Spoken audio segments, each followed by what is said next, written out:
go ahead and start. Okay. As some of you might have known, the thread on SRK with that I made inviting Chaos and Dark Prince to the radio has been closed. Really for no real big reason other than that the mods didn't like the topic. Not that the topic was anything really wrong with it, but they decided to close all topics in relation to into the video that they made, which is stupid. The point of being a mod is to keep the peace, and to keep control, make sure things don't get out of control. But as you can see from the thread, things were far from out of control regarding my thread. In fact, my thread was pretty much tame compared to some of the other ones that are out there. When I originally created this thread, I sought the permission from Wizard for this thread to exist, and he told me that that the thread will be fine as long as it doesn't get out of control, and it hasn't yet. It was still closed. And I really do disagree. I really do disagree because the fact is things like this needs to be talked about. We're talking about Dark Prince and my Chaos video. It really is more than that. It's about people needing to realize that certain things aren't worth your life over. And I know I'm bringing up an extreme example about losing someone's life, but that's eventually what's going to happen, and that's what has happened in other types of with other fans and so forth. Someone says something the other person doesn't like, they get into an altercation, shots ring out, someone's dead or seriously wounded. And whenever there was a lot of fun being made at Dark Prince, on the last show, and and I was laughing along with everybody else. But if you notice, I wasn't laughing when I was talking with him because I honestly tried to get through to him. But unfortunately, it fell on deaf ears. I don't know that. I don't know that. Has he really taken the advice or not?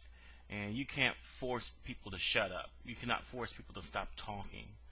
And antagonizing people, does not help your case. No matter how big your knife is, someone got a bigger knife. Same for the gun.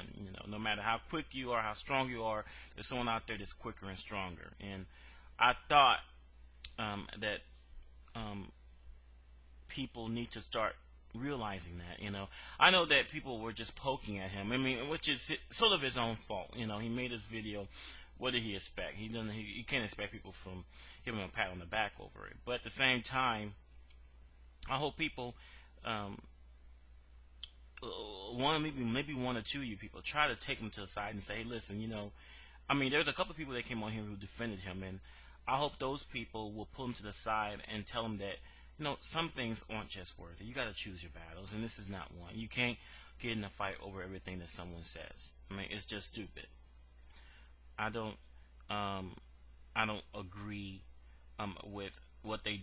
Obviously, I don't agree with the video, and I don't buy the explanation that they did it as a preventive measure or just a defensive tactic, because there was nothing preceding the video that would warrant such a response. That was there purely to antagonize Josh Wigfall, and it's almost that they want to fight, even though they try to say that they don't, but they want to fight, and I'll try to point it out to him.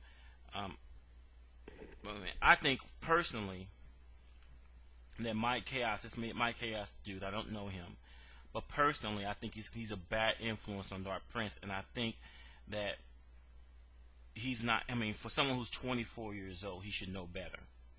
He should know better than that.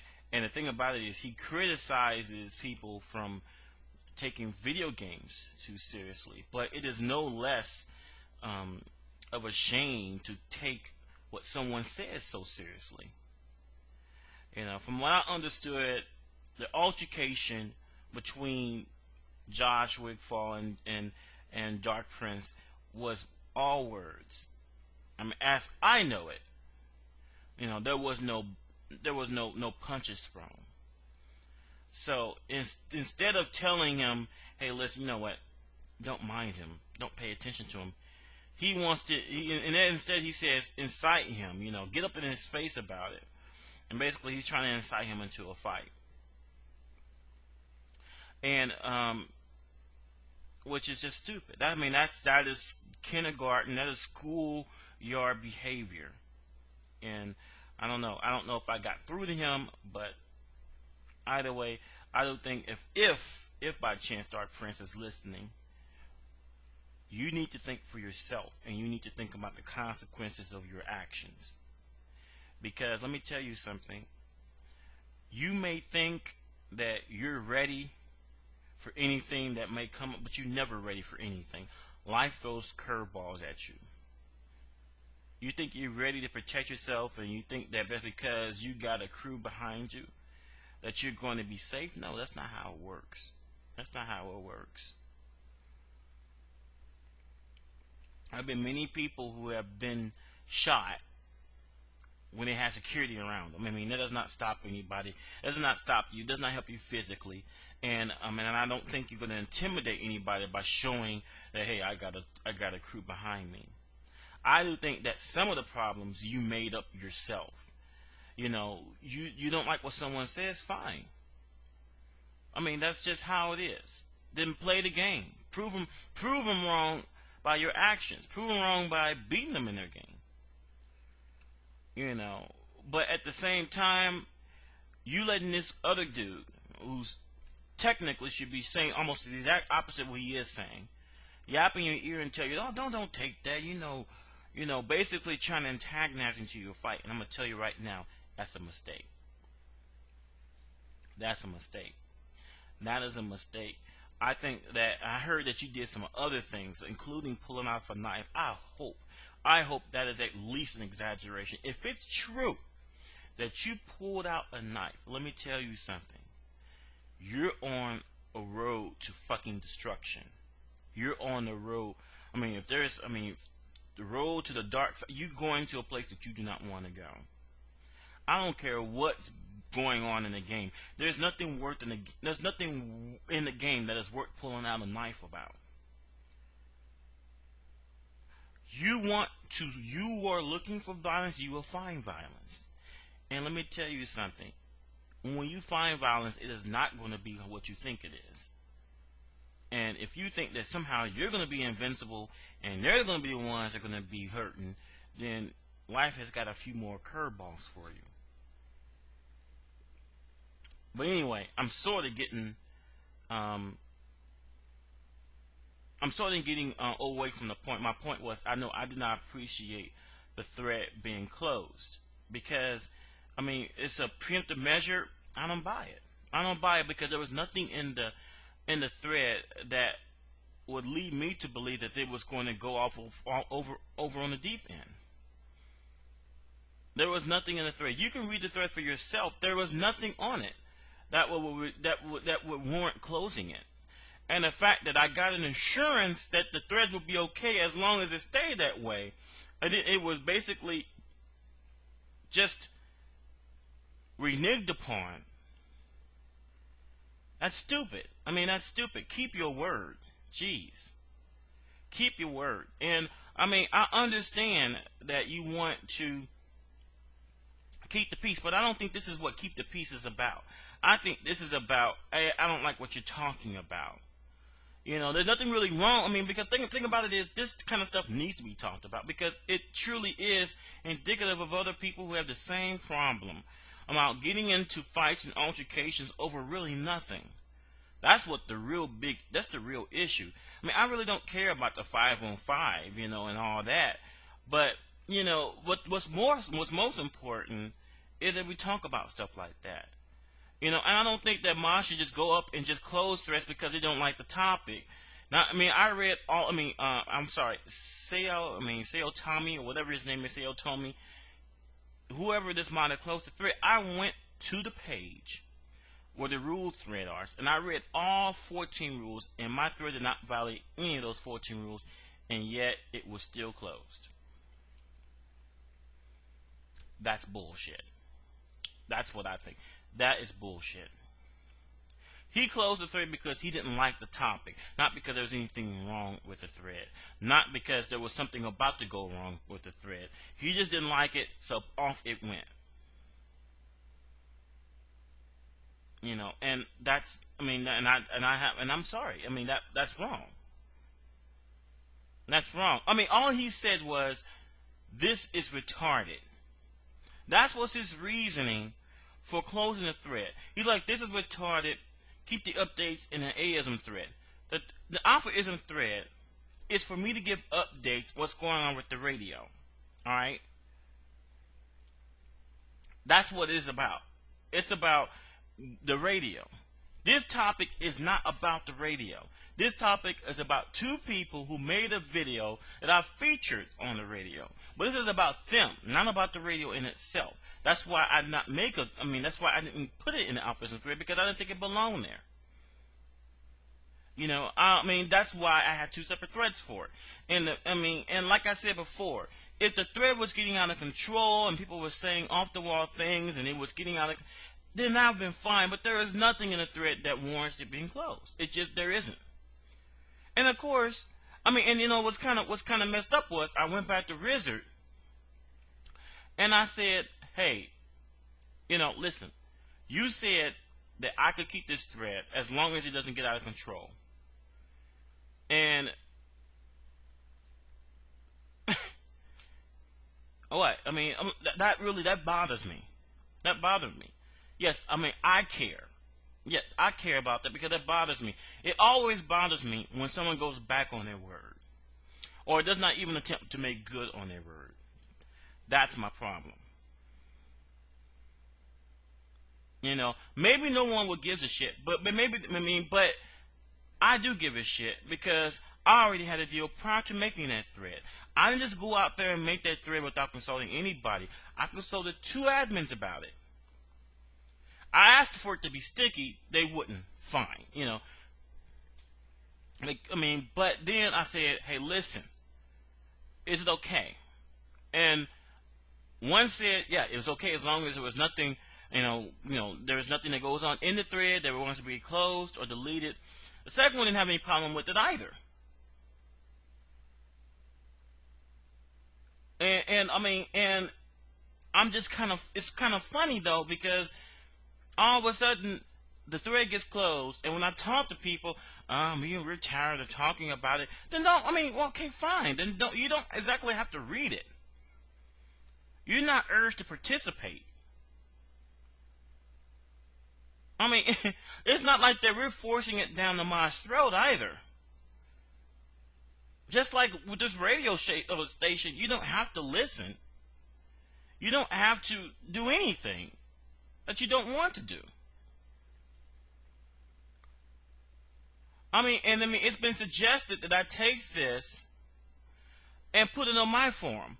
Yes, people are really going to register on a brand new forum just to talk about this topic. I don't mean, that's stupid. No one's going to do that. I mean, basically, my thread was closed unfairly. You might say I'm making a mountain of a molehill for fine. I don't think I am. I don't think I am. Because there's seriously nothing wrong with the thread. And no, it does not belong with an AlphaISM radio thread. I was hoping to use that thread to continue the discussion about what was said on the radio that night. Particularly when I was talking with Mike Chaos and Dark Prince. I mean, seriously.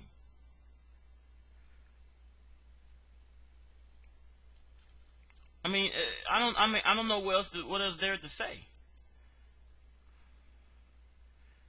All right, Shady K is offline all of a sudden, so I guess I'm gonna have to buy the time until Justin comes on. Great. By the way, if you have an opinion on this, I'd like to hear from you. The number is 425-738-6216.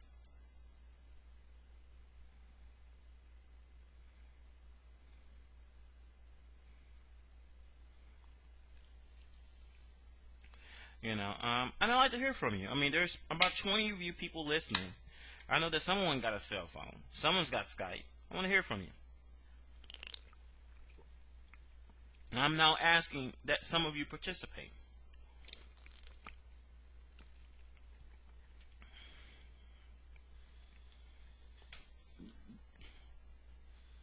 And those of you who'd like to chat with us on IRC but don't have a does not have a Merc client, you can go to AlphaISM.com and you can click on the chat link. It's right there on the front page. I put it in my short message about today's show. So just chat with us there. If you don't have a microphone and you don't have a phone you can call. But I'd like to hear what you think about this. But seriously, I mean, I really do think it's unfair, and no one gives a rat ass about it. They really don't. No one cares. No one thinks that it's really worth talking about, but I do.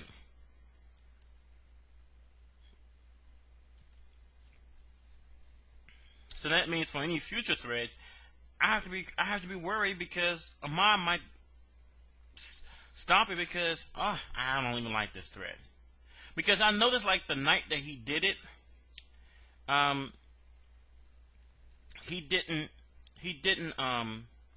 he closed a whole bunch of other threads as well as mine. It wasn't just mine. It was a lot of other threads, and I look at those threads. I mean, again, there was nothing wrong with the threads. I mean, at least a couple that I've seen. I mean, hold on. Let me see if I can pull this out. Let me see. I can give you an example. There's like 4 of them. Yeah, there's 4 of them. Like, for example, Watson made a thread to Justin, or to Dark Prince, and he was basically... Oh, hold on.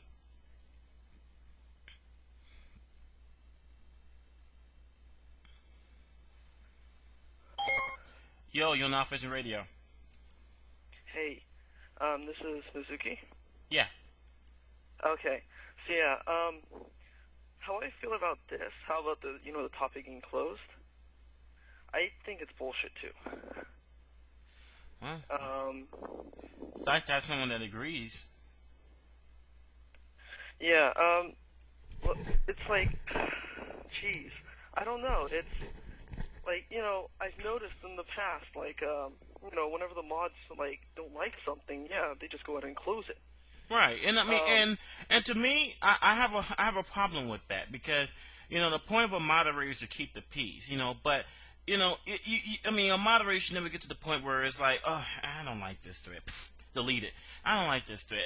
Delete. I mean, if you don't like it, then fine, don't participate in it. Let's just go. That's like the same us, the people who read it. If you don't like the thread that you're reading, then don't read it. No one's forcing you to. So, I mean, I just thought it was wrong. And it's even doubly wrong is because I had an agreement before I even made the thread. I mean, I went to the people that, I went to the powers that be, and I said, hey, listen, I want to make a thread about this. And, and Wizard told me, he says, hey, listen, as long as it doesn't get out of control or anything, I won't have a problem with it. I'm like, cool. So I made the thread. It's going okay. There wasn't really a whole lot of responses after I did the show, but I wanted to talk about it at a later date because it wasn't just a one-time show about this topic. I wanted to actually do the show, get people to do the response, to get the response of what's happening, and then get them back on to respond to them.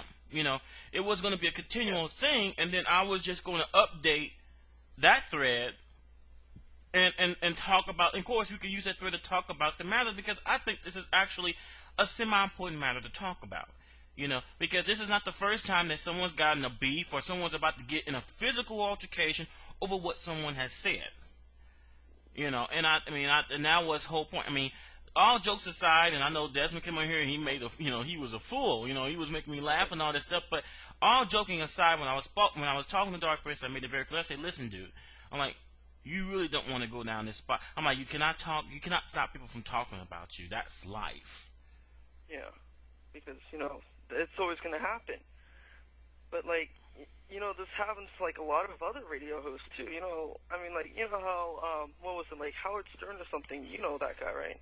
I forgot what radio Well, station it was. I always refer to my show trying to be like the Howard Stern of online radio. Yeah, but like, how like that thread, right? If you don't like it, then just leave it alone and just go on with your life. But I guess some people just can't do that. I mean, seriously.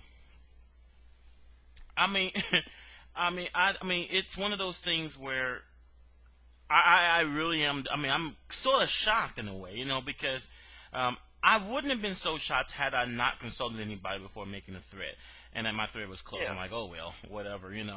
But it was one of those things where I actually did, and I went back to Wiz and I said, hey, listen, they closed my thread, and he goes. And Wizard goes, well, I don't think he wants two separate threads now that you interviewed him. I'm like, but the interview is only, yeah, that was only one interview.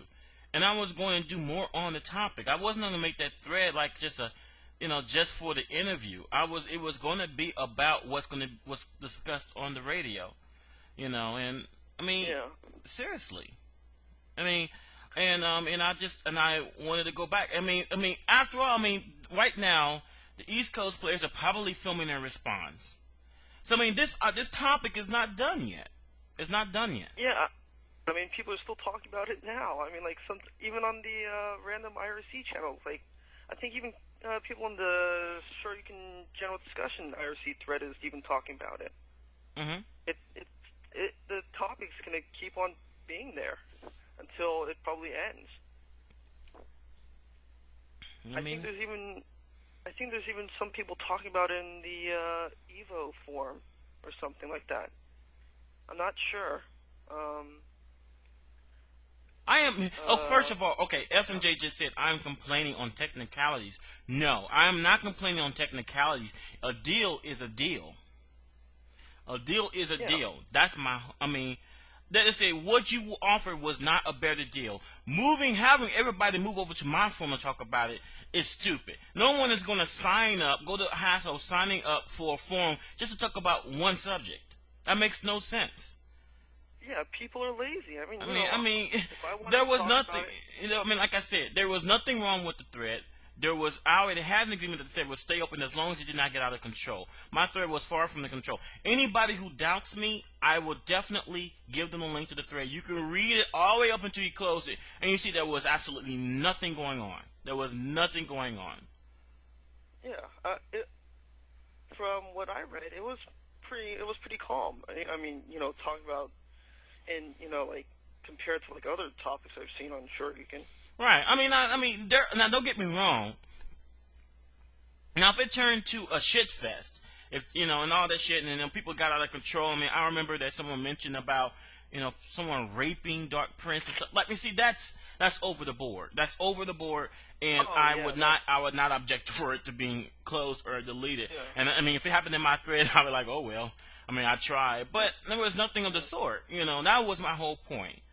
That was my whole point. And as much as they wanted to shut down the entire topic, but fine, you can shut down all your entire topic, but you know what? There's something called keeping to your word. Wizard could have easily said, you know what?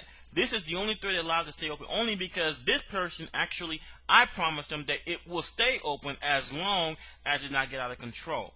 And that's the whole thing. The part of being truthful and being out to your word is that, hey, sometimes it is not favorable to do what's right. Sometimes it's hard to keep your own promises because, certain circumstances come along and you might shoot, that's going to make things more difficult. But hey, it's still, your word is your word, Yeah. That's all I think. Yeah. Okay. And FMJ is saying I can reopen it, then let someone post shit in it, and then reclose it. I really didn't think I don't really think it's going to go that way. I could be wrong. I'll be the first to tell you I could be wrong. I thought that if anything, the very night that I had the radio on with him when I had them on the radio would have been the most chance of it actually getting out of control, because everybody would have been there. It was the most people that was listening. It was like 80 people listening at the time. So if it was going to get out of control, it would most likely would have been that night when I actually had them on the show. Yeah. But I don't think anything's going to happen with the threat.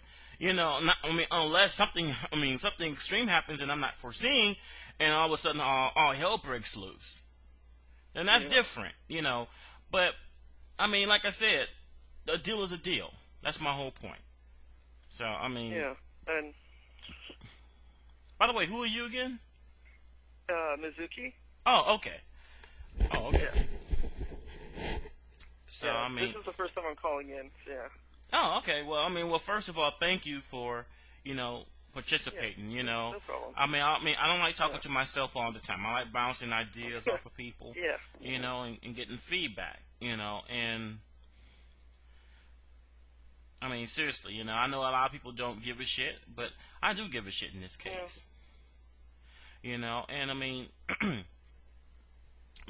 that's just how it is.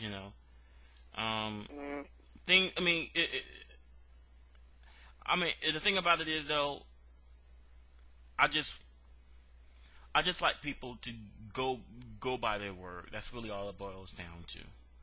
When you say I will do this or I won't do this, and I went for you specifically to get that confirmation, and I expect you to abide by it. And that's all what there is to it. Not to abide by only at your at your leisure, and then if someone else does anything to invade that, you're not going to do anything to put it right. I'm like, come on, man, come on. That's stupid. That's stupid. Yeah.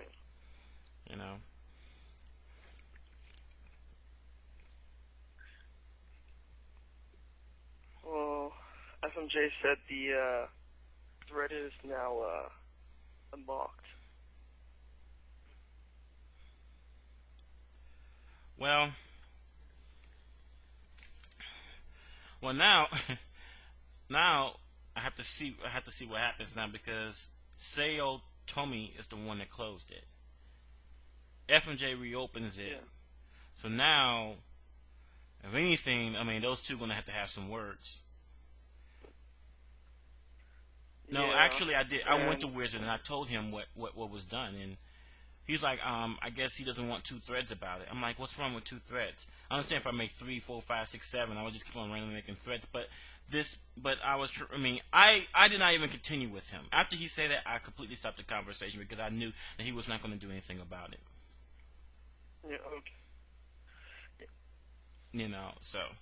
Yeah, I don't know. All right. So what's been going on with you? Nothing much. Yeah. Oh, by the way, I'm sorry. I know some of you are having trouble reaching a thread. Reaching a forum period. And there is a DNS issue.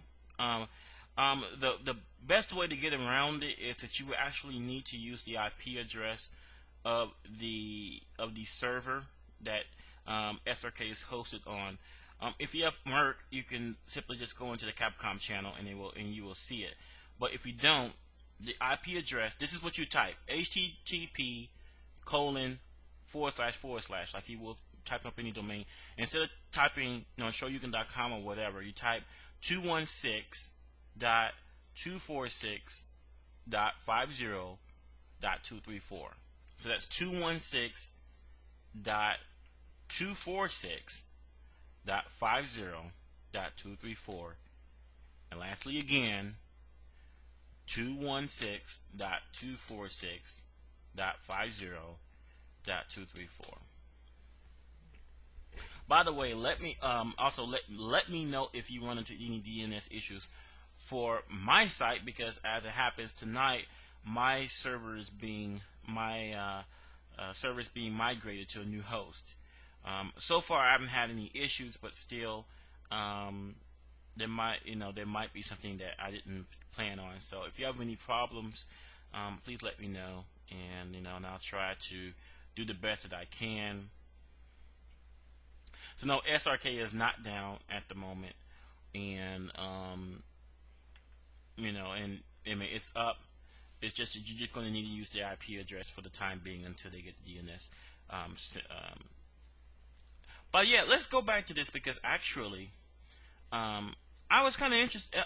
It was really interesting because out of all the people that says something, Watson gets up and he has really an interesting message about Dark Prince, and for Dark Prince actually, and it wasn't a malicious message. He didn't like, hey, he didn't make fun of him and say, hey, fuck you and all this stuff. You look like, I mean, he didn't make names or anything. He just tried to reason with him.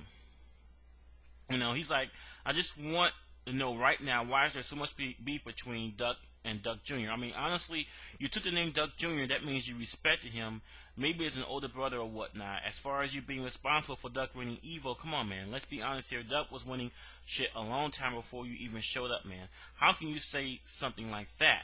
Do you honestly, deep down inside, feel that you want it for him? I'm sure moral support, long hours of practice, all that adds up. But the bottom line is he won, not you, dude. And now you are dissing fools for growing up and having kids. So what if he is kicking down the door to 30? I am too. You let me see. I think you want to diss me too. You should hope to make it to 30 and 40 and so on, dude. I guess you changing your name is one thing, but mentioning you don't care if you see tomorrow. Little man, seriously, that's really a bad and dumb comment to make, and I do agree with that, and I'll get to that more in a moment.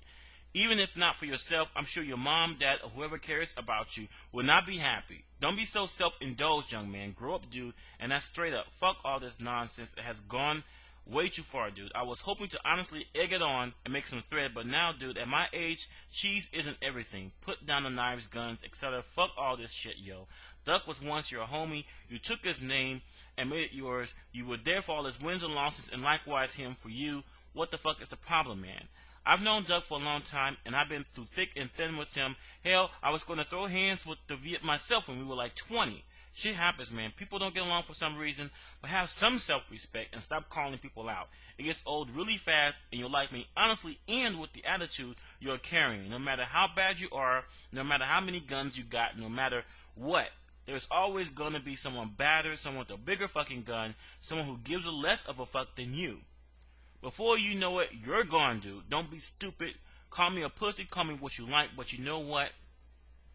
You know that if you didn't know Duck, I might have not helped out in Atlanta when some BS was going on. You know what I'm talking about. And I feel you owe me one. So this is my time to cash in. Stop the bullshit talk. Stop with all the drama. You want to prove yourself, go for it. But keep it in the game. We can bet whatever you like, but no need to get all personal and talk stupid madness. Wise up, man. It's a long life and big world. I'm posting this everywhere so he can see it. Please don't reply to this with stupid shit. No need to threaten our already small community and our finally sponsored USA Evo event. Thanks. That, to me, now, he echoes a lot of my points. I also said there's someone with a bigger gun and a bigger knife, and he basically echoing my thoughts. And this is the thing. He even admits it that 10 years ago, he'd be egging it on. But he's grown up too. And you know what? Just like Duck and just like him, I'm also knocking on 30. And so I'm just a little bit wiser than I was when I was younger. And just like him, I do encourage that Dark Prince have more self-respect. Because you know what? Here's what I think it is. I think personally it is a self-esteem issue. And this is no psychological BS. I really do think that Dark Prince has a self-esteem problem. Because he wants everybody to view him as a top player. It is not about 5-on-5. It has nothing to do with Marvel. I shouldn't say it has nothing directly to do with Marvel.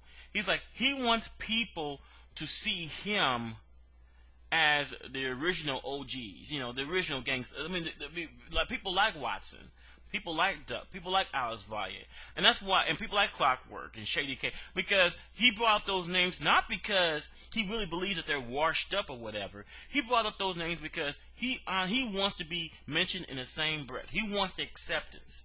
That is why he's mentioning that. That is what it has nothing. Really, I don't really think it really has anything to do with Marvel per se. I think the dude seriously has a self-esteem issue, and if that is indeed the case, there's no. I mean, let me tell you something, dude. You have to love yourself first before anyone can love you. And I don't mean that in a mushy shit. I mean that strictly. If you want people to like you, you gotta like yourself. If you don't like yourself, people will see through it. They can tell that you don't like yourself. And they can tell that you're being fake about it as well. I mean, that's how I feel about it.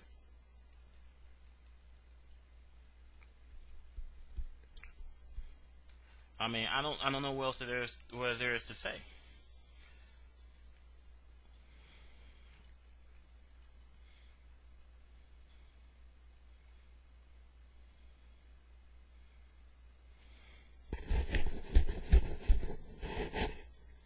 Uh, all right, what was you gonna say? I'm sorry.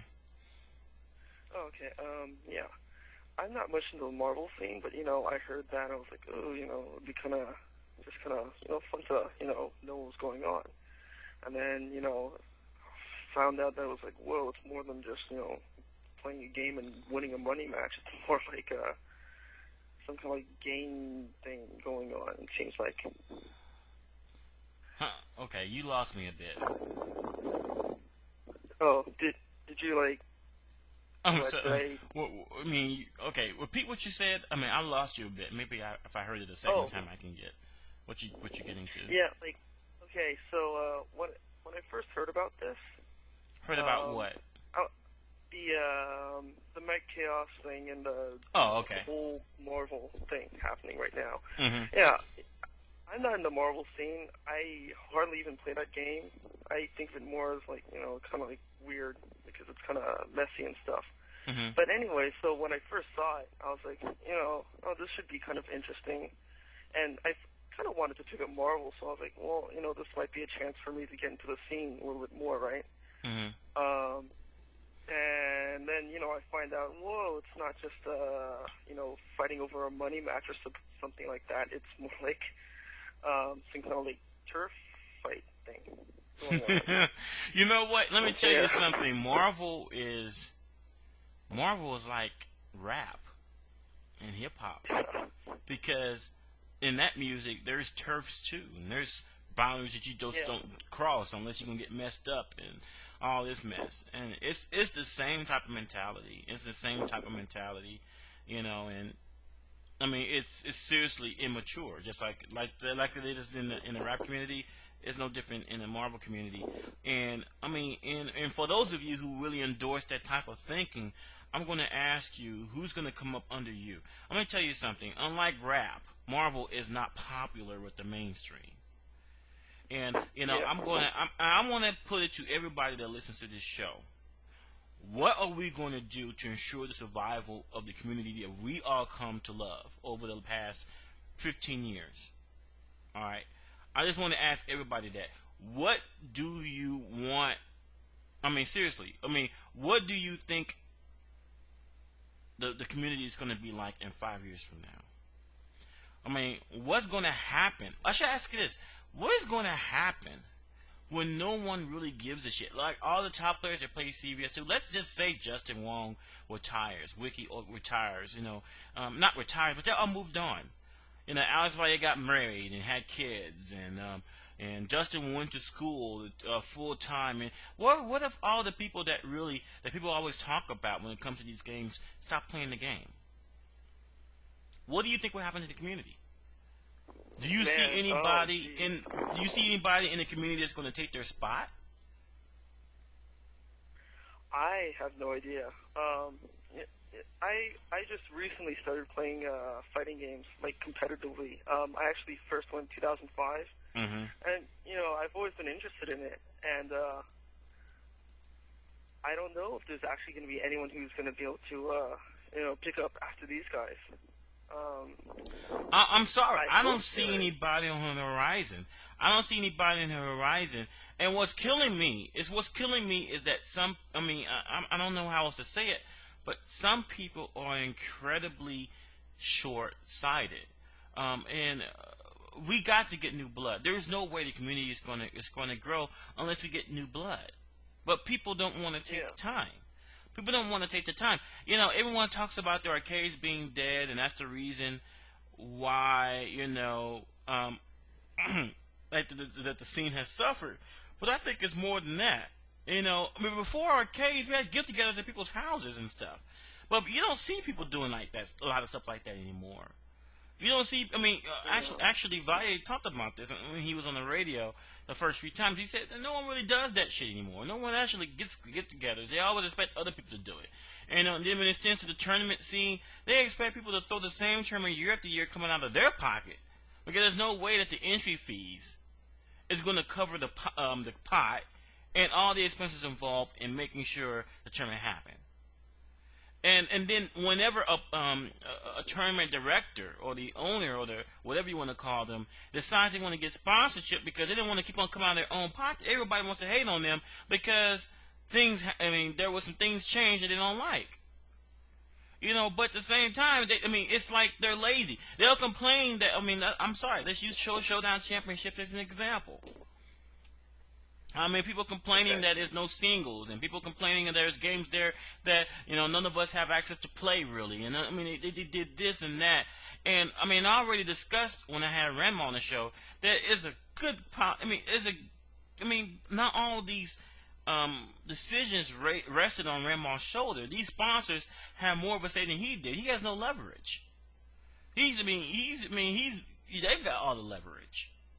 So obviously they want things to go a certain way, and unfortunately, what they don't really care what the community wants, and then they'd be the first person to point that out. They're like, they don't really give a shit about us, and you're right, they don't give a shit about us, and so they're gonna make changes that we don't like.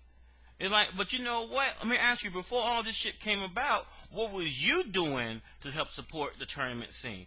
Was you donating money? Was you donating your time? Oh, no. You just showed up for the money. That's all you did. That's seriously. That's what it boils down to. Yeah, you showed up. And then people complain, I spent this much in gas. I spent this and much in airline. Did any of that money go to the tournament director's pocket?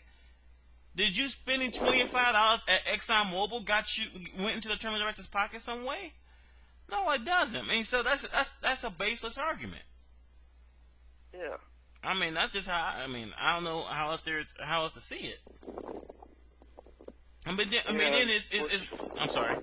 Go ahead. Yeah, unfortunately, it's going to be that way. There's always going to be people like that, and I don't know if. People probably won't change until maybe it does die, and then people will be like, oh, we should have done something. Like when something happens and it's like, oh, maybe we should have done something to help it or something. They'll probably realize it after the fact. And another problem is that people are closed-minded. A lot of people are stuck in the past. And, I'm sorry, that includes Marvel, that includes CVS2, and that includes Third Strike. There are other quality games out there, but they don't want to learn them, And, like I said, I didn't say you have to stop playing the game. I'm just saying learn something else. It's going to be hard to sell people on a game that's 10 years old. I'm just saying, it's going to be hard to sell people on shit like that. Marvel. As good as Marvel is, and good as CVS2 is, that's not what's in vogue right now. That's not what's going on right now. A lot of people are thumbing their noses at some good games just because it's not Street Fighter and it's not Marvel. And it's stupid. And that also, is helping. It's keeping the community from growing, and I understand. People like, well, there's hardly no competition. Then create it. Get people together. Yeah. Create it. It just starts. Everything eventually starts with just a few people. Whatever huge community you've seen, it's always start with a few people and then expand it from there. So, it only takes a few people to get it started. What's up? It's kind of like the multi-blood scene right now.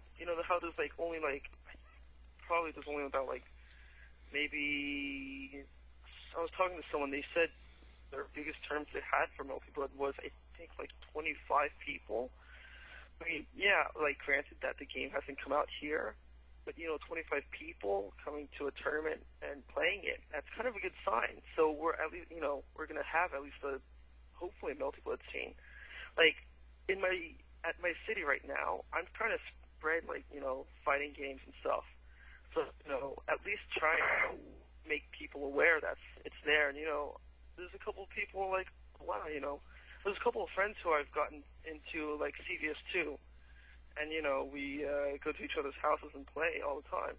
And so even though they're probably not like tournament quality, but I mean, at least people interested in the game and hopefully spread it. And maybe you might find that people, tournament, why don't I practice for it, and that kind of stuff. So yeah. By the way, I have just remember that earlier I was reading a thread about this thread that Watson wrote to Justin or to Dark Prince. I didn't scroll down far enough. Obviously, Neiman posted a response from Dark Prince to what Watson said, and I think it's rather really interesting. We should read it here. He says, Watson dude is not even like that. I told him I was not going to money match him, and then I get bitch this and bitch that. That doesn't sound like Duck, but let's go on. There was no need for that. That's what started the drama. When Duck makes comments about me not living and the shit he would have done a long time ago, no one says shit. When people make threads about me, it's not closed, but when a thread about Duck appears, it's gone almost instantly. Wizard says threats of physical violence will be reported to the authorities, but when it comes to me, that's not the case. It seems all over again. People want to come at my life. Like I said, I'm all down to play the people I mention for big money, but if it's a front to get me somewhere so I can get murdered, count me out. Calling people out in a game is one thing, but people are constantly making threats on my life. It's gotten so bad I have to walk around arming my own school. My girlfriend has already said the threats in my life sounds too real, and this continues. I'm to transfer colleges, move in with her, and there'll be no more money matches. So there are obviously people who care for me and people who care for Duck, but it is all one-sided, and very few people will argue that I am not the one to blame. Or people I have never even heard of before or seen threatening my life. I've never said I didn't care if I saw tomorrow. I think you have that little bit mixed up. It's one thing when you know the face that's after you, but when a stranger standing next to you could be just a stranger or someone sent to kill you, shit gets real and people get paranoid. You make a very good point when you say my life may end, but the thing is I don't know who is trying to bring it to an end. I'm not putting shit past anyone. There is now a very high possibility that I will transfer schools and leave, not because I'm scared, but people who love me, believe it or not, they actually exist, are scared for me. I do owe you one as far as all the talk. I'm talking about Duck and hope he's done talking about me if he wants to be mature. Duck and I were homeboys once, so I will leave it at that and just saying that we aren't anymore.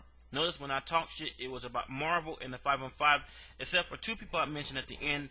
It's funny how these are not even the people making these personal threats on my life. If you ask me, this shit just doesn't add up. Okay.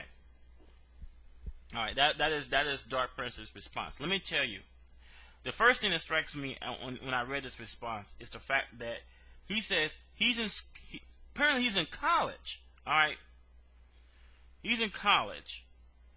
I mean, that's what he's saying. I mean, he says he's just turned 18, so I thought he'd be a senior in high school. But from here, he says he's in college. So I'll take him at his word. He's in college. And now he says the exact same thing is happening there. And that people are making threats on his life. And it's gotten so bad that he has to walk around armed at his own school. And because of that, he has to consider transferring schools. And then now he says that there's a parallel in the community, because now he has to be paranoid and wonder if the person standing next to him is going to do something to him. Let me tell you something. I find this just a little bit odd because I've been in bad schools, and I only had one major problem out of the 4 years I've been there. And the reason why that I didn't have very many problems is because I kept my mouth shut. Because see, the things that are going around in the community and all this stuff that people are saying, and don't get me wrong, people threatening your life is wrong. It's just as wrong as what you did, if not worse. All right, because in a sense they're threatening, they're doing the same thing. They're getting all riled up over something someone said. Let me tell you where you're in the wrong. You're in the wrong because you made this video out of the thin air. There was no precedence for making this video. You had your friend come on there and basically threaten with physical violence another member of the Marvel community. That is not smart. That is stupid. That is not smart. So all this talk about you got to walk around paranoid and have to arm yourself, you're bringing it on yourself. Because you're opening your mouth and you having people open your mouth as your mouthpiece, so to speak, and say all of this shit, and then you wonder why people may come to you and say, "What's up?" People like Mizuki who came on here and basically said, "Hey, listen, we will throw down." But see, you could have prevented. I can use Mizuki as an example. You could have prevented that entire thing from ever happening had you not made that video. That's the point. You allow him to put these ideas in your head that this shit is cool and if everything is going to be okay.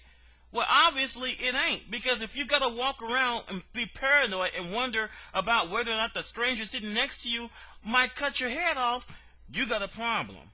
I don't think it has anything to do with the college you're attending. I don't think it's as bad as you say it is. I think the problem is that you talk too much and you say the wrong things. You cannot you say you call people out. That's not what I'm talking about. I can give a shit that you called out Shady K and you called out Clockwork. I am talking about what happened at the end, what you kind of smoothed over at the end of your dissertation. You said I only except for two people I mentioned at the end. Yeah, except for the two people, and that makes all the difference in the world. That makes all the difference in the world, because the thing about it is you shouldn't have made it in the first place, and it doesn't matter if the two people you mentioned are not are the people or not the people that made the personal threats in your life. The fact is, you just came on and you made this video, put it out to the world, that basically says I'm coming armed. That is a threat, and you're basically antagonizing other people to come at you. So you're making your own hell. Don't do it. Seriously, don't do it. And as far as the beef between you and Duck, I don't know what all happened in that. I can tell you from my experience, he's a good guy. And I don't think that he tried to con you out of studio traffic. I think he conned just as bad, if not worse. See, at least you're not married and you don't have kids. He does. Let me tell you something. Every day he's paying the price for being with studio traffic. And like, you might have lost a few hundred, even a few $1,000s. I think he lost a lot more than that, and he has a lot more to lose because of it. You know. And it's very hard for me to believe that he would, without any provocation, start calling you bitch this or bitch that. Again, you're blaming people for responding to things that you said.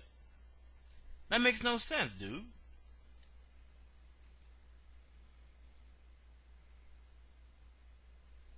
I mean, I don't know what else to. What do you hope? I mean, I don't understand what do you hope to accomplish. Seriously.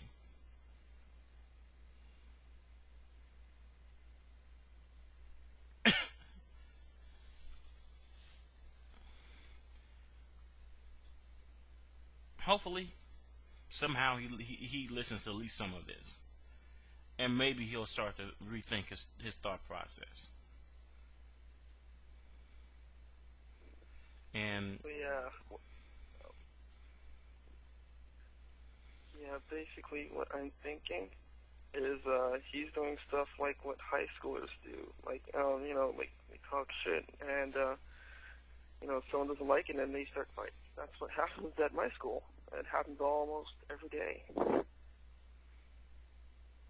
And unfortunately, if you're going through life chaotically like that,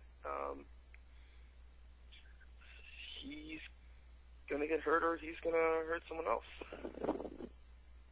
And the whole thing about it is that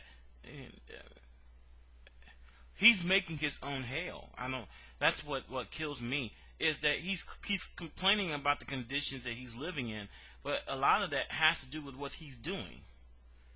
If he wouldn't have made this video, we would not be talking about people making threats against your life, would we? I mean, it's really simple. At one point, I have to step back. And I have to remember how I was when I was 17 or 18. But even then, I wouldn't have done what he did. But you know, I have to take. If you remember, I don't know if you was there for the show I had him on, but I asked my guest, I was like, listen, people talk all the time. It's like, didn't you used to do the same thing when you was a teenager? Of course. I mean, that's what teenagers do.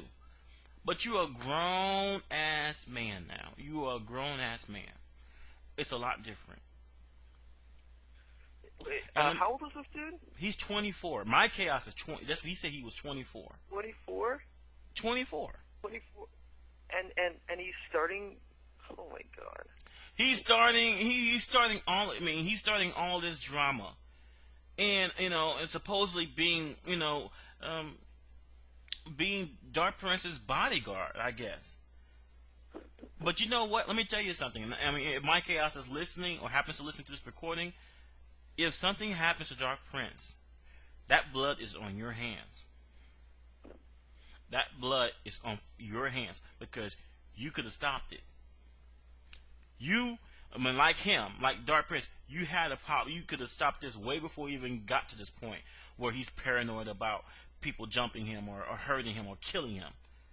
You just, and to think, and I would love it for him to come on here and try to defend how he's not putting his friend in mortal danger by what he said. Because I always said it. I said it on the last show. There are people out there. There are two kinds of people. There are some of the people like DSP.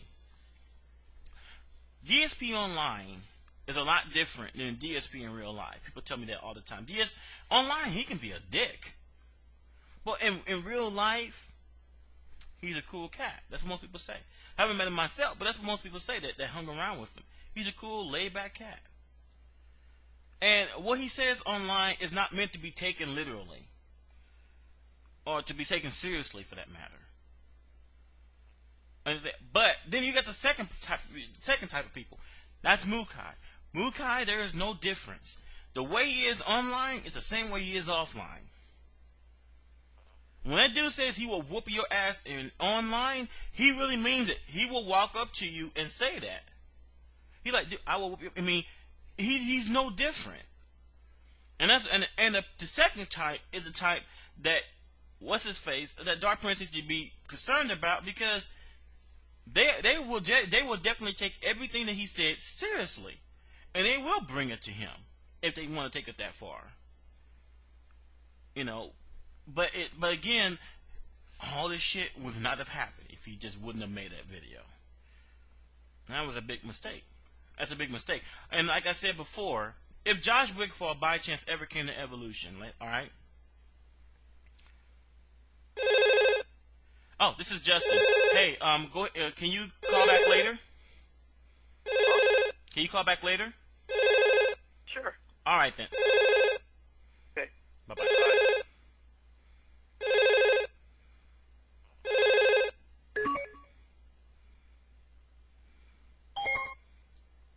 Hello? Hello? Hey, what's up? What's good? This is Mike Infinite. Hold up. You gotta turn that down. Okay. Hello? Hey, what's up, man? What's good? Alright, hold up. All right. Yes, you have to turn it off, Justin. I did. It's not me. Oh, John, you have to turn it off. No, it's muted. You call him the radio. It's not speaking. Alright, you there? Yeah, I'm here, man. Okay. Now, I just want to address this topic that I'm hearing right now. All right. Alright. Now, I don't dislike Duck Jr., whatever you guys want to call him, right? Mm-hmm. Now, the whole thing is, like, what he's saying about his life being threatened when he goes places and stuff like that. Now, I can sort of understand, but I can't because, see, the whole thing started when, like 2 years ago, he had said some stuff in the chat room about Josh's face being smashed with a hammer or something like that. Mm-hmm. And then Josh didn't like that, so Josh confronted him that final round, which is how that all started. And he cried because he was scared because Josh confronted him with a few people, other people. So then he got scared. So then, whatever, they see each other at ECC 11, I think, last year, whatever. And they play it for money because Josh doesn't like him. Like, he just does not like him after whatever he said for no reason. Like, he said, like, Josh's face was smashed with a hammer and whatnot. So they play ECC, and then Josh beats him, and Josh talks shit in the game, and then he throws the money on the floor to him, like, out of disrespect. And Josh just takes that as disrespect, and then he got mad, and Josh already doesn't like him, so Josh swung at him, right? Now, I didn't see that part. No, go ahead. The fist was caught by Matrix, right? Mm-hmm. Anyway, so nobody was harmed. So Josh, all in all, does not like him. Now, any event that he goes to with Josh is not going to like him, and there's going to be animosity in here. That's where I could see him saying that. But, I mean, the way he comes across to some people might be, I don't know. He doesn't seem like he's trying to have fun. He just seems like he doesn't like people, like certain people. Mm-hmm. He's not coming like when Potter or Bill come and we're all talking, or Reset comes and everyone's chilling and stuff. He's always alienated because he just doesn't seem like he's trying to have fun with people. So that's where I could see him saying that he feels harm if he comes to another place. But I also don't think his video was bad because his video wasn't bad. It was just the Mike Chaos part that was bad. Mm-hmm. You know what I'm saying? Like, I don't think it's wrong that he made a video saying he beat Clockwork, and it shows him beating Clockwork. No. And that he 80K, and he should be represented also. I don't think that's something wrong. I agree with that. Saying, like, there's no part wrong with him because he is beating them, so there should be no wrong. But then the whole thing came wrong because how he still has animosity towards Josh and stuff, and they both still don't like each other. And then Mike Cass is going to step up and be his friend and be like, talk shit to Josh for him, and also and be like, I got your back now. And then he feels a little brave, but that's also not. I don't think that's his fault because he's still young, so he's going to be like, you know what I'm saying? Someone's helping him, and he's going to stick up for himself now because Josh is always, whenever they come into a situation, Josh has always been like the aggressor, kind of like he's always been the one backing down, and he's always been alone and stuff. So now he's feeling like he has help and stuff, and that, you know what I'm saying? All right. He's able to do, which Mike Cass kind of fueled a little more. Mm-hmm. I mean, okay, I'll say it this much. Based on what you told me, and about what has all happened. First, I mean, obviously I can't talk to Josh, but Josh falls into that type 2 of people where if you say something online, they will take it offline in a heartbeat. That's just that's how he is, and and I would have, and I think that the smart thing to do is to try to smooth it over, and most people, will frown upon it as being pussying out, but there's nothing pussying out about smoothing shit over, in this world, the more friends you got, the better off you'll be, and that actually kind of goes for both of them, actually. I mean, if I'm going to be objective in this particular aspect, I got to say this would go to Josh as well. I mean, there is no reason why this could be smoothed over because I mean, from what you've told me, all this really started over really nothing. I mean, so what someone has said. I mean, people say idiotic things all the time, and you can't get in, and you can't get all aggressive with what someone says. I mean, I work in a professional world, and stuff like that will get you fired. You know. Oh yeah. You know, and so I mean, to be fair, but at the same time though, I mean, what I do have a problem with, I don't have a problem with what he said about Clockwork now either. He can call out Clockwork Shady K. I said before, I don't really care about that. That's not really it. But I told him that, making this video with and have Mike Chaos. I mean, really, I guess I will put the onus more on Mike Chaos than I do on Justin, because Mike Chaos is older. 24 versus 18. And he's talking about, you better come, strapping all this stuff. And it's not like that there was a video that Josh made, 2 weeks prior to that, and they're just responding to it. To me, it looked like it was that he's almost inviting Josh to do something, and they want something to happen. That's what I took from that video. Yeah, probably. I told him, now that's where I thought it got stupid, because I told him that if there's a fight at Evolution, everybody loses. Yeah. I mean, that's really all that comes down to, And I mean, I did not know though. However, the thing that you pointed out, I did not know that he swung at Doug Jr. or to Dark Prince when after the money match was concluded. I mean, in the video, I saw people holding. I saw Josh talking shit. He was getting heated, and then when people was holding it, but I did not see him. I did not know that he swung at him, and that does change things. That does change things, that's stupid, because because you don't want to. I have to say things to Josh, okay, so what? He threw his money. He threw your money on the floor. You still won. And that's no reason to start swinging on the dude. Come on, man. No, you'd have to talk to Josh about that, but right. That's just. Again, that's the bad thing, is that we only got really one side of the story, and you don't got Josh on here, because I'm sure Josh has his own things to say about what has happened. Probably. But I really do believe that, like, some of the issues that he's talking about being paranoid, I think some of it does have to do with the fact that he's sort of kind of bringing on himself.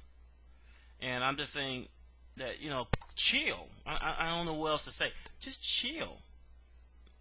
Be friendly. Just hang out. You're right. You should chill a little, but from what I've seen, like the couple years since I've seen him started playing and whatnot, like he's kind of been alienated from, like, I don't know, the community itself. Like if I go to West Coast, like everyone's like, hey, what's up? Or Justin goes like, what's up? Or Josh, whoever. You know what I'm saying? But like, he comes here, people are like, I don't like you. You know what I'm saying? Mhm. Like, and then also they're like, I don't know, even in Cali, like, I don't see him getting as much respect as he could or whatever. But it's one of those things where with just like with anything, respect has to be earned, and it's true. But some of it is definitely involved with the game. Some people are so superficial that their respect for you is solely tied to how well you do at a particular game, which I think is stupid, But I just think that he just needs to chill, and he just needs to sit back and really think about it. And I still don't think it's too late for him to actually smooth shit over. Seriously, there is nowhere for this to go but uglier. All right, it's just gone past the talking stage now. If Josh sees that, and if he took a swing at him once, there's no doubt in my mind this dude's already been shot once. I really don't think the fact that Mike Chaos says he better come strapped and whatnot, I really don't think that's really gonna frighten Josh off or anything like that. If anything, I would ask that those of you who are close to both Josh and to Justin is kind of intervene and try to, like, mediate the shit, if it can be mediated. Because there's no reason why. It's really no reason. They didn't one of them kill the other's mom. Come on now. Yeah. So that's just how I feel about it. No, I know. And then I don't know. I don't know. I helped him once. I won't lie. I helped him at ECC. Mhm. Because Josh was running, and Josh was ready to, like, make it personal and stuff, and I'm like, yo, just, like, keep it an event and stuff, keep personal stuff outside of the event, because man, Dunk Jr. is ready to get a bad bracket. I'm like, I won't even lie. First round against Justin Wong isn't deserved to a lot of people. Yeah. Yeah. I mean, I don't think, you fly out here to Cali to get first round Justin Wong. I mean, that sucks. Yeah, I mean, that's just like, I don't know, man. That's like, you're in a minor league and you're a boxer and you got Oscar De La Hoya as your first match. You're going like, what the fuck? I'm like, well, you gotta go. That's true, And I mean, like I said, I don't think he's a bad dude. I mean, I said it before.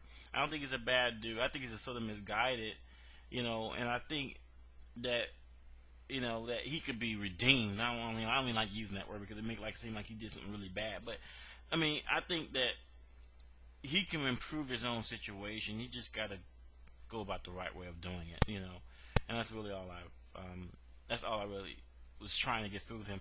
I know Executioner, he came up there and he just came on the show, he picked him apart and all that stuff. But, as much as funny as that was, that wasn't my style. I really did try to get through to him. And then Mike was just yakking in his ear. That's the bad part. He's yakking in his ear and he's filling his head with all these, these stupid ideas of how to settle shit. Because Mike Chaos, as he said, he can give a fuck about evolution, but we ain't the same way. We do care about evolution, because if shit goes down, there's a big ass brawl of evolution. You know what's gonna come after that. You know that we basically fucked ourselves. Correct. Right. So Mike Chaos can give a shit about that, but obviously we can't say the same, and that's why I'm saying, hey, if you're close with Josh or someone's close with Josh, pull them aside, and it's the same thing, those who are close to Chaos and close to Dark Prince, pull them aside, mediate the shit, do something. Don't let this shit spill out, because it already has reached a boiling point once, and is now. I'm sure that it may all just blow over, because we're not even sure that Justin even gonna be. If Josh is even gonna be back for Evolution. Well, I thought shit was dead already, since Josh left or whatnot. Me too. I would think the same thing. I'm like, what would be the point? That's why that was the weirdest thing. Hold on for a second. No, I was saying the weirdest thing about it is that this video came out of really nowhere. That's the whole point that I was trying to say. I'm like, the timing of it is extremely odd. What's that? It didn't come out of nowhere. I can see, because the main start of the video was because he wasn't chosen for a 5-on-5 or whatever, and he said he beat Duck, and he said he beat Clockwork and Shady K and all these people. You know what I'm saying? The end of the video came out of nowhere, really, in my opinion. But whatever. Right. And about the 5-on-5, I already talked to him about that, and I gave him my viewpoint on it, and he has. I can't say he's not completely without merit, but at the same time, though, as far as I know, he hasn't placed high in any really big tournament. So beating someone beating one person in a money match and beating another person, does not make you a top player all of a sudden to be considered as being the best on the West Coast. Can I say something real quick? I'm sorry, what? Can I say something real quick? What's up? You got 10 seconds. Thanks. Appreciate it. Who's that? This is Incog. This is Love Doctor. Okay. When I watched the video, maybe a few days ago, and he has a valid point in one sense, but in another sense he doesn't. I'm just saying this because what you just said. Obviously he beat Clockwork. Congratulations. I can tell you a guy in Pensacola has a better Strider Doom than Clockwork. He beat some other people that he was talking about. I do believe that he should have been part of the best 5 only because he brings the new school gameplay. Clockwork, NKI, or whatever. They were good at their time. Really, they were good at their time. They were impressive at their time. They made you want to watch videos, this, that, and the third. But they're not top in the West Coast. I mean, they're not. I mean, honestly, if Nah, you they're really, not. I mean, Don't I lie. believe They're, that. I believe Duck. I mean, I really don't know the guy Duck Jr. I watched him play. I know some. I know like Eder from Florida beasted him, and nah, I think Eder sucks. You heard it here first. Eder's smart. He's not Nice. good. He's smart. Okay, Very one good. says he's smart, the other one says he sucks. All Well, right. Nah, the he thing, sucks. the thing about Eder is a gimmick player. He's a big Yep, gimmick player. he's giving. Right. He's been a I'm gimmick sorry. All right. player since I've known him back in 2000, like when the game first came out. When he used to play me, what was it? It was Doom, Commando, Cable. No, excuse me. It was Cable, Blackheart, Sentinel. Used to be his primary team back in the, like when he first started the game when he got good. And then he used to play Team Strong, and he used to play a couple other teams. But he's always a gimmick player. He's always been a gimmick player. He's one of the best gimmick players I've ever seen. Outside of nope, he's the best gimmick player I've ever seen. Maybe Mike Z was a better gimmick player because of the team that he picked. But you know, he just I don't know. It's weird because when Eder plays, if you don't know his gimmick, or you can't adapt to his gimmick, he got you. That's it. He just got you. Infinite. First of all, have you played Eder before? Yeah, I beat him for Money at Evo. Oh, okay. Top E. Okay. I mean, I believe like Infinite is a very good player. You know, don't get me wrong, he's a very good player. But if Infinite would have had just like maybe one less month with Tron, he would have lost. One less month of what? One less month or two of Tron Bond, he probably would have lost. You know, just because like Eder, even though he's a gimmick, he is smart. He's not. Nah, his gimmick. He's not I'm like. gonna call out his. Hold on, Incog. Let him respond to that. Sorry. His gimmick right now is gun, call Storm, Viper Beam, and does that trap from 1999. And no one else, I don't know why, because they're all new people. They don't know how to get out of it. They're like, oh, I'm just going to try and jump out and keep picking. Okay, why not Ted? Years. They haven't seen it in 10 years. What do you expect? I mean, who does that? I mean, honestly. Just crap. Well, I mean, even the Bible says there's nothing new under the sun. I mean, come on now. I mean, but seriously, he uses a trap that came out like okay. Eder uses a trap where he uses he goes shot. Then he calls was it Storm Variety? Yup. And then he goes shot. He did 3 shots, Storm Variety, jump up, shoot, because that's the only time you can jump up. If you jump up, you block the shot, then he goes shot. If you push block, then he does he does shot. If you push block any one of those shots, he pause, shot, jump up, shot. I mean, it's a trap that's been out for years, but it's kind of like. Okay, let me ask you a question. Mike, let me ask you a question about that. I'm trying to understand how this trap works, and I think I do. But the best way to get out of that, maybe I'm wrong on this. But the Storm Variety says the only bad thing I remember about that is that it doesn't hit immediately after it's being called. So exactly right. You could just dash forward as soon as. Nah. Huh? Nah, because he's shooting forward, which makes the ground game done. So you can't go forward. Mm-hmm. And then since the Typhoon goes up in the air and it hits late, you can't jump because you get hit by it's like Blackhearts and you get hit late. Mm-hmm. So you're gonna get hit, and if you get hit with these, they jump up and shoot you. Yeah, so it's like, okay, what do? You can either normal jump forward and throw your way over there. You can tag. If you got cable, tag and cable. Okay, I got 2 characters. I'm gonna hyper and you're dead. Yeah. Another way you can get out of it, which I learned recently, is since it's called. I've learned it only because I start playing Eternal Fighter 0, the instant air dash. You can instant air dash if you have a character that dashes. What you do is you normal jump, block the first shot, and then dash forward. And what happens is, if you do it properly, you dash past the typhoon, and you land before his gun retracts back. And if you don't do it properly, then you're fucked. But That, that's options hold that up. you have. That could be good, except, see, when he does a gun, he could do a scimitar also, which limits your air dash forward also.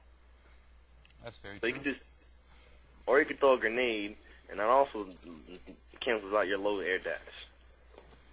Now the thing is, like, people I play are not, number one or number two in the world. I mean, they're not really that good. Like, the people that beat me because they have, like, a thing that they know about me that they can beat me with. So, I mean, like, I'm not gonna say I'm gonna go to FR and place, top fucking 10 or anything like that. But I guarantee when I get there, everybody gonna know who the fuck I am. It's just that simple. That's all I want to do. I barely ever, like, got into major tournaments, but this is my time. Anyways. I bet if I go to Evolution, everybody knows who the fuck I am. Hell yeah, we're gonna know who you fuck you are because I'm gonna sign over your goddamn head. No. Alpha I'm just gonna go Radio. to people and tell them, hey, you got $5 billion? No. $5 billion. Nah, I'm gonna have a sign over your head that says www.alphaism:3000. Enter in WinApp or VLC. Infinite, let me ask you a question. What is your best team anyway? Who, mine? Yeah. I don't know. It used to be Ro, but I don't like Ro anymore. I do, but I'm not. I'm lying. I don't know. Ro, I guess. Ro? Anthrax. I switch it up now. Man, Anthrax is so fucking godlike. It's retarded. Yeah. Does Anthrax have any counter teams? No. I broke in my opinion. Marrow Charlie Tron. Oh, here we go again. Marrow Charlie Tron. Although he probably ain't kidding. There's probably some shit with it where I'm not seeing where. Yeah, I could see. I don't see how that team beats Sentinel though. I mean, I understand why it might beat Storm, but I don't see how they beat Sentinel. Sentinel's stomp is, like, as Magnus would say, godlike. All right, what I'm gonna say, I'm gonna ask you Infinite because I'm gonna get tips because this next week I'm practicing up my Sentinel so that way I can go to FR and not look like a dumbass. This is the problem I'm having. My homeboy plays Magneto Sentinel Tron. Crappy team, I understand. Don't say anything to me about it. Now, say my Sentinel gets in, right? And his Magneto my Sentinel gets Magneto.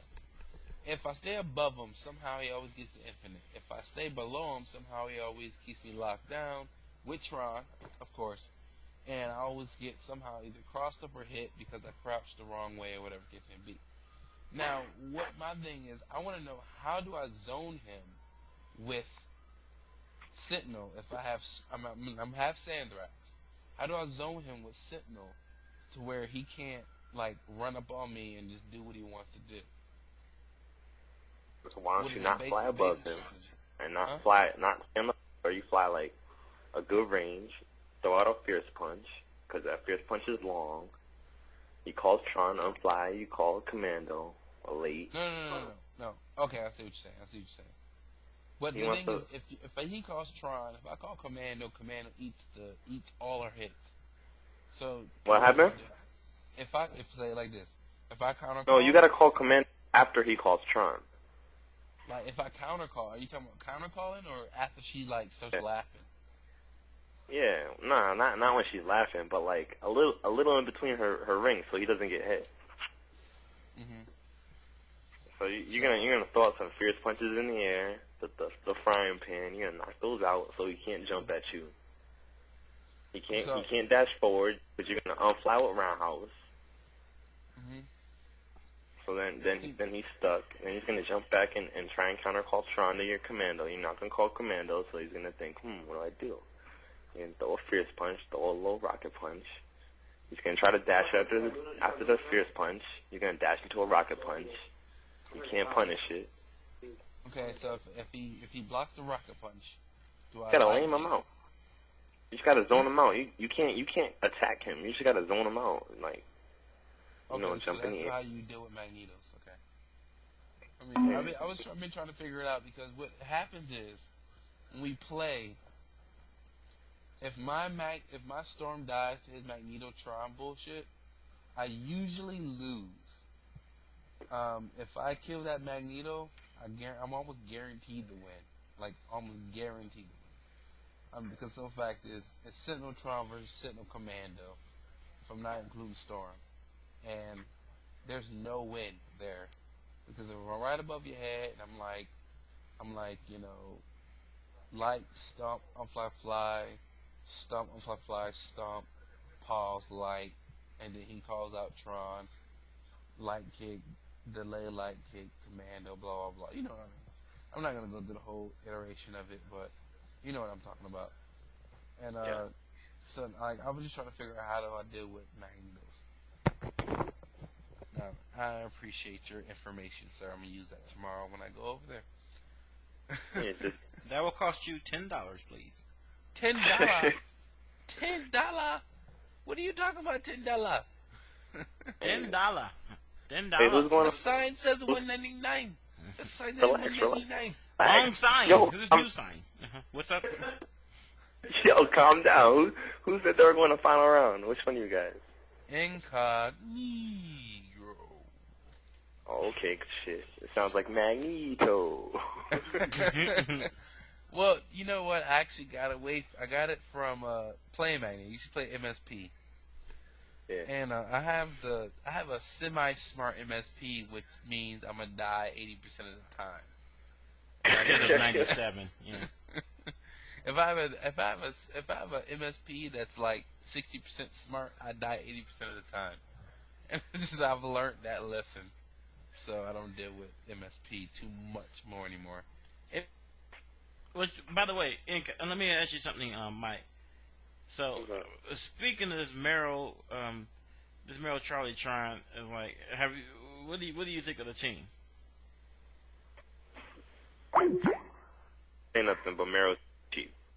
What? I'm not gonna reveal Justin as a guy like tactics, but Meryl's pretty cheap. Meryl's pretty cheap. Yeah, Okay. I mean the way it's because like everybody thinks about it like think about it like this. 6 years ago, when everybody was playing Magneto and nobody was doing everybody was doing basic air combos and just short launch 1, 2, 3, 4 roundhouse, and no one was extending. You know what I'm saying? Like Storm was basic. Everybody Sentinel sucked. Everyone was like, "Oh, Sentinel's garbage." Mm-hmm. He's not like he's now. He's got but he's turning those characters like that. Like, oh, they're you not talking normal. about? See, the examples you brought up are all top tier characters. You trying to say that that is Giant of Elite versus how she was originally played? You know, as a scrub. You know, Scrub's originally played her. Are you saying that Justin's really elevated her game to the point where it could be likened to how Sentinel was played in the very beginning and now how he's played? Well, I mean, if he played himself, theoretically, I'm not sure who would win. Maybe his top tier team. Mm-hmm. But if he plays against normal people, I think his low tiers still have an advantage because just the way he thinks. Oh, and I want to shout out Bill Wellman, a.k.a. Duke the God, a.k.a. Deus on SRK. That'd be $10. All right. All right. I don't want Justin to spill all his beans. I still try. I am still. I was at work yesterday. I was lost in thought while I was working with this customer, and I was thinking about what the fuck does Ruby Jill, Ken has, and I can't see it. I can't see it. Can't see. I mean, it's like this. Like, think about it. Like, all right, we all remember back in the days when Mike Z would release a combo video or Drew and Utah, mm-hmm. and we're like, combos are hot, and how can we do them? And now yipes and crazy people are doing all these crazy combos and shit. You know what I'm saying? Mm-hmm. Like, it's possible, and just think about it in gameplay. Like, if someone's smart thinking those combos, because see, combo video people who make combo videos tend to not be good in tournaments. You know what I'm saying? Like, mm-hmm. They can do the combos, but they don't know the finessing. Yeah, how to fight somebody, basically. You know what I'm saying? Mm-hmm. Like, if you stood still and let them do the combo, they'll freak it on you. But if you're fighting back, they don't know what to do. You know what I'm saying? So it's like Justin's just using how he normally plays with any other character, and like all these extra combos and shit. And they're not bad combos, I won't lie. But if you were to play Justin 50 times with his low tier teams, how many of those matches do you think you would take, and how many, versus how many he would take? 50-0 me? No, not 50-0. He's bugging. 50? Damn, I don't know. 50? It depends what team he picks, because certain teams I have to pick certain teams. I won't lie. Like some of those low tier teams, you can't pick normal. Like whatever your team is. Like if you play MSP and he picks one of those teams, like I'm sorry, but you can't pick MSP no more. You're gonna lose too. 50-0, yeah. If you play MSP 50 times and that's your favorite team in the book, and he plays this one team, I'm sorry, you're not gonna win. Like, what if you play Santhrax? Because that's supposedly the best team in the game. I think it's the best team too, but he has teams for that too. He has teams for Santhrax. You tell me. Yeah, he just said Mero Charlie Tribe. I'm saying like, it's, like who am I gonna? It's a counter game. Like it's a little. See, I'm not gonna tell my secret on how to beat them. See, I know the real secret, but I'm not. I can't say. You can't say. But so you putting your quote unquote secret to work. How many rounds do you think you'll win if you had to stick with Storm? If I had to stick Commando.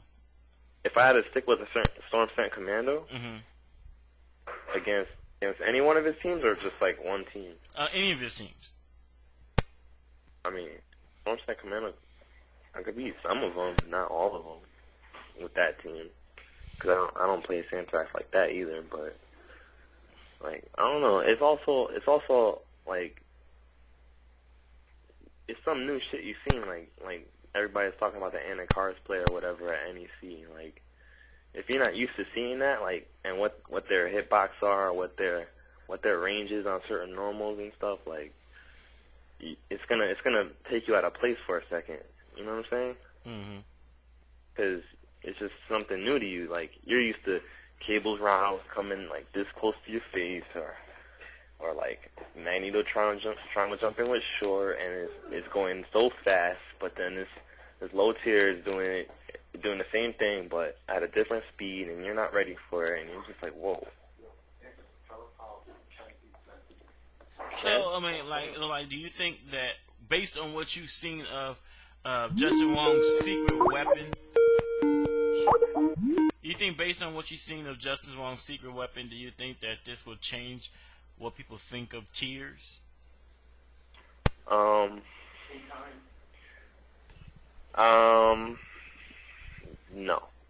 Hey, can I ask a real quick question because my computer reset? 5 seconds. What the fuck are you talking about? That's all. What the fuck are you talking about? I mean, cause okay, I know that you just said something about his secret weapon changing tier, da da da da. So I want to be up to date with the conversation, so that way I can join. Well, I'm gonna tell you what was gonna be up to date. Up to date is you gotta wait until tomorrow, until this radio show is up and available for download, and then you can listen to us. You've lost your mind. Co-host has to wait till tomorrow? That's right. That's shitty. Alright, so I change everyone's. I do not, because everybody cannot play like Justin. So if you can't play like Justin, you're not gonna win like Justin. That's right. So everybody could pick two tiers. It's gonna be like the new game Arcana Hearts came out. Like I'm watching people at Chinatown play, and I'm playing it, and it's like it feels kind of whack. Like it's not like when I watch the Japanese videos. That shit was hot. The game's faster. Whole shit's different. Everybody's doing crazy combos. Chinatown's boring for his combos, and everyone's doing boringness.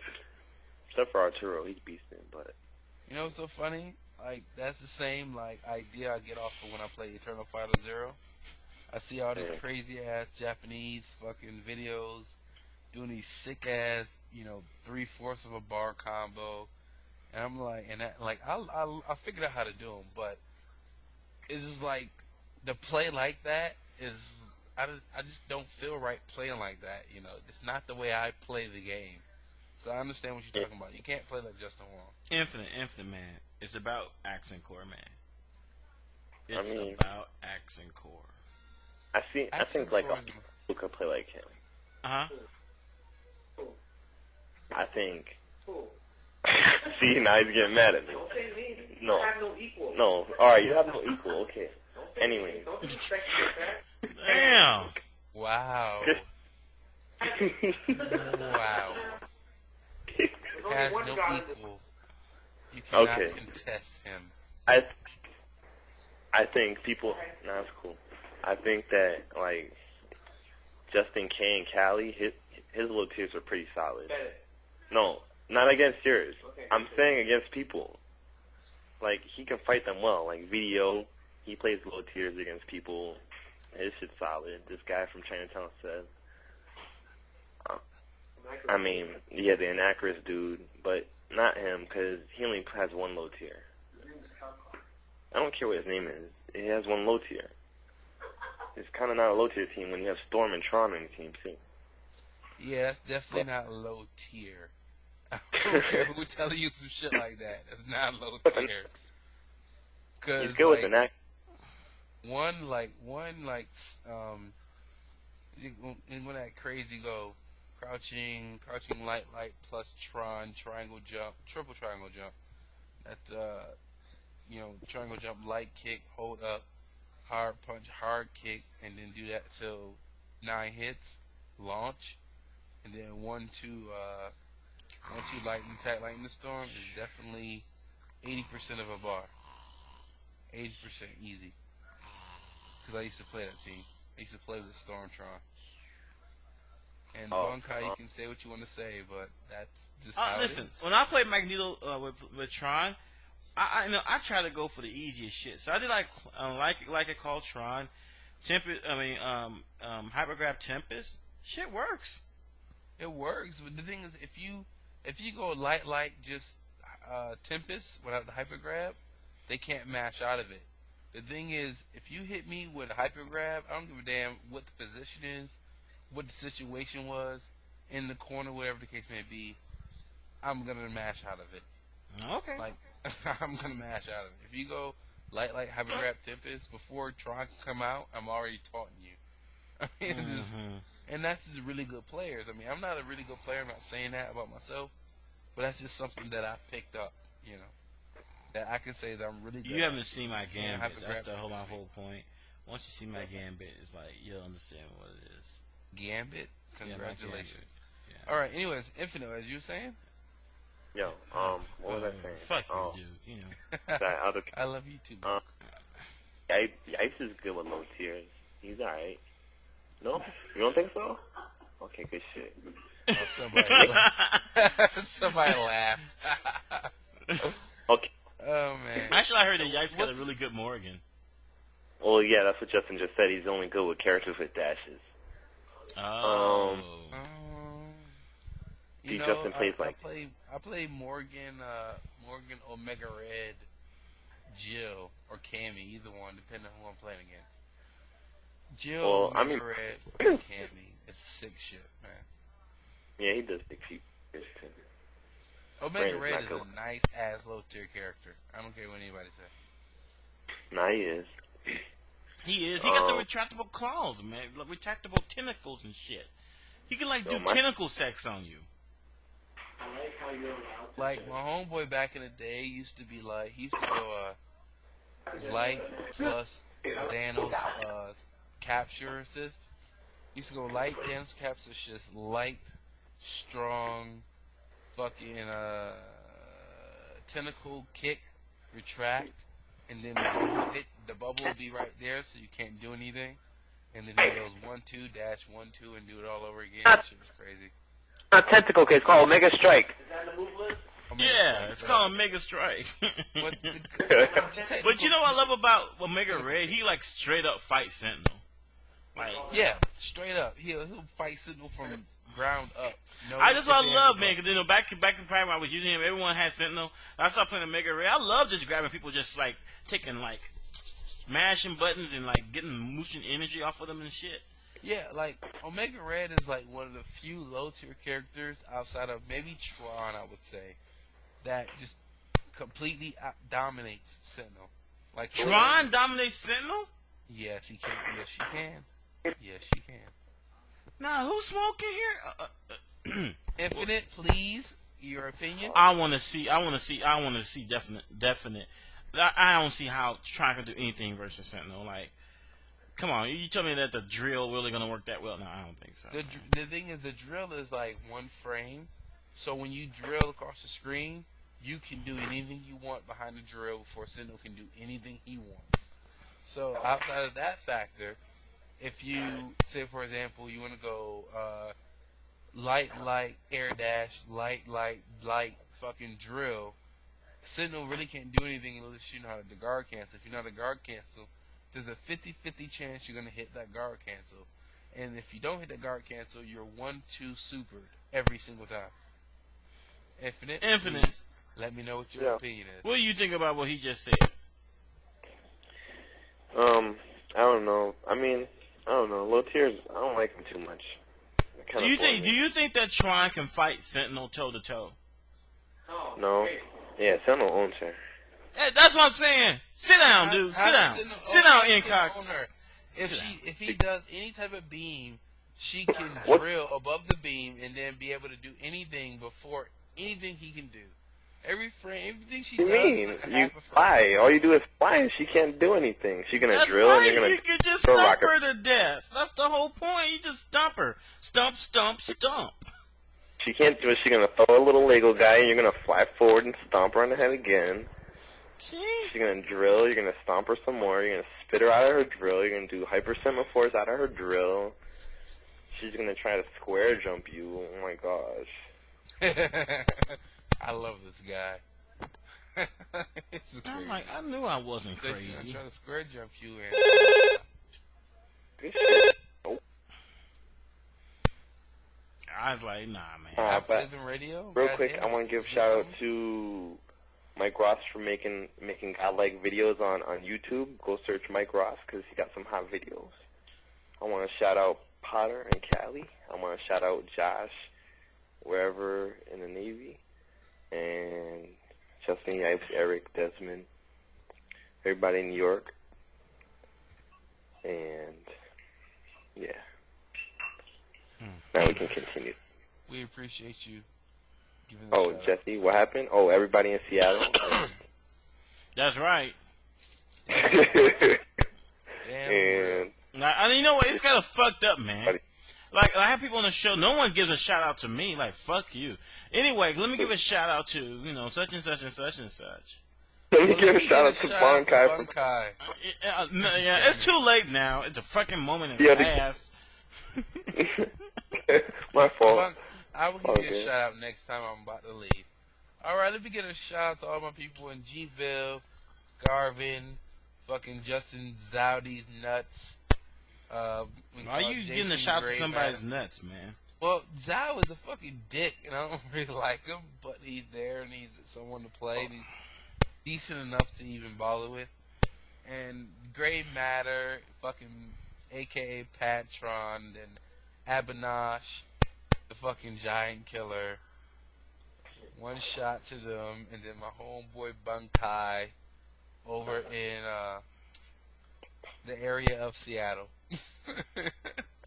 I mean, SeaTac, dude. Seattle, Tacoma. They short it up. It's SeaTac. SeaTac. I didn't know exactly what it was. I know you said Seattle something. Like, I don't live in Iraq, or Georgia or Afghanistan. I live in fucking Washington State. I almost rather live in Afghanistan than Georgia. That's right, man. In Afghanistan, you might get bombed the shit out of, but you can get a blowjob from a 15-year-old girl and not have to worry about going to 10 years. Hell yeah, 10 years. That's right. Over there, that shit is considered normal dating habits. Yeah, hell yeah. You can marry a bitch at 15 over there. Infinite. All about it. Infinite. Yo. Yeah, have you heard about that case about the dude who went to prison from getting hit from it? Infinite Went to probably prison never heard for what? about it. If he's in the West Coast, he probably never heard about it. And you ever heard about it? Okay, here's what it is. This dude in Georgia, he was 17, right? And the girl was 15. No, by the way, they were at a New Year's Eve party. Someone was videotaping his shit, right? Yeah. And so this girl comes up to him and starts sucking him off. Randomly? I mean, not randomly, but they said that there was like it turned into an orgy. She knew An orgy. It turned into a fucking orgy. All right, so he's getting head from this girl. All right, and Wait, there's he like, was a bunch huh? a bunch of 16-year-olds or like It was adults or like 15 to 18, I guess. all right. So apparently somehow the video winds up in the hands of the cops. The dude that got head in the video, he got 10 years with no possibility of parole from getting head from this girl. Now he was 17 when he got this. She was 15. For real? Yeah. Now here's the fucked up part. How he just had sex with her? He would have got A misdemeanor. It's like a misdemeanor. He would have got 150 hours community service. Sex would have been a misdemeanor, but since he got head, he got 10 years? Yeah, because that's sodomy. Oh, I wow. don't even understand Yeah, what sodomy exactly. is, but what the fuck? I mean, honestly, he got 10 years in prison because he got some head.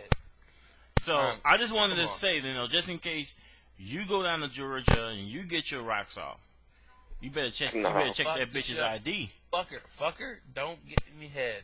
Fuck That's the right. shit. That's right. Yeah. Fuck her to Yeah. death and don't Nah, get any head. Mm-hmm. Tell the bitch don't even Don't. kiss me. You know what? The better yet is if you say, and better you better not bust in her face. That's an additional 5 years. Hell yeah. You Yeah, busting her that's face. wild, Joe. That's abuse. That's right. That's right. And she's got to swallow. That's an additional 20 years. Yeah, I'm that's for additional 10 to 20 years. On a That's minute. That's rape, actually. Yeah. Hold up I mean, real you quick. swallow. I have someone that wants to talk about that issue real quick, and has a few questions about that issue. Really? Okay. All right. Yo, Ben. Huh? What's up? It's Who's this? Triforce. Oh, what's up, man? By force? All right, I just want to ask a few questions. I need to get like the whole perspective in together. Okay, so from what I'm hearing, they had a New Year's party, right? Mm-hmm. And there's the kid is 17, right? Right. The guy, okay, so he's underage. All right, hold on. She's And 15. everyone's wilding out. I guess everyone had drinks and whatnot. Right. And the girl is 15, right? Right. Okay, so I guess like did they say the details of like who started what? Like did the girl approach him?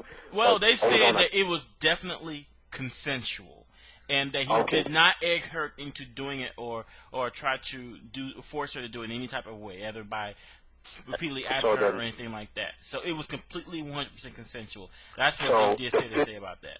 the underage girl goes to the underage boy, Mm-hmm. pulls his pants and fucks her mouth with his cock, and now he's getting what again? 10 years, mandatory, 10 years. mandatory in prison. Mandatory. I know a lot of people don't like this card, but I just have to ask because I have black. to know. He's Yes, black, he yeah. is black. He's black. And He's check black. it out. Let me- Yes, okay, he is let me black. take over Bunkai for a moment. I'm gonna No. give the phone back to Situation. Infinite. All right, the situation. Hold on 1 minute. Hold on 1 minute before you go. Are you there? Are you there? Yo. You getting back to Infinite. Is that Infinite? Yeah, that's Yeah, Infinite. Hey, hand the phone back to him. I want to tell him something. Alright, hold on. I want to tell you something. Yeah. All right. This is what I want. I want to hear your honest opinion on this. I know it's fucked up that what happened to him, whatever. What do you think should have happened to him? All right. This is What I think should have happened to him? This is the situation. All right. In Georgia, if you have sex with an underage woman, it is a misdemeanor, which gives you a mandatory 6 months in prison, 6 months in jail, 6 months probation. Depending on how many offenses you get more than that, as far as probation. Okay. Felony-wise, you get 10 years, no parole. No one knew about this rule until he got into prison. All right, what do you think? All right. This is what I think.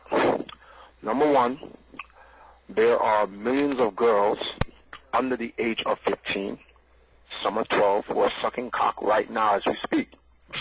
And they're doing it to other boys who are underage as well. Should those kids get 10 years? Which little girl does not experiment and fuck around with sex? Why is a 17-year-old kid who the girl consensually pulls down his pants, and because you have to think about it, she's fucking her own face with his cock. He's not fucking her in the mouth. She's fucking herself in the mouth. And now they're having oral sex, but he's going to lose 10 years of his life because she wanted to please him. You think that's right? Okay. Come on. Okay. Well, let me intervene here. We were all under 18 at one time. Which one of us were not under 18? Well, here's the part that we forgot to mention. I forgot to mention to you that the reason why he got 10 years is because there is like a 50 or 60 or 70-year-old sodomy law in Georgia that mandates that anybody who practices sodomy with underage partners is to receive 10 years mandatory. There's a phrase for that. It's called bureaucratic bullshit. I like him. I might. That's what. Now. Here's the part is though. Here's the part is. Now my point is this: that even though that there's a law in the books, the judge has a lot of leeway and whether or not he sees it as applicable in this case. And the fact that they did, and see, the thing about it is the judge directed the juror. You have to look at the video.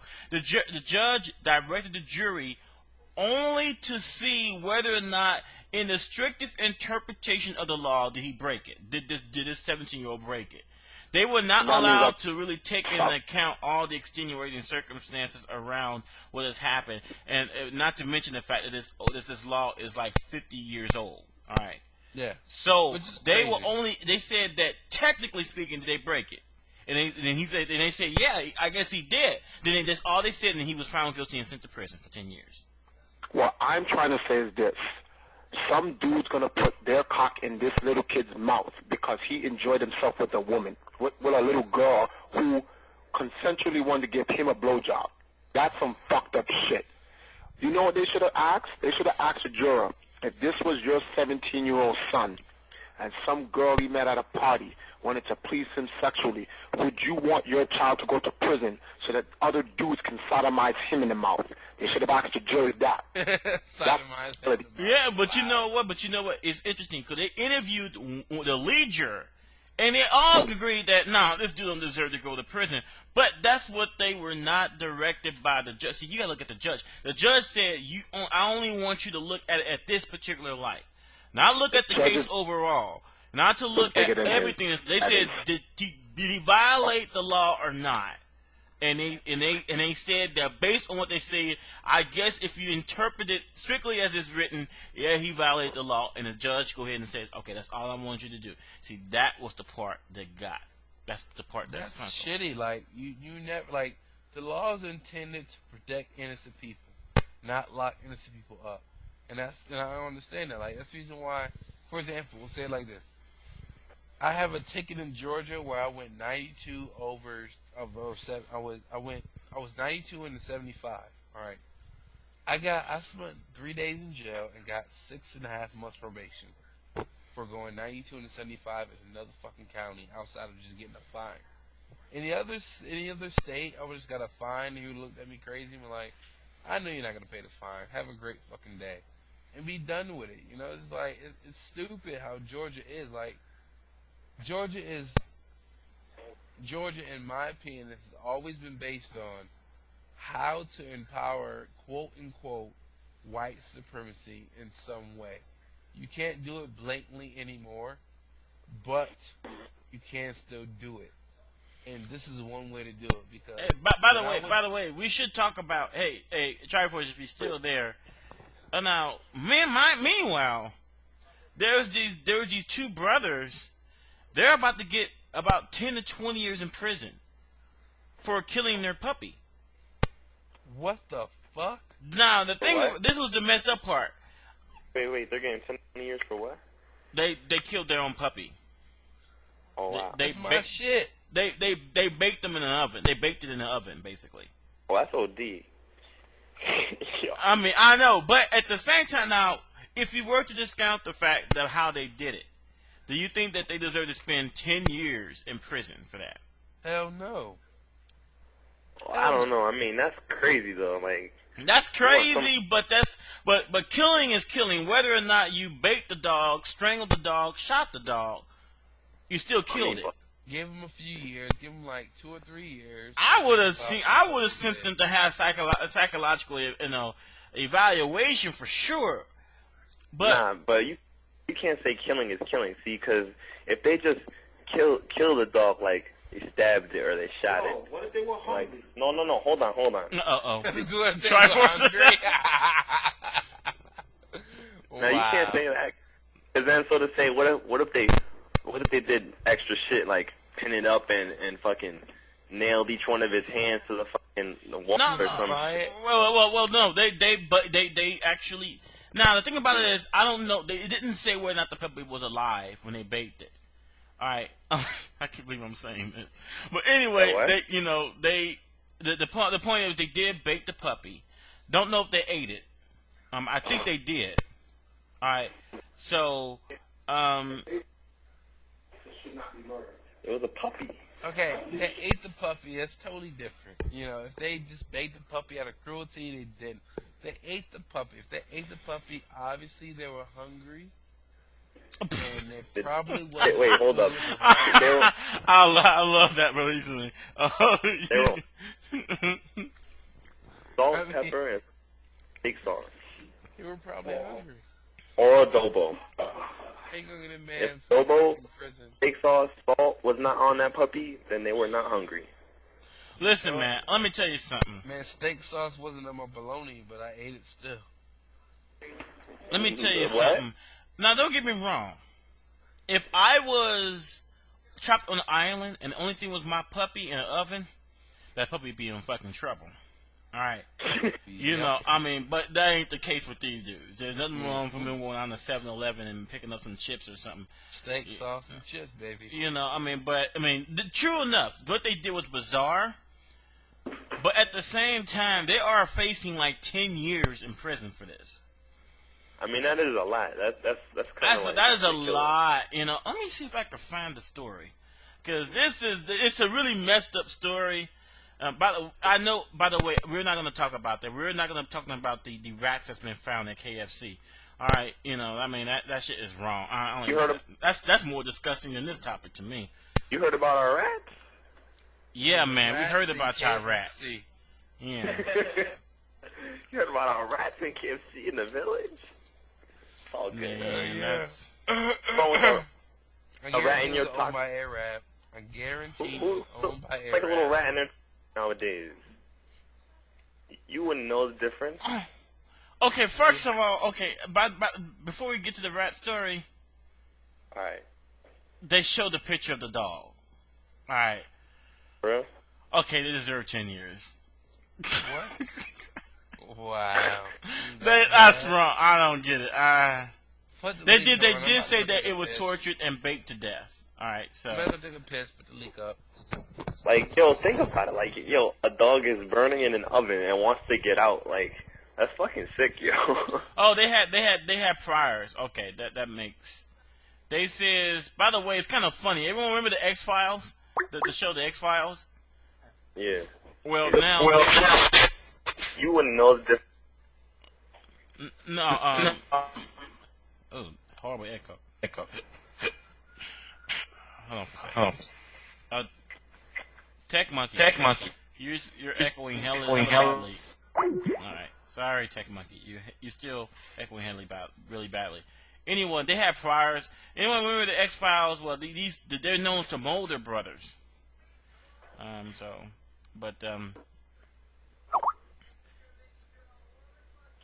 So they apparently threatened children and destroyed a neighborhood community center. Oh, and also one of the brothers was convicted of forcing a 3-year-old to perform oral sex on him. Okay, there. Never mind.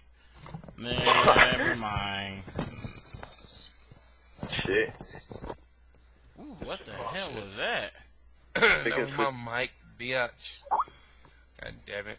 Never mind. I completely just I completely recant everything I just said.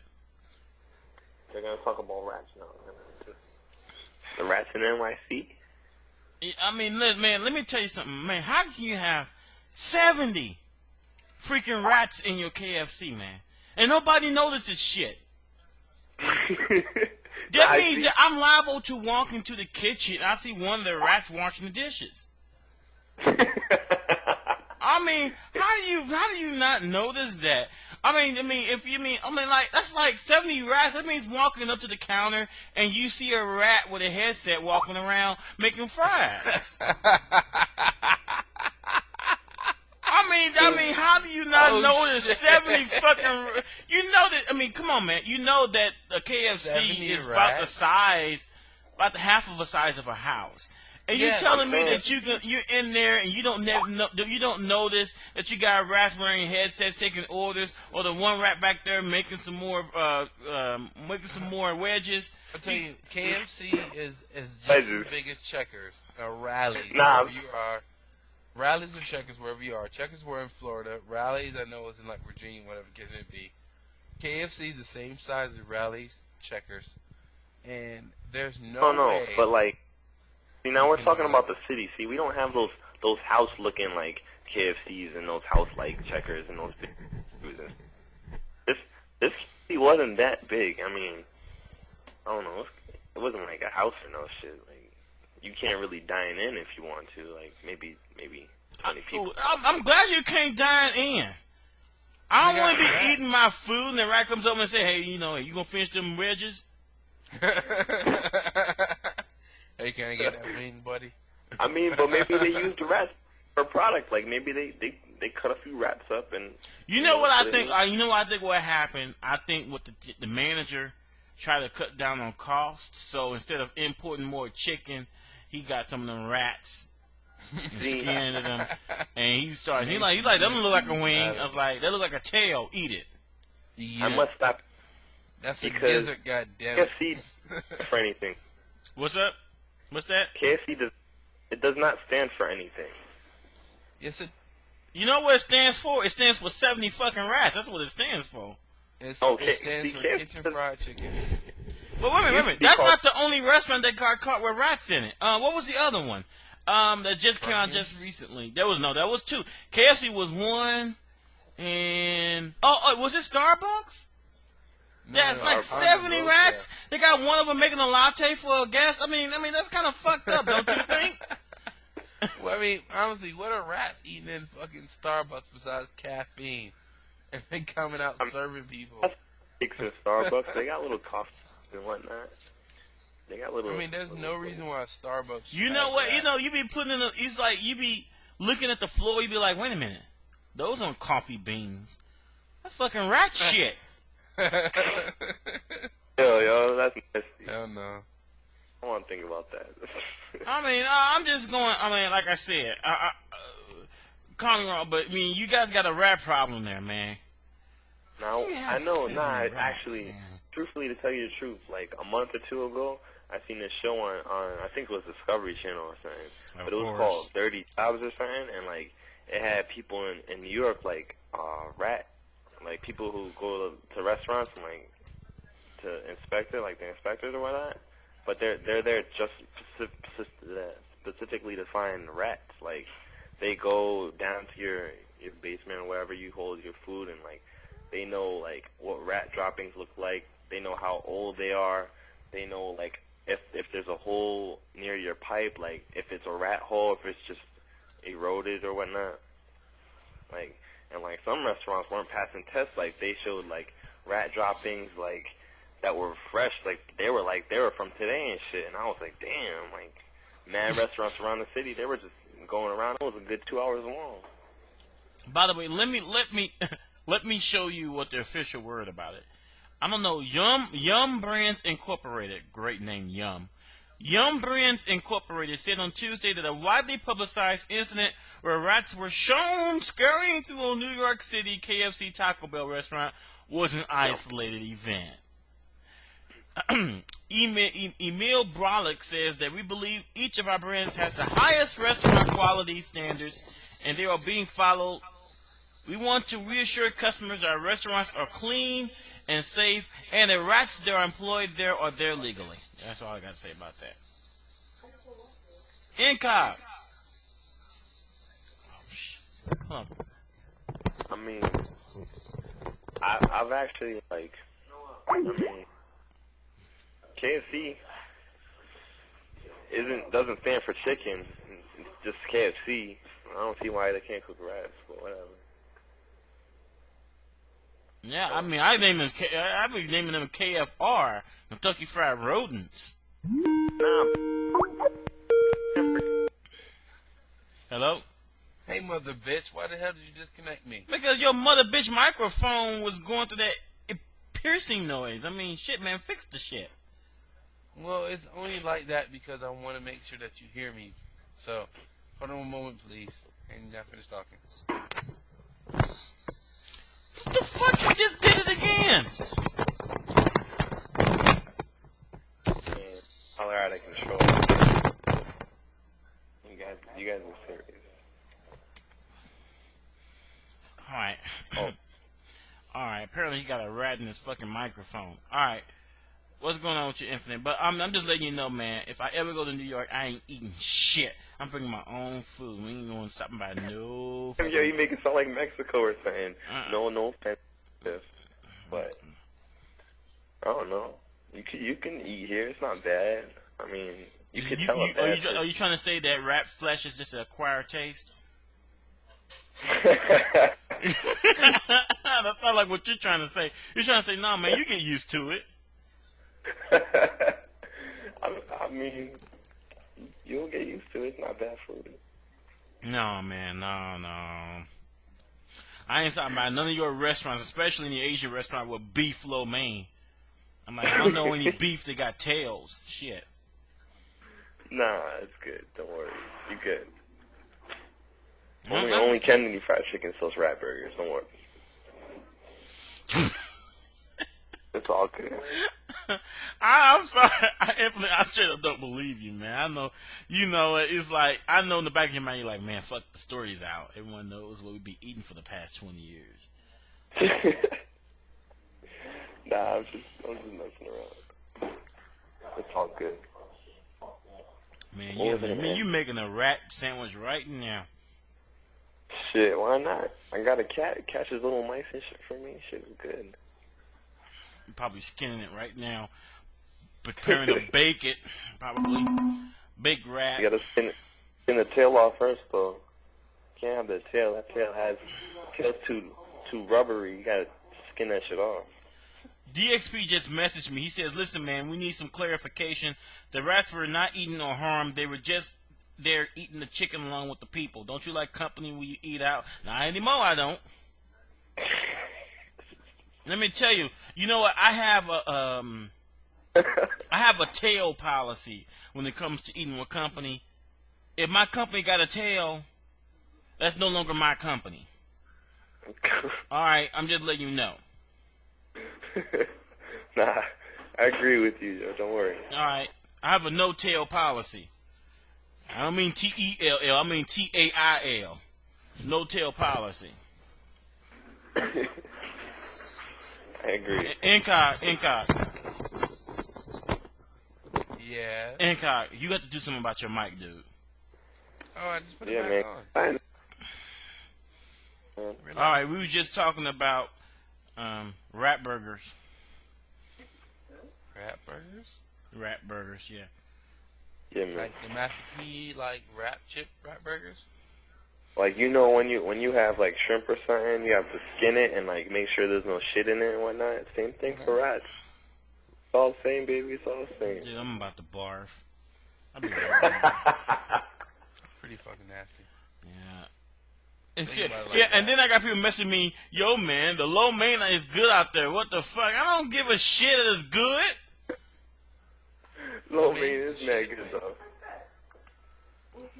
It's all good. I don't care about your rap main. Come out here, man. You'll get used to it. Don't worry. It's all good. Shit, you about as bad as the 38 cat heads that was found in the trash can in one of the Vietnamese restaurants here in Seattle. And I just got food from that place like 30 minutes before I saw the news report. Oh yeah, I bet you ate it. For real? I was eating the food. They said a breaking story. It's like whatever association came down to investigate, reportedly finding 38 cat heads in the Vietnamese restaurant owner had this to say: "No cat heads in food. No cat heads in food. No speaking English. Bet not." No. There's no cheap ass motherfucker. He didn't want to order no food, so he just gonna take out the stray cats. Nah. And I'm sitting there eating their beef lo mein while they interviewing him. I'm like, what the fuck? Beef, that dog. Let me tell you, that shit was really the cat's meow. That's all I gotta say. Y'all are crazy. You should.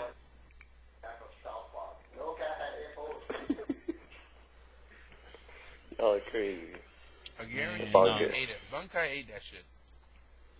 Let me tell you, dumb. I that's the first time. That's like for that day I was a fucking bulimic. But what the fuck, man? Why do you New York people all of a sudden start messaging me? We don't bake rats. We boil them. I'm like, fuck. Do I really give a shit what you do with the? All right, man. Everybody who sent him message, shout out to you, because that's funny. Nah, but wait, I want to ask y'all a question. What do you think about Dead or Alive not being in Evo? I believe it never should have been in Evo from the very beginning. You what? Straight up. What'd you say? It should have never been in Evo from the very beginning. Okay, good shit. I don't like the game. Okay. I mean, it's not. Like, nothing about the game is good. It's overly complicated for no reason. And Virtua Fighter is so much better than it. Hey, so are you? Hey, what? Another question to ask is, like, are you going to get into any of these new games like Virtua Fighter 5? No. Virtua Fighter. I haven't played Virtua Fighter 5 yet, but I don't know. I'm not a big fan of Dead or Alive. I find it stupid. Okay. Dead or Alive is stupid. We all agree on that conclusion. What about Virtua Fighter 5? It came out on PlayStation 3. It's going to be out on Xbox 360 this year, in July. I think I said July or August. It is way too deep. Virtua Fighter is way too deep of a game. You a pussy is way too deep too. That don't stop you from fucking it. Yeah, once you're the man for that right there. Yeah, he's right. But once you fuck it and you realize that this pussy's been worn out way too much, you don't fuck it anymore. Which I don't. I have yet to see. You know what? They said that. I mean, I have never heard any Virtua Fighter says that their pussy game has wore out yet. So, I mean, I don't think you have a problem to worry about. I mean, I just think that, if you haven't started Virtua Fighter, at least by Virtua Fighter 3, 4, like, you're behind. You won't be able to catch up with the top players. It's just way too much. Nah, it's true, though. It's true. Virtua Fighter is a deep game. I watch Virtua Fighter, and I watch Marvel. And the shit that's going on in Marvel, I mean, it's just as crazy as going on in Virtua Fighter. I mean, you have a hard time trying to make me believe that Virtua Fighter is like all of a sudden it's so much more complicated than Marvel. Nah. I used to play Virtua Fighter 4 and like it's not that it's deep, but like the motions for move, like I don't know, it's not like a Street Fighter game, so you can't play Street Fighter and then try to play that. Exactly. Like, see, you can't play your Street Fighter bullshit. No more rats. Nah. It's all about the real meat. Get off the rats. Get with the steak. Well, what's up? No, it tells you motion. Talk about it. Like some moves will be like do a drag. It shows you a dragon uppercut motion, and since it's a 3D game, you're gonna try also like you know how Tekken you do like electric uppercuts and shit. So you try it that way, y'all. And like it doesn't come out like the uppercut like precise. Like it's a precise game. I won't lie. Like I used to play Virtua Fighter 4 a lot, and like. I used to download some of the videos of the Japanese players and like. Okay, so let me hear your excuse of why you don't play Guilty Gear. Why I don't play Guilty Gear? Mm-hmm. Because he doesn't have it. Guilty Gear is one of the best games I've ever seen. No, he said no. He has no don't- excuse because see, it's there at CTF. So I want to hear why he don't play it.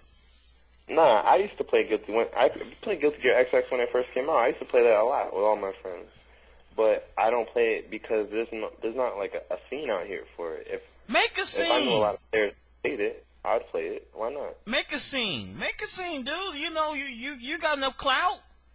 Tell them Nah, see. tell them that this is the stake, that Marvel's the rats, and then just go up there and play the shit.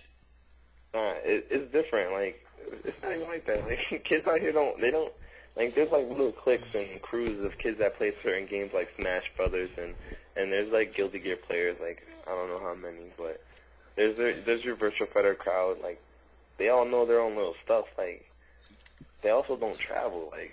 But you know what? Here's the thing about Guilty Gear is that as fast paced as Marvel is, Guilty Gear is just as bit as fast paced as Marvel. No, I mean, no. Guilty Gear is fast paced. I used to play Guilty Gear. I played in Guilty Gear XX. I played Milia. I played Kai. I played. Wouldn't you love to have Amelia Magneto? You know, some shit like that. That'd be great. Yo, she had double air dash. What's better than that? You get the best cross-ups ever.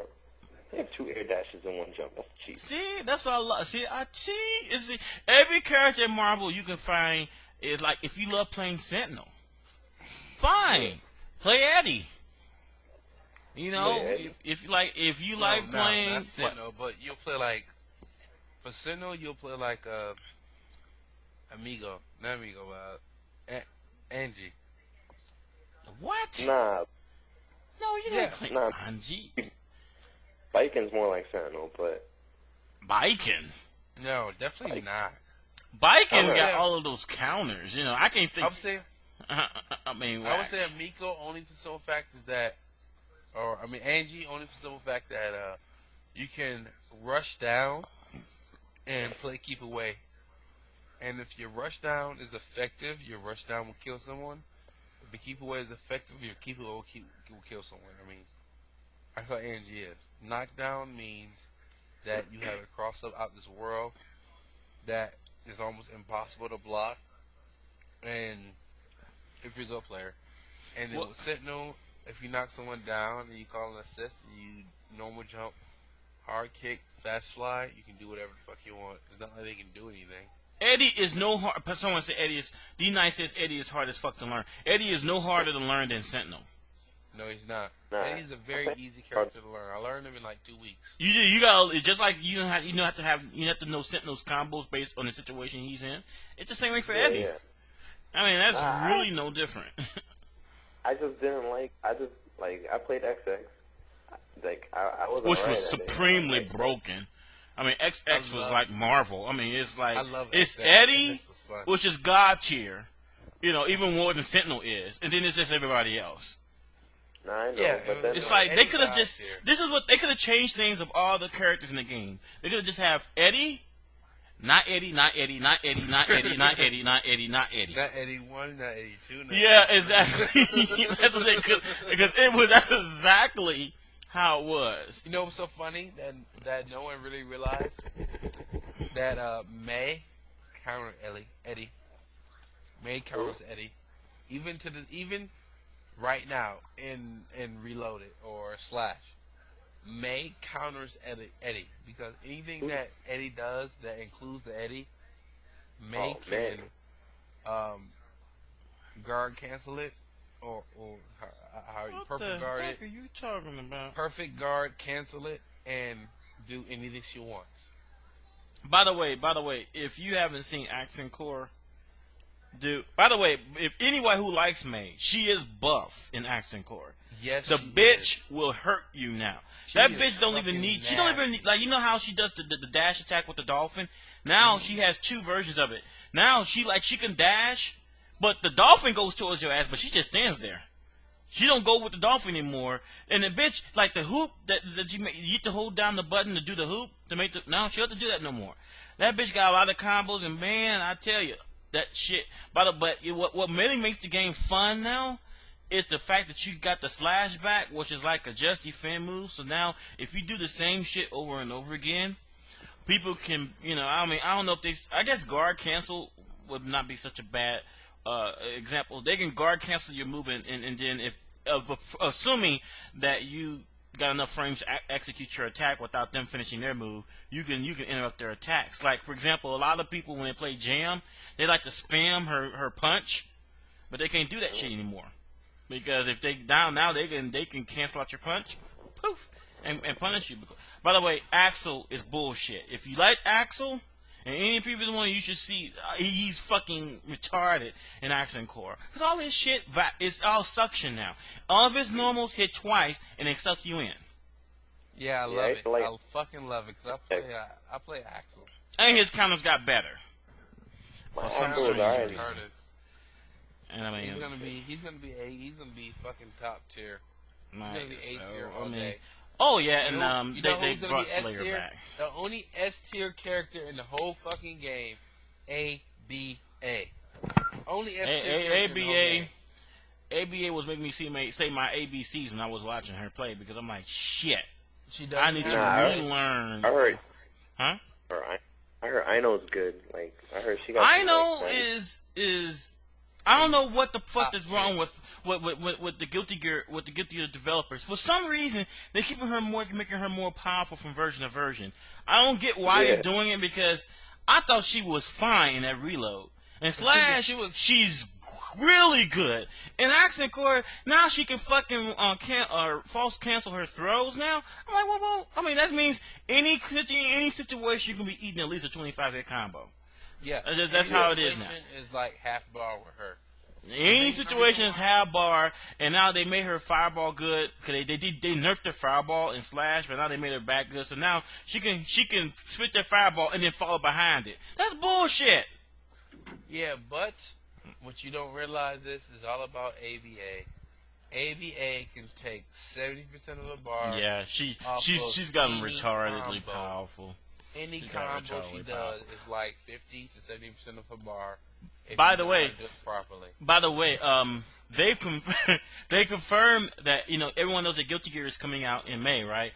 In Japan on PlayStation 2, Accent Core. They are doing a Street Fighter Alpha anthology, Hyper Street Fighter Alpha version of it, where you will be able to play the X version of your character, or Guilty Gear X version, the XX character, or your Reload, or your Slash, or your Accent Core version. Off the U.S. release? That's the Japan release. I assume the U.S. release would be similar. So that means that. It was something like that. There was no American version for Slash. But they did this in Slash, but I think it was only for Reload characters. But this one, they're actually allowing you to play your Guilty Gear characters. From Guilty Gear X all up to Accent Core. What, you play fucking Faust Guilty Gear X? Right, there's certain characters that will be so much bullshit that there's. I was actually kind of thinking, I'm like, is that even tournament viable? Then I thought like, no. I mean, you play everyone. Faust. Yes, XX Soul. They say yes, right. Does loop your ass to death. That's right. Does loop your ass to death. Yeah. Faust who gets you like 3 hits and then he goes into a super, which is 60% of your bar. XX Slayer Bite Infinite. Yep, you're right. Oh my goodness. Yeah, there's some bullshit. XX Eddie. Oh my goodness. XX Eddie will probably rule off because they still haven't come up with a Faust actually can get out of Slash Kai is really good. So actually, Faust can get out of Eddie's bullshit if he perfect block one good hit, he can get out of it, and he can actually zone him out to where he can't even get in. Oh, by the way, I got the best version. I just played the Guilty Gear X version of Dizzy, the boss version. So that means anytime I do that fucking shit where you're in the coffin, that's 80% of your life just going down the drain. I also do that fire wave shit that takes 75% of your energy. Yeah, that's good. That's good. That's a good idea. You know what, Alex Garvin, Dizzy XX. Oh my God, you can even imagine that. Alex Garvin, Evo, or not even Evo. Fucking Alex Garvin playing Dizzy XX. Dizzy XX took the most damage I've ever seen from any character. If you fucking If you go like punch slash fierce Roman cancel or false Roman cancel into air dash fucking slash fierce into anything, 50% of your bar. Oh, congratulations, you've already lost the match because the next combo is gonna kill you. It's ridiculous. Oh my god. But anyway, but hey, Justin made a promise. He said if they ever made Guilty Gear where you could break throws, he'll play the game. What, Wong? Yeah. So now, since Action Core you can break throws, but it's not nearly as easy as it is in Marvel. Oh no, definitely. You have to get up to for the first 5 frames of the throw, I believe, or something like that, and then or else you won't break it. And so because I watch 100 matches of it of Guilty Gear, I only saw throws broken twice out of the 100 matches. It's hard, man. It's hard. You really gotta guess. You're basically gonna have to do a Justin Wong and guess what your opponent is gonna do, or predict what your opponent is gonna do, I should say. But well, if you think about it, that means that there's Guilty Gear X, XX Reload, wait. Guilty Gear X, XX Reload / Action Core. There's 5 versions of most of the characters except Robokai and Abba and you only need one Ooh, version goodness. of Robokai. You only need one version of ABA, and that's the final version where she doesn't have a shitty ass glitch. Right. And I mean, that's you wouldn't hear no read, but that would be interesting. What would be interesting to see is how they actually integrate. Because I mean, there's a lot of stuff that's changed between Guilty Gear X and Guilty Gear Action Core, and I mean it's to the point where.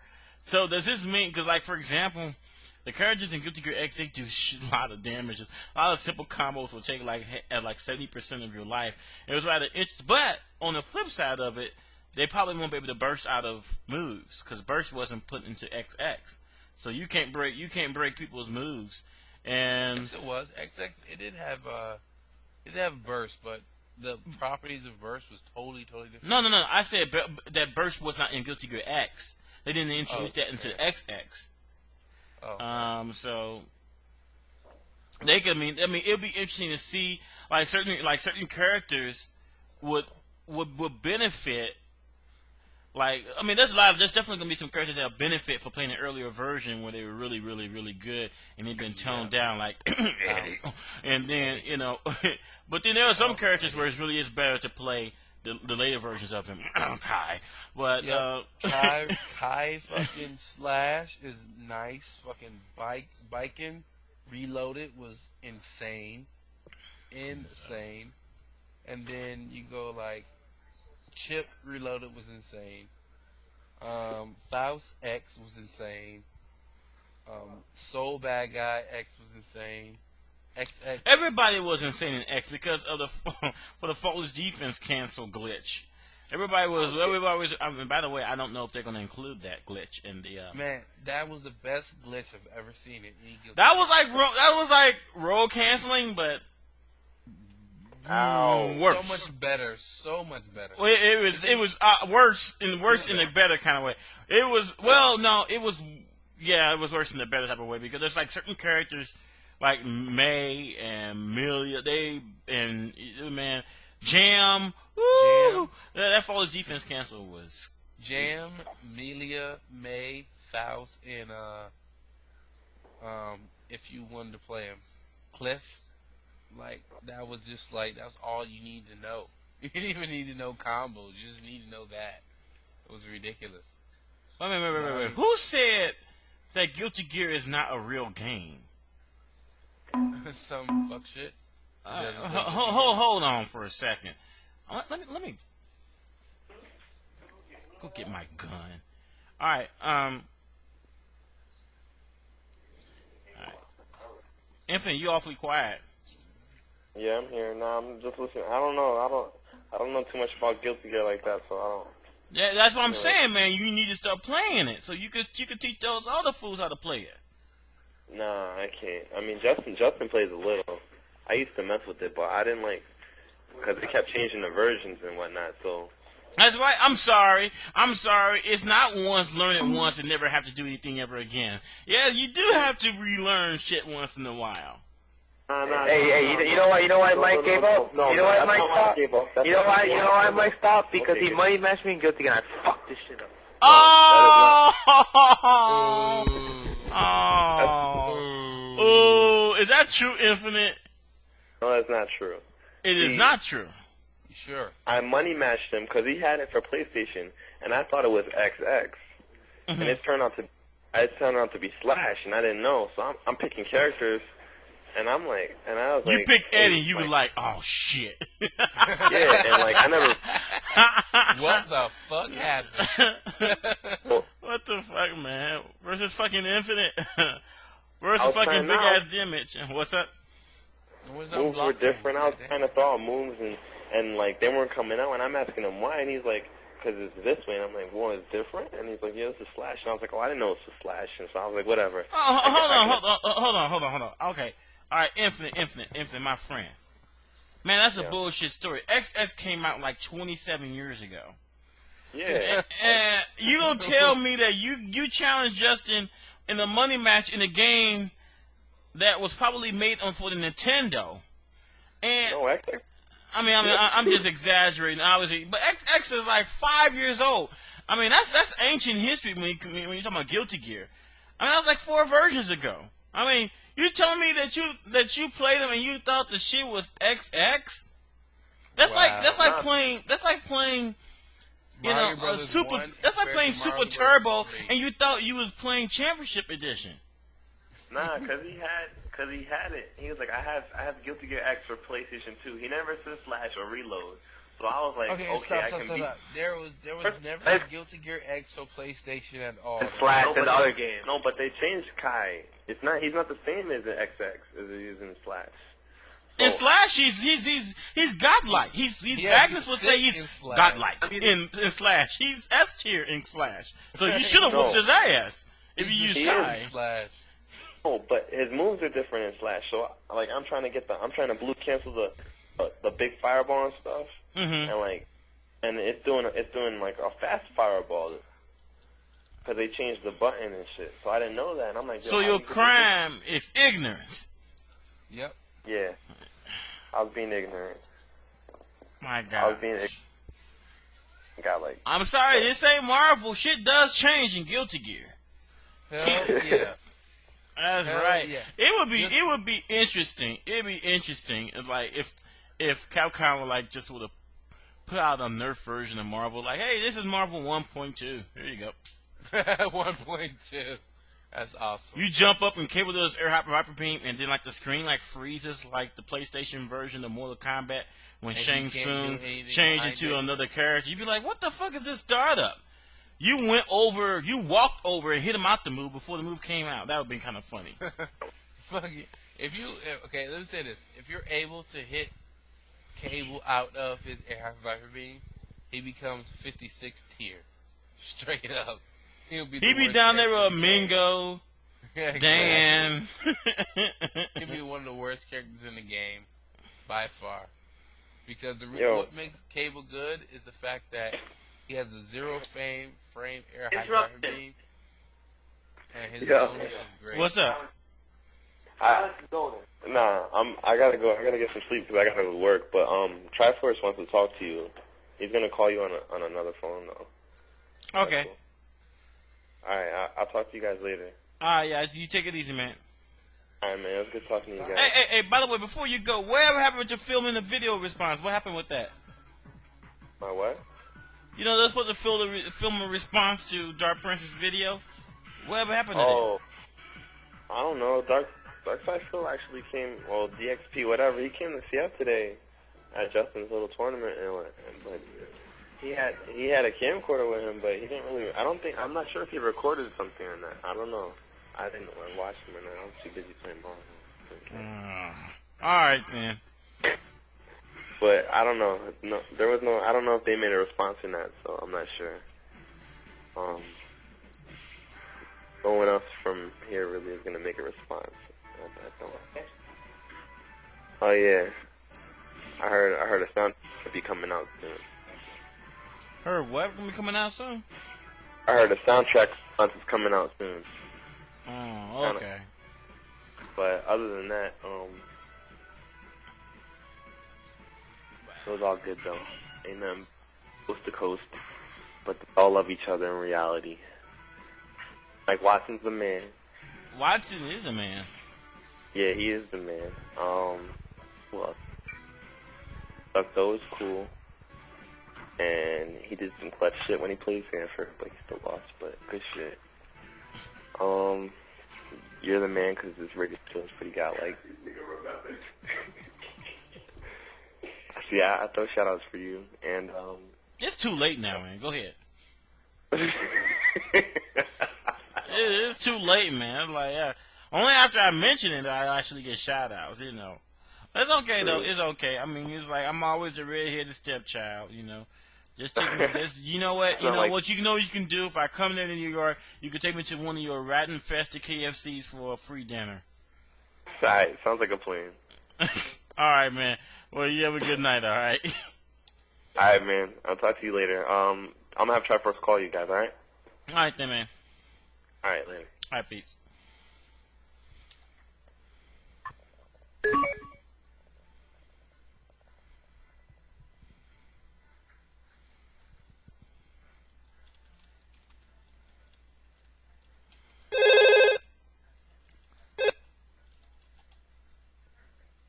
Anyone, you start one and jump to the next one. Yo, you on AlphaISM Radio? Yeah, what's up? What's up, man? Yeah, I wasn't finished with that topic. I was kind of upset, but crap. I wanted to talk about that case with the puppies and shit. It's kind of stupid to bring it back up, but I actually wanted to know, like, even though the kids were they haven't made a sentence yet for those kids, right?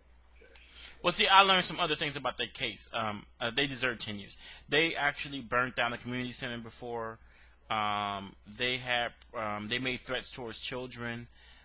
They were one of the brothers. He was convicted of forcing a 3-year-old to give him head. Oh, okay. So they had previous records. Oh yeah, there was previous stuff. So I understand why they got 10 years. Okay, so they're done.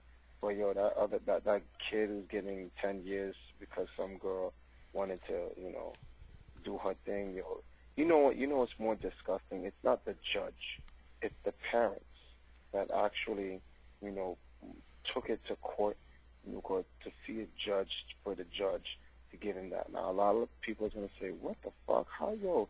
They're being, parents. How you gonna sit there and say, X, Y, Z?" And there's some validity to that, but like, let's try to keep. What's so funny?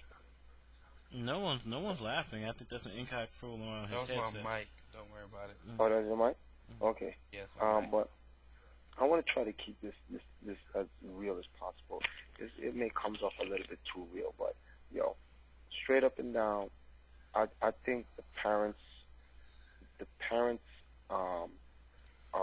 allowed the case to go that far where the kid can get 10 years because they would not accept responsibility that their daughter did some slut shit. Well, okay. Well, here's what I say about this. I said that the biggest contributor to this dude getting stuck with a 10-year sentence was the fact that it was filmed. No, see, but wait a minute. First of all, the judge is not the one who went out there and got the film and brought the kid to court. No. The charges had to have been pressed. That's what happened. Well, so the question is, how did the charges get pressed? But you have to understand, though, this is a video that was made on New Year's Eve, and the video was most likely propagated throughout the friends of these people. It was only a matter of time. The charges got pressed because the girl parent, not the girl parents, but the girl parents seen the video and charged the little boy. No, I don't really think that happened. I mean, because you know what? Whether or not you know what? It doesn't need to happen. The parents don't need to press charges against the boy for the prosecutor to take up the case. I mean, what the parents want is really the fact is he broke the law, and that's what I'm going from what they're saying. Not really, because you know something. The parent, first of all, then the parent should be going to jail for child negligence, straight up, because they had what is this 15-year-old child doing with a 17-year-old kid on New Year's Eve by himself at that time of the night? The parents should be going to prison too, straight up. Keep that shit real. If that's going to be the case, so this has to have been brought up by the parents. There is no way, because if I'm standing there, I'm going to be like, my first question is this: where is the parent in all of this? Why? Well, okay, let me give you a little bit of background. Okay, as far as this was actually filmed at a hotel, and the girl that did the act and the boy that participated in the act, they were only one of a few, because they said on the video that there were other couples having sex in this plain sight. All right. So it was an orgy. The 15-year-old girl was like, "Shit, I want dick too," and she got dicked out in her face. That's perfectly normal. You know how many 14-year-old sluts right now in New York? What is it, Saturday night? Yes. Niggas is blowing their back out right now as we speak on this motherfucking radio right now. So, in a sense, a lot of people are going to be like, wow, that's a minor. Man, the reality is this shit is normal, and people need to fucking stop bullshitting themselves. This shit is a normal behavior. Kids at that age always experiment with sex. They always do random shit. Come on, R. Kelly's pissing on niggas, and Michael Jackson's shit is abnormal. But the point is, R. Kelly's pissing on R. Kelly's pissing on kids and whatnot, and this nigga gets off with it. So this girl says, fuck my mouth. And the kid goes, okay, and she takes his dick and fuck herself in the face, and this nigga's going to go to prison. Get the fuck out of here. Are you serious? That shit is bullshit, B. And the parents... Okay, alright, FMJ found... FMJ found some other info. He says they said that the girl who did it, she woke up in a drunken stupor, wearing nothing but her socks. All right. Oh my. Now she called her mother and said she had been raped, not because not because she was actually raped, but just because she woke up naked. All right, that's the reason why. But wait a minute. So the police came to the room after sunrise and took the revelers in for questioning. Now here's the bad part. The 15-year-old girl, the 10th grader, performed oral sex on another dude. And then when she finished him, apparently when he busted on her, then she turned and did it with the dude that ultimately got sent to prison for 10 years. So the question I want to ask is, how come the other dude didn't get 10 years too? All right, so, wait a minute, cuz this sounds a little bit familiar. Where did this happen? Did this happen in Virginia? No. This happened in Iraq or Georgia. Oh, Iraq. No, this happened in Georgia, man. Now, see, this is the thing. When I was younger, and I used to go to school, niggas and guys used to go to hooky parties and stuff like that. Kids is smoking weed. In order for girls to get down, they had to give head. They was giving dudes head left and right in the bathroom, in the kitchen. Dudes is running trains on the girls in the room. This shit is normal. 9 times out of 10, this is going to sound real grimy and real grungy, but it's the truth. 9 times out of 10, your mother was a slut at one point in time. 90% of the girls suck dick on a regular. That shit is normal. It doesn't make them whores. It's just a normal part of sex. So when a girl's experimenting at 15 sucking dick, it's perfectly normal. A lot of people are like, oh my God, how can you say that? Bitch, you sucking dick. Shut up. I'm like, they do it. Just like guys who eat pussy. Remember back in the 80s, the late 80s, when dudes used to front, I don't eat pussy. That shit's mad nasty. Nigga, please. Nigga, you was eating pussy, because guess what? The only way you want to hit it is if you want to eat it. And that's how chicks was on that shit too. Look, you ain't fucking it unless you eating me. So niggas was like, yo, keep it on low. Don't tell the next nigga. Blah, blah, blah. So this is a normal situation, but I don't understand why adults, see, it's not the kids. The kids have no jurisdiction to make any rules. I don't understand why the adults have not come to some type of middle ground where they can. Sodomy is so general now. It's ridiculous. This girl consensually sucks another nigga's dick, but it's called sodomy? Are you serious? So she's 15, he's 17. They're both legally underage, but this guy's going to be charged as an adult. The girl is 2 years younger than him. 2 years. It's not like the girl is 11. She's 15. She half everything that went on in that room she had already seen when she was 12, 9 times out of 10. But they're going to count her as the minor and him as an adult, and he's going to lose. He's going to go 10 years in his life because he probably saw some WCP porn in his father's room and shit, and was like, yo, let's get it on. This is nonsense. Yeah, knock her I off. couldn't I'd knock her off.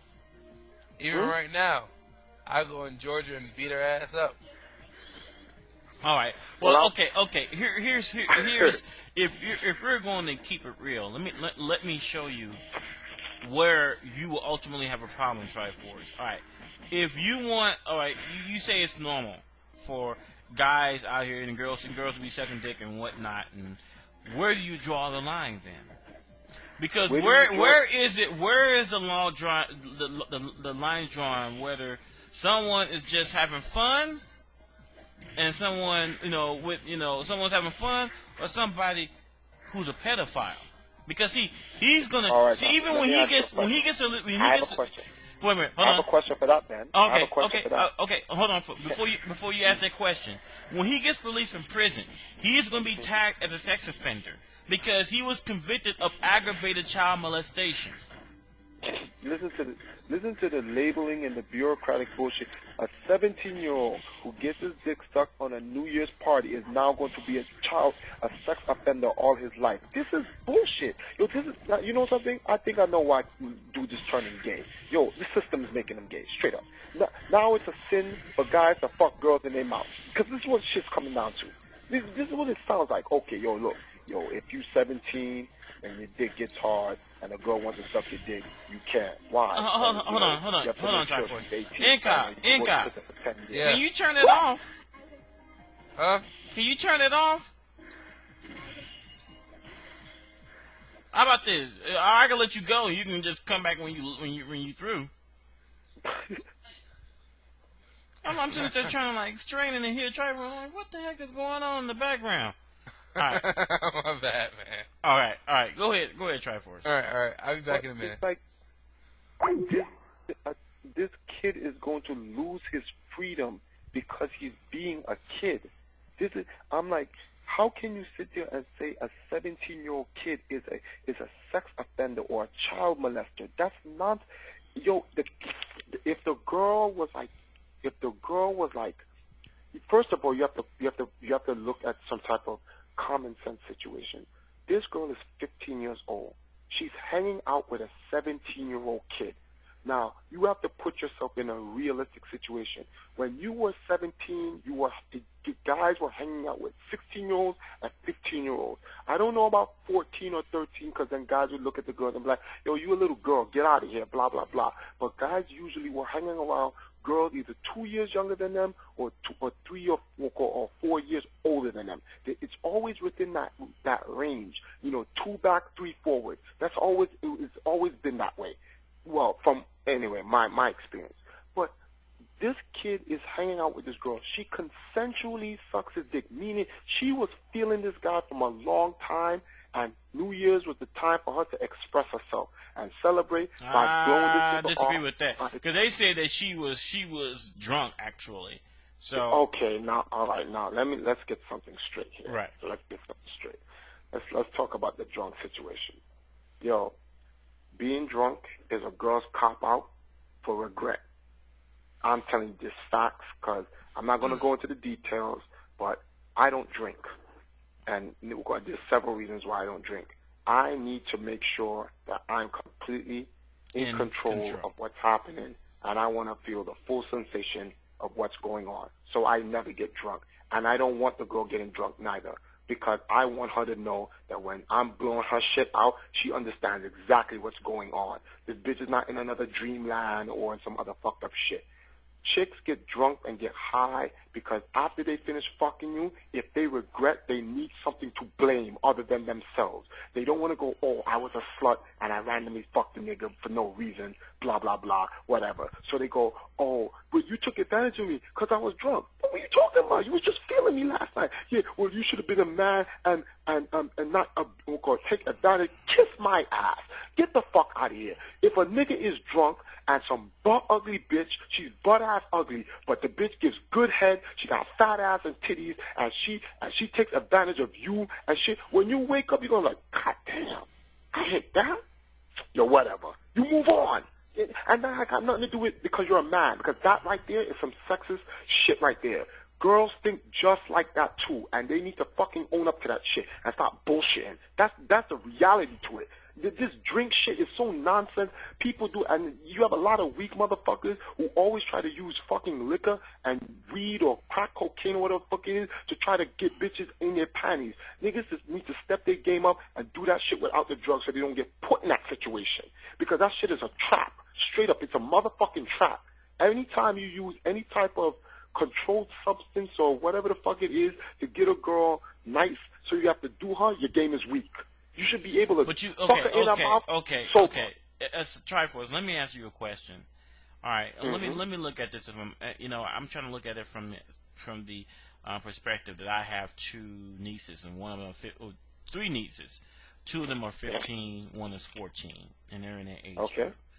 And here's the problem I would have with the supposition that it's normal. For girls to be doing this at that age. You know what? To me, you're right.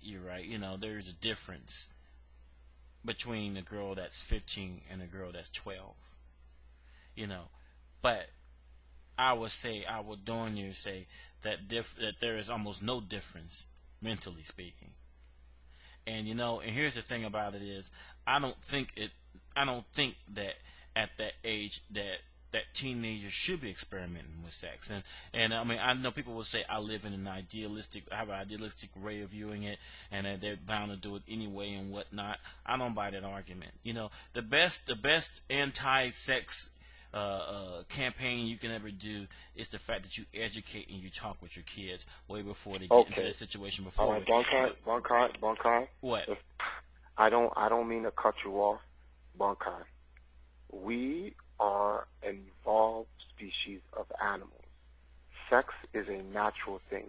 It is a natural thing, but you know what? The thing about it is that Wild Kitty was on the show, and he said the same thing.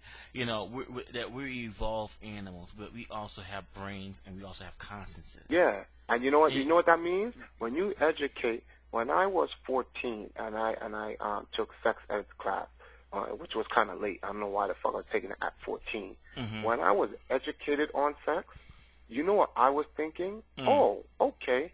Now that I know, now I can do it safely. Mm-hmm. But here's sex ed doesn't teach you not to have sex. It teaches you to have precautions, precautious sex. That's all it does. Not necessarily. Not necessarily. It's indirectly saying yes. You want to know why? This is why. Because when they teach you in sex ed class, anyone who's ever gone to sex ed class, the first thing the teachers give you right after your class is done is condoms. And they go, okay, that's a school. That's a school version. But protect yourself. Okay, I mean, I'm not talking about sex ed in school. I'm talking about parents. And I'm talking about parents teaching your kids about sex. Yes, you cannot stop your children from engaging in sexual acts if they indeed want to do that. However, as a parent, you can give them the benefit of your experience and your age and your wisdom by telling them, okay, if you do this, let me tell you, it's going to feel great. You're going to love it for the 20 or 30 minutes, the tops that you will have it. But let me tell you about the consequences behind it. All right? This is what's going to happen. Let us say you already know that you might become pregnant. You might already know that you might have a sexually transmitted disease. But let me show you how it affects you emotionally, how it affects you mentally, and how certain mistakes that you make now you can live it for the rest of your life.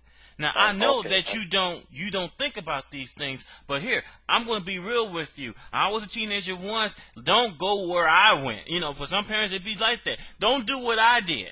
I'm gonna tell you what it is. Now some children won't take it all. Won't listen and still do it. But there might be but you know what? I think there'll be some children, a good deal of children, that if they will say, okay, let me think about that. Of course they will, because you cannot. You can never always say all, but in reality, once you educate your child, you step away from your children.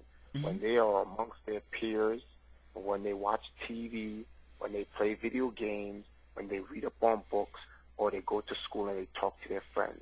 Right. It's nothing about sex and murder. That's it. Fights. That's true. That's true. All this other shit. Oh shit, Shaniqua, did you meet that nigga Tyrone? Yeah, that nigga got a big dick. I was just sucking his dick under the fucking flight stairs on going to my sixth period class and shit. He ain't got no big dick. How you know, bitch? Cause I was fucking that nigga last week. And guess what? Everything you just told them flies right the fuck out the window. And they're all influenced amongst themselves because they're all trying to be older than what they are now. And it's not like when they come home, there's something in their house. Whatever you're teaching them, the television is actually, the television is deprogramming what you programmed into them, and it's programming a new world into them. And you can't beat the TV. The only way to beat the TV is not to have one.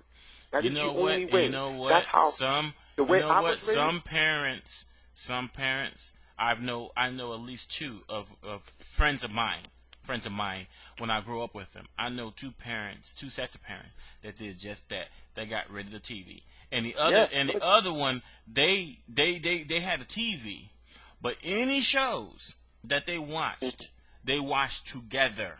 I mean, after that, after that, TV does not get used. You know, so and I know people say people say that's that's an incredibly unrealistic way of approaching it. No, I don't think so. I think you know what, you was talking about cop outs earlier. Let me tell you what's a cop out. A cop out is when you think that something is not going to work just because you don't think it would, not necessarily because it won't. I mean, I do think that if parents take a more proactive role and they be real with their kids, not just telling them not to have sex, but tell them, okay, let me tell you, let's be real with it. It's gonna feel great. You're gonna feel like you're a top dog. You're gonna be good to your friends, blah blah blah. But let me tell you what's gonna come out of that shit. I believe that if you do not insult your kid's intelligence, that you would make more of an impact than you think.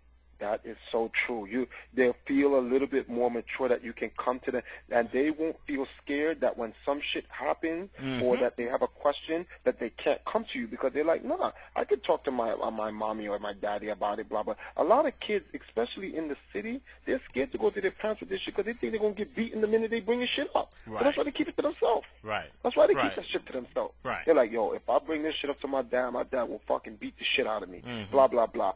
And indirectly, all types of shit happens. Yo, that's how a lot of kids become gay to begin with. They don't want to bring that shit. Yo, my pops, when he first told me, he's like, there's nothing wrong with pussy, son, but the problem is it can bring a lot of problems.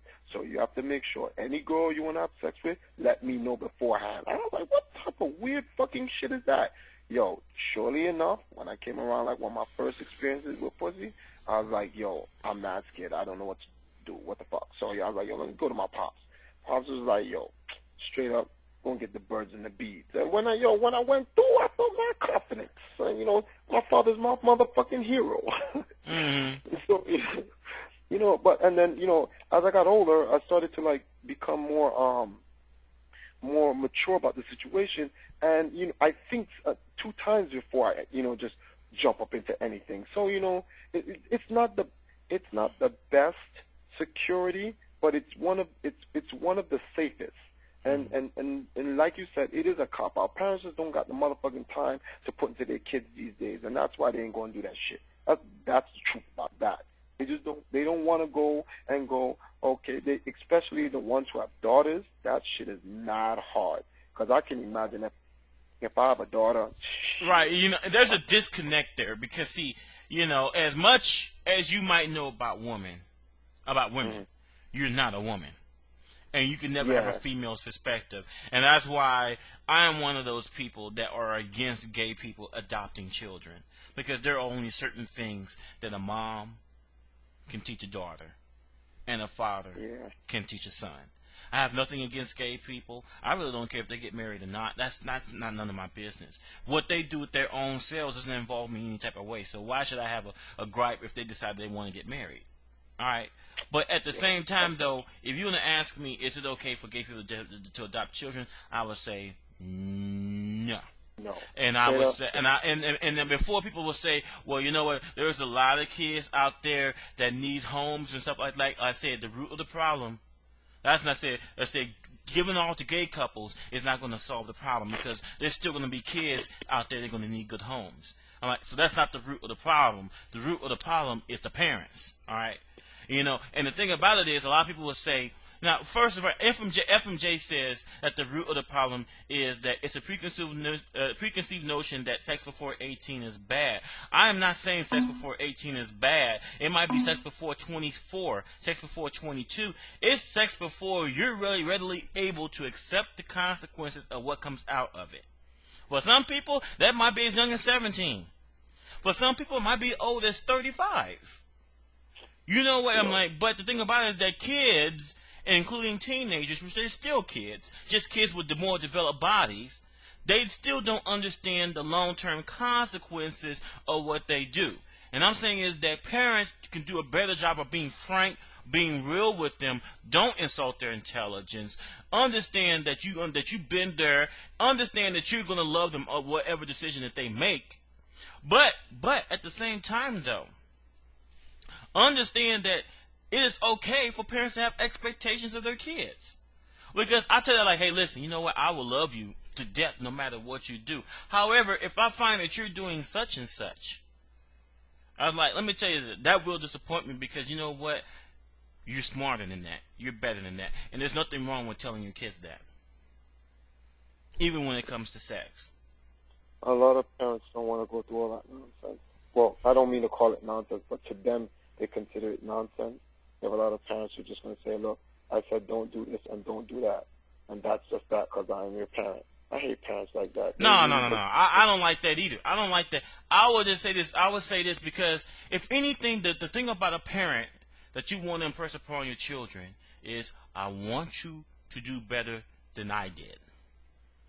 I always want to make sure that you're better off than I did. So if that means preventing you from making the same mistakes, then that was what it's going to take. So I'm letting you know, I did what you did. Yeah, it was great, but there was a lot of stuff that came after it that you probably don't see that I had to go through. And I'm right up to this very moment. Things that I've made, the mistakes I've made 15, 20 years ago are still haunting me to this day. I don't want that to happen to you. And I don't think that's wrong to tell your children that. You know, it's so funny. There are parents who, man, it's like, straight up, they just gotta own up to raising their kids. Yeah, like, that's the end that's of it. true. And I think that the parents, they let their daughter go out that one night and straight up, she was experimenting with being a slut, got caught out there, nigga fucked her tonsils up. And now she's crying rape. Straight up. Well, you know what? But you know what? what? As much as you might despise that girl, you know what? The thing is, I do kind of feel sorry for her. I don't despise her because you know what? She made a mistake. She made a mistake, and you know what? The thing about it is, though, I don't know. She ain't made no mistake. She wanted niggas to fuck her tonsils up. But you know what? Here's the thing about it is, though. Here's the thing about it is, you don't drink. I really don't drink. But last year, I drunk, and I blacked out, and I don't remember everything I did. And and the thing about it is, if I was her, and I woke up from being blacked out, naked, with my socks on, I'd be really scared. All right. Now, let's put it into perspective. Okay. Mm-hmm. First of all, I never said I have never drink before. I said I don't drink. Mm-hmm. I have experienced my first when what's the name of this thing? My first anniversary that I had with my wife, right? We went out to our 1-year anniversary, and she was like, she drinks, but I don't. And she was like, come on, drink. And I was like, no, I'm not drinking. I don't drink, period. And she's like, it's our 1-year anniversary, and you want to drink for me? So I said, okay. Just off the strength of her, I'll drink, right? And we had a bottle of a Chardonnay. Now, people gonna laugh. I don't give a shit if you laugh, but I took like 2 sips straight up, 2 sips, and I couldn't feel my legs. I started wobbling like later on, and I was like, yo, what the fuck? And I was like, yo, and it's like, oh, you're mad tipsy, and I was like, and y'all feel that this shit is hot? Now, some people can assess that as like me being a control freak, like I have to always be in control, and perhaps they're right, and perhaps didn't like the fact that I wasn't in control. But the point that I'm trying to bring up is this. When I felt like I could not control myself, I stopped. Some point in time, you stop. There is no way you can get drunk unless you allow yourself to become drunk. Your hand has to take the liquor in the cup, put it to your mouth, put it in your mouth, then your throat has to swallow the liquid before you become drunk. These are all moves that you have to do voluntarily. Your brain knows what's going on. So you have to ask yourself a question. At what point did this girl lose control that she blacked out? I have no idea. But you know, the thing about it is that, you know, who knows of why she jumped to the point where she lost control. And I could surmise that. Just say the guy raped her. I mean, you know what? The thing about it though is, if I woke up, which I don't care if I drunk too much or not. If I woke up wearing nothing but my socks, I would definitely be highly upset. Now you might say that it was stupid of me. You'd be right. It was stupid of me to drink and get to the point where I'll end up in this spot. But you know what? You cannot fault her for thinking that something might have happened because there's been a lot of girls who did wake up like that and they really were raped. No, wait, but see what the difference is? The difference with those girls is that I won't say 9 times out of 10. I don't know the statistics, but because most of the times there are date rape drugs in what they drunk. They took a sip or 2 or 3 drinks, and the next thing they know, they fucking woke up and they're like, what the fuck? Stuff that's not supposed to knock them out. Then you see some type of intent or motive to rape. But if you drink, and you just drink, and there's no drugs found in your system, you just drink it to the point where your body can no longer take it, and you're puking and you black out, you did that to yourself. But if you blacked out and some dude sees that, and he does his business while you blacked out, that's still rape.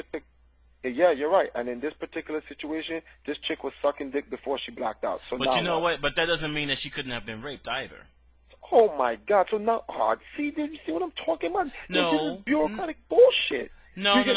Just because I don't understand why people think that just because someone has done something sexually, even earlier in the same event, it was impossible for them to be raped. Let me tell you something. There is something called opportunity. Some people don't do things unless they're presented with the opportunity and at the right time. And if she was blacked out, and some dude, and this is a party, so some dude random dude could have came in and said, "Listen, look at that fucking body." Now, and let me go to work on that. Let me ask you a question. What? Did they find any traces of semen in her or her pussy, like there was any type of entry? Well, I don't know that. I mean, they didn't say that. I can't say if they did or not. I mean, honestly, they said that she woke up wearing nothing but socks, and she called her mom actually, and she said, because she was scared. And now you may say that she brought on herself from getting drunk to the point where she could have blacked out and allowed this to happen to her. But at the same time, that does not preclude her preclude to her the possibility that she might be raped. Whether or not she sucked a dick before she actually blacked out, that really does not mean anything in the here and now, because it still could have happened. So, I mean, I don't think it's wrong. What? You saying that your daughter, if your daughter woke up naked with socks on, yeah, you might scream at her for getting drunk, but you're not going to preclude the possibility that she could have been raped, though. Someone screaming, I'll fuck her shit up. Fuck that shit. I'm like, bitch, what are you doing at a fucking party with these motherfucking sucking niggas dick and getting drunk, and you're 15? I'll fuck her shit up, and then when I find the motherfucking parents for the other mother, I'll whoop their ass because they allowed their fucking son to be some type of dickhead who's fucking influencing my daughter to get her drunk. But the point is, I take some responsibility, because the point, like, to be very honest with you, and a lot of people are like, oh, you're so full of shit, you ain't got a daughter to test it out. There is no way. I'm a male. There is no way. I am not going to allow the court system to put some. If the kid was 18 or over age, then I know that he knows that he took advantage of an underage girl, but they were both underage. Don't get me wrong. I'd be mad as hell at the 17-year-old kid. I'll fuck him up or something, or whoop their parents' ass. There'd be some type of, outside of the law type shit that I would do, because it's my daughter. But I'm going to take responsibility, because I'm going to say, now, Triforce, why was your daughter with these people on New Year's? That's your fault.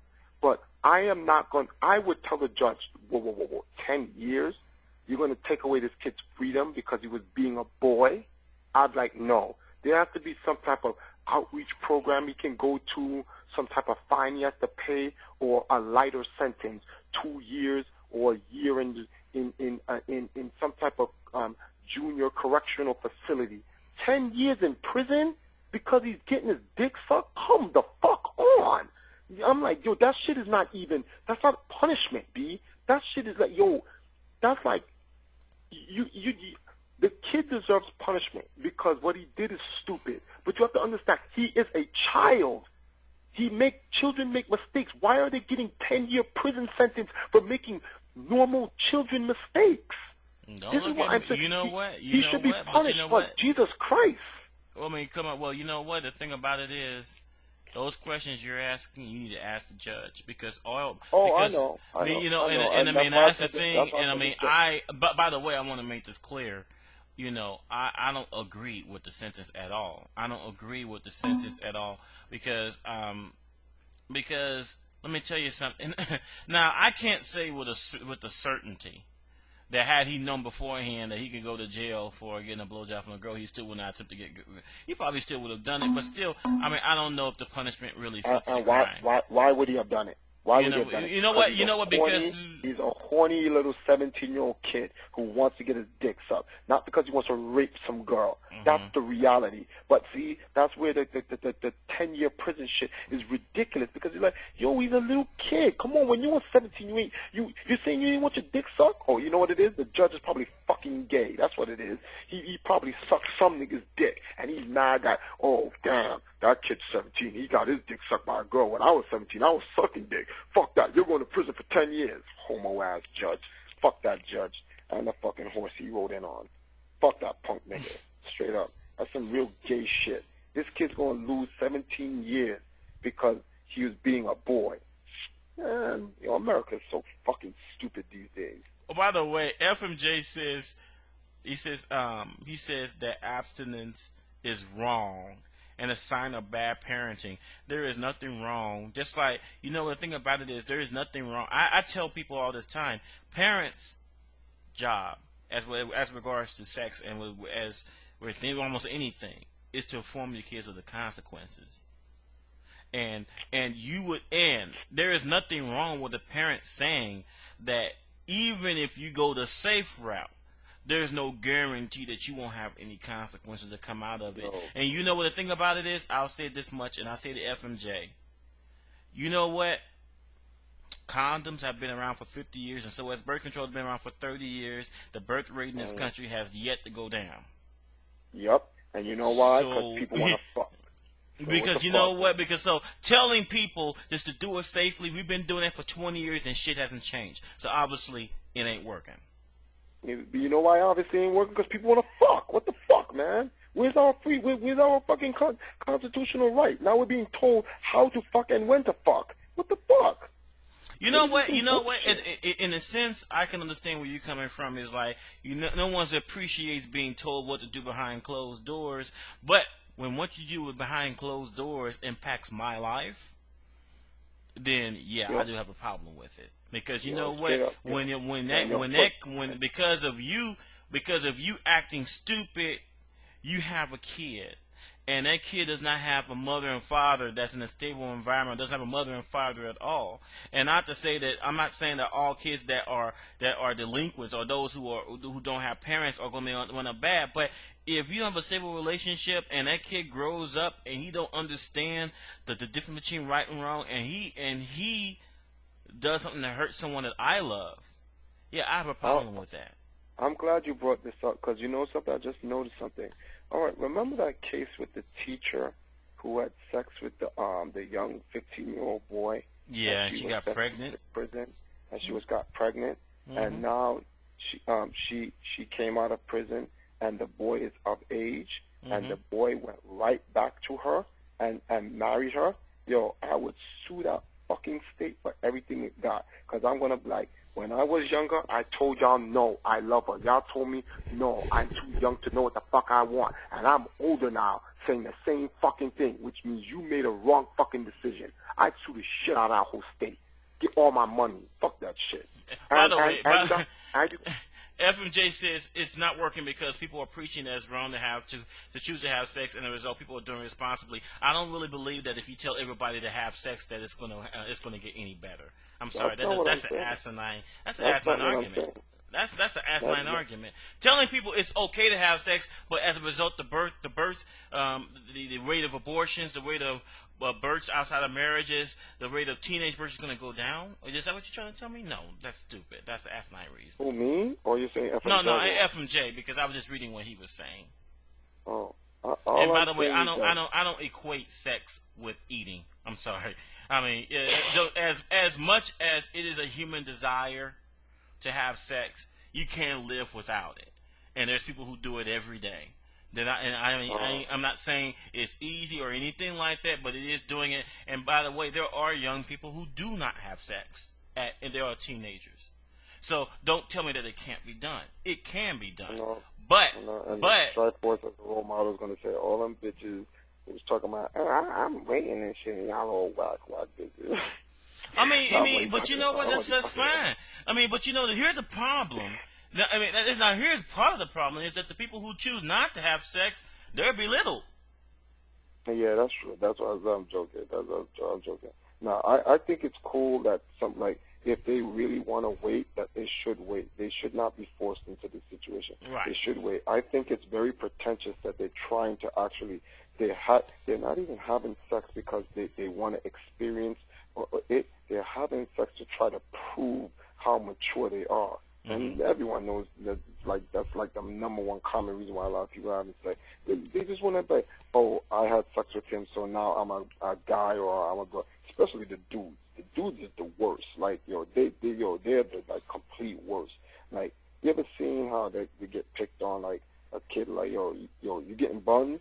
I didn't thought you virgin, you rock ass nigga. And some kids get jumped in New York. What? Evander Childs High School? Get jumping up fucking. That's some shit too. And that brings up its own problems, like other problems on its own. And that shit is crazy. But my whole closing statement in this situation is that 10 years because homie was getting his dick sucked.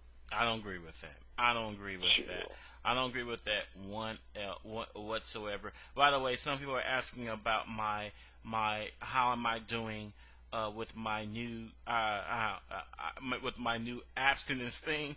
All right, now it's not really I deleted all of my porn, and I have stopped masturbating. All right, so people were asking me how am I doing. I am my third day. And they're just like with smokers, there some moments are better than others. Like some moments I'm not really bothered, but like some others, like like seeing certain girls or hearing certain sounds or shit like that, or really odd things, certain foods makes me fucking hard as a fucking rock. I don't get it. Chill. That's mad information right there. No, I don't. Yeah, that's right. But no, I'm not talking about you, Triforce. I'm not talking to you. I'm just talking to the people who ask me this question. I know you're not interested in such things, but they ask me. So I'm asking. So I'm just being real with you. I am in day 3. I am committed. You're done. I am Get the fuck outta committed here. to making this work. And you know what? I'm proving it. See, I'm doing it because A, I thought it would be cool to do. Second of all, B, I want to see if I can actually be the example by making mind over matter. I don't care what any of you say. Now let me tell you something. You know, there's very few people in this world, very few normal men in this world that don't masturbate.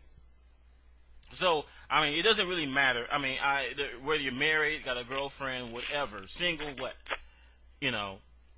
People, you guys are taking bets on how long I'm going to last before I crack. Fine. I bet you're done. No, you know what? Fuck that, man. I am not done. People say I'm going to last 24 hours, and this is my 3rd fucking day. Yo, let me ask you a question. What? Have you ever had lunchtime pussy? What's lunchtime pussy? What is that?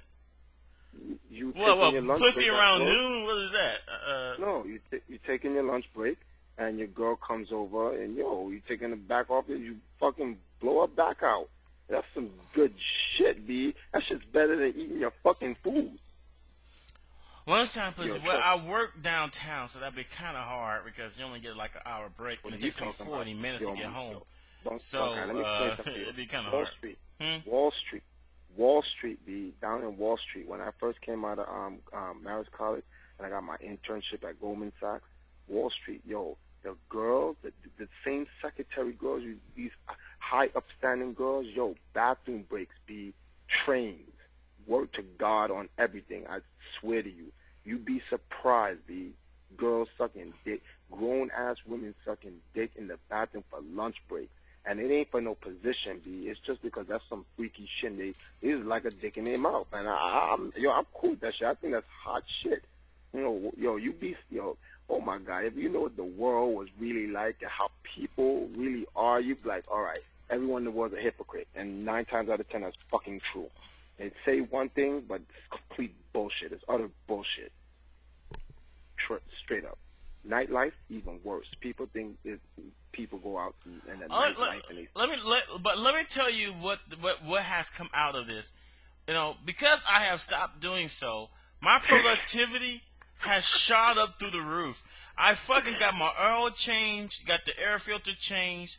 I went and did grocery shopping, went out, got some movies because I've been lazy. I've been like, all this shit I've been putting off for the past 3 months, I'm getting it done in like 2 days. You know what that means? It what? means you're fucking denying yourself. You're procrastinating. You're breaking. I just gotta. You know what that means? That means I gotta keep my ass busy. You know when they that's what they mean. Already. You're done already. Huh? Did you just say I'm done already?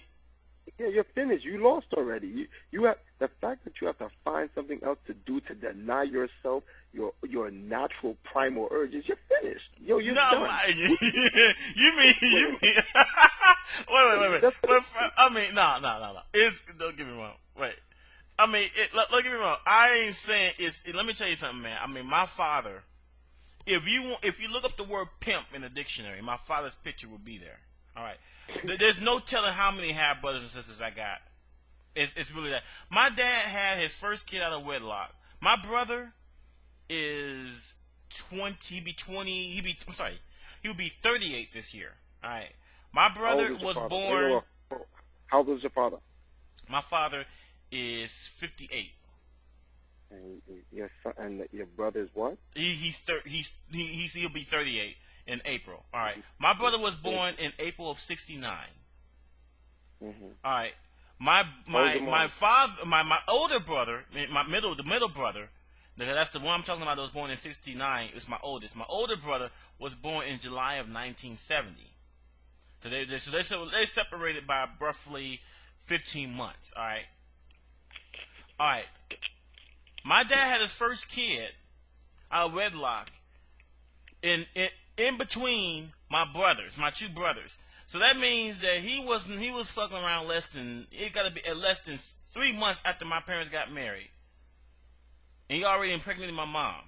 He went and impregnated another lady right off the top of the bat. Not 3 months after that he got my mom pregnant. So okay, because she was born in between my brothers. She's older than my older brother, my middle brother, but not as old as my oldest brother. He had another baby that was stillborn because the girl was a crackhead, and he knows she was a crackhead. I asked my dad, I'm like, why do you fuck with her? She looks like the Crypt Keeper. And he goes, she's got her what? Talents. I'll say, that's like, don't tell me. Don't fuck. There's no telling. I'm supposed to have another brother named Jeremy. Brother named Jeremy. I mean, that shit is crazy. Yeah, okay, my brother. Yeah, my father, and just like my brother, the middle one, he's just like my dad. He has 5 kids by 3 different women, 1 set of twins. They're all separated by 2 years. Those 5 kids are separated by 2 years. They're from 14 and 16. Ben, you know what that means? What? They fucking piping right. That's what that means.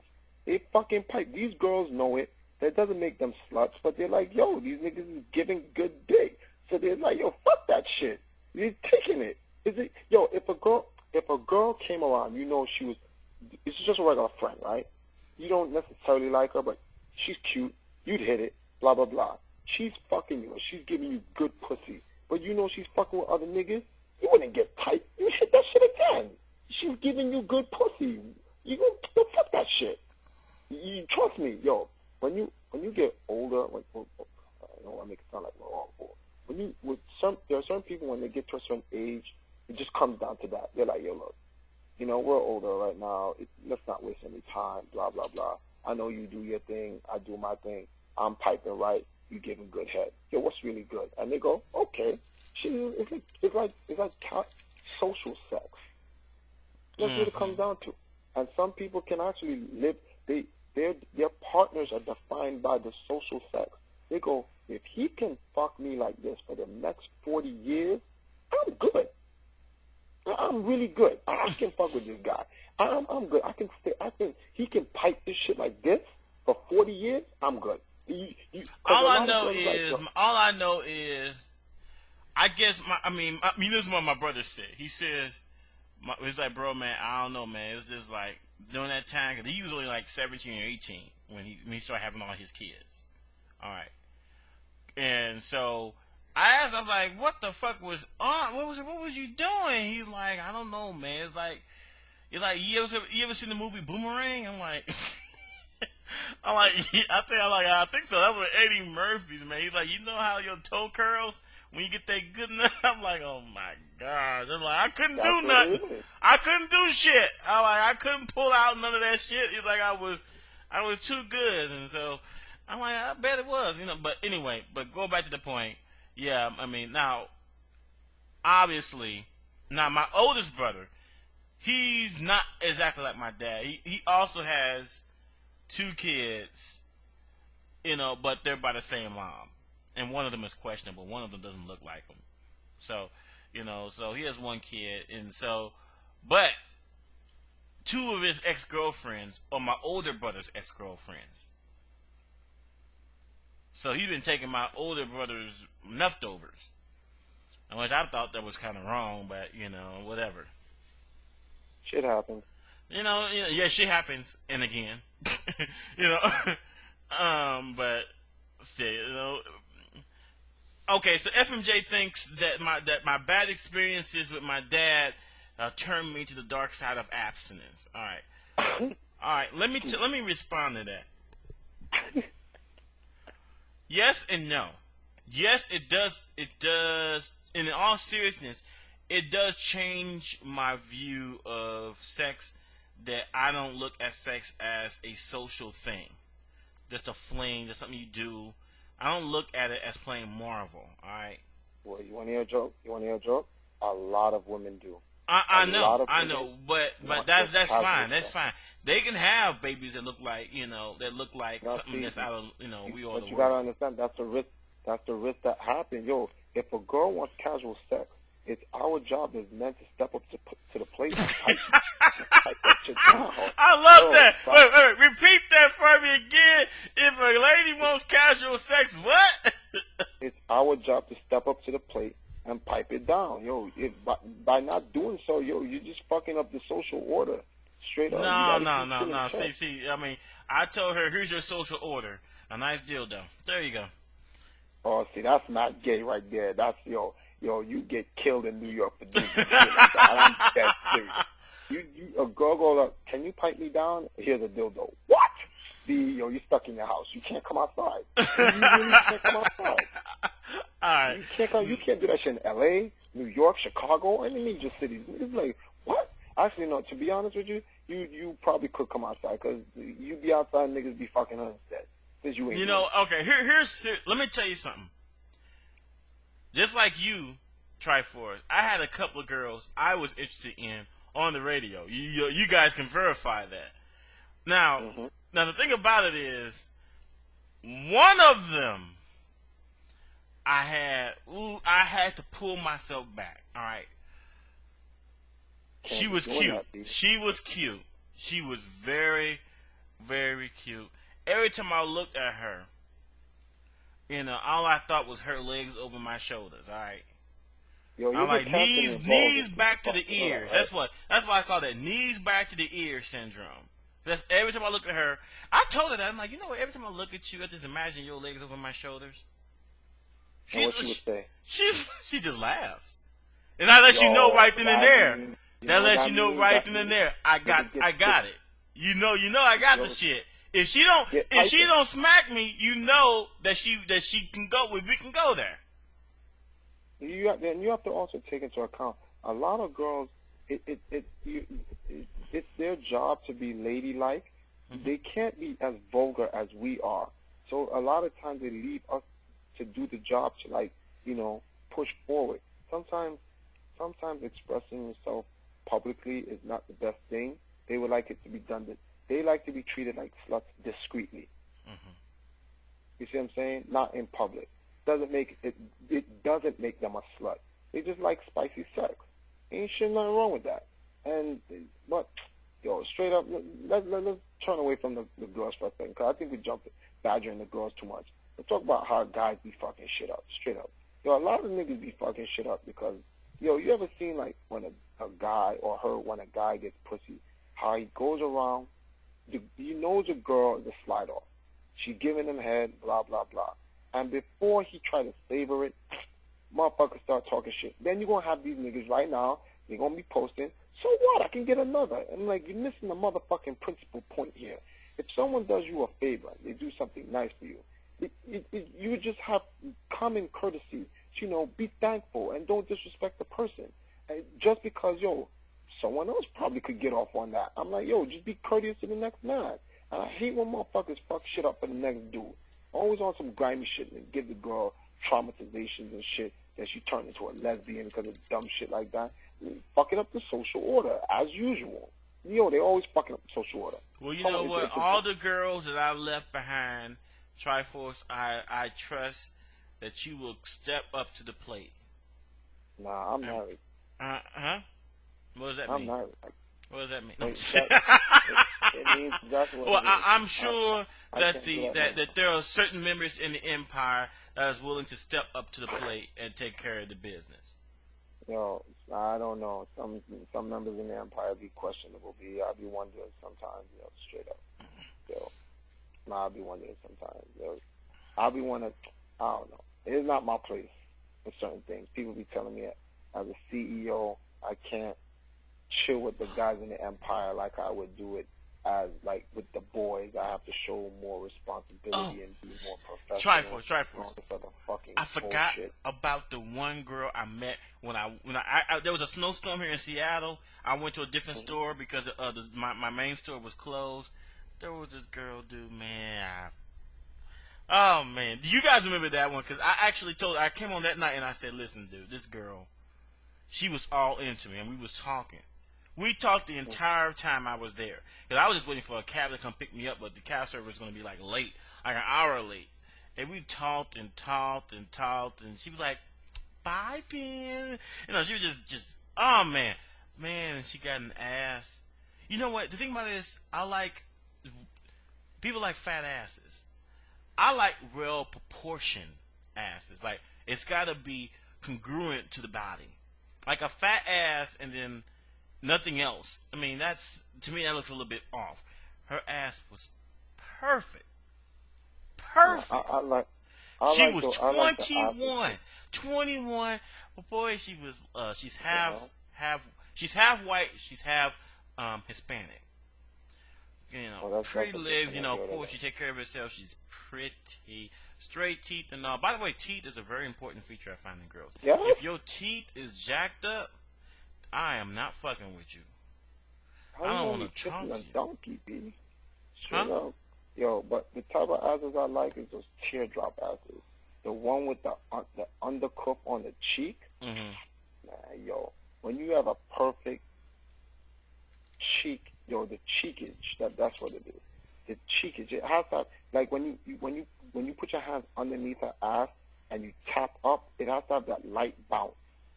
Oh my God, yo. Anyway, yo, why they took DOA out of Evo? So the game sucks? I don't know. How the game suck? That's what I hear. I mean, I don't play Dead or Alive, but I mean, I don't know how many people entered last year. Well, enough people entered throughout the course of the season and whatnot, like or whatever you call it, the series, because to have a good Evo turnout for the finals, from what I know. But I think that was a bad move on whoever's part to take the game out, because does anyone, like, do you know about CGS, Championship Gaming Series, or Championship? Actually, it's Championship Gaming Series now, but back then, last year, it was called Championship Gaming Invitational. Do you know about that? Or have you heard about something like that? Okay. It came on Direct TV, and they had Perfect Legend, the winner of DOA for Evolution, and DOA Masters, who came second place, and some random other people that I heard one of them was King and whatnot, and they showed this shit on Direct TV, and believe it or not, outside of SBO's intro, and you know how SBO has like the intros on their DVDs, how they be portraying like the video game contests is like the shit WWE.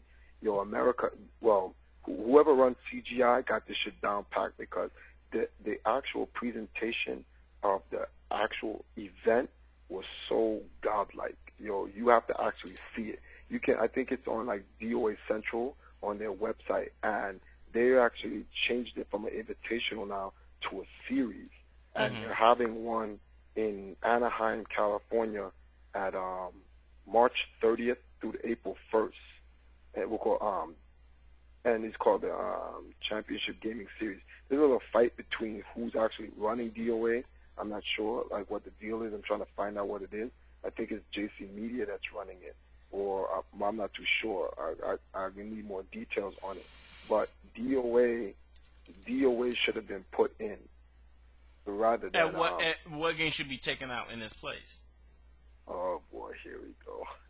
Yeah, I opened the can of worms. Triforce.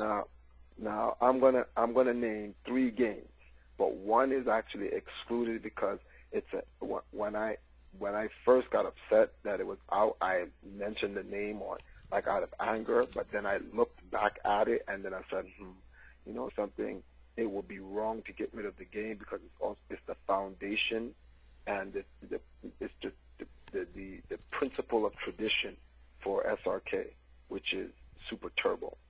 So at first I said Super Turbo, but then I took it back because I said, well, you know, their community is built off that game, and to take that game away, it's like taking away Hulk Hogan from the WWE.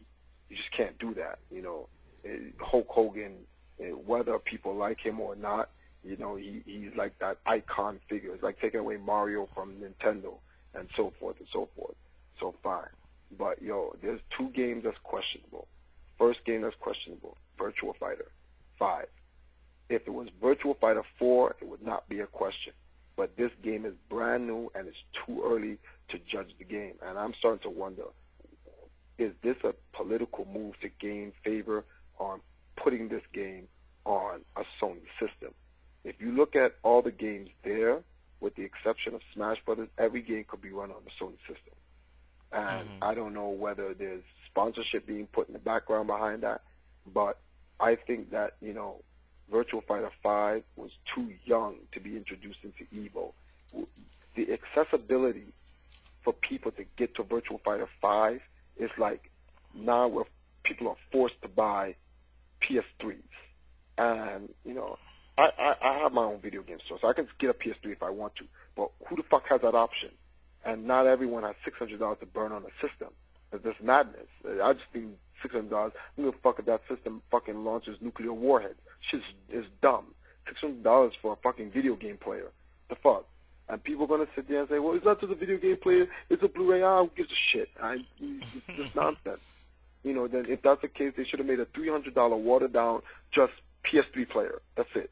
That's all it does. It just plays fucking PS3 games. Doesn't have no internet port, Ethernet nonsense, blah, blah, blah. But to just have a $600 system is like back in the days of Neo Geo.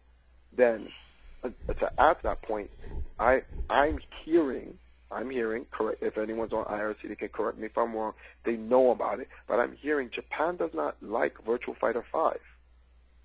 And so if it doesn't really have a backing, and even though like I'm not all pro-Japanese, but if it doesn't really have a backing out there and the game is basically new, then why not just use Virtua Fighter 4? There's already a community for it in the United States big enough to make a 70-man entry for pools or whatever, and then you have the international community that already plays the game hardcore that can come over and compete. Why start all the way from a brand new game, which now has to build up a community in 6 months before evolution? And although $10,000 can do that, I don't think we're going to see real in-depth competition, especially when people are saying that the game has been watered down. It's like the DR of Virtual Fighter. You know, the game has been made scrub-friendly per se. Now anyone can play it, or at least become competitive. Then my other game is, and you guys are going to hate me for this because we're talking about it. You know, straight up Guilty Gear, son, straight up.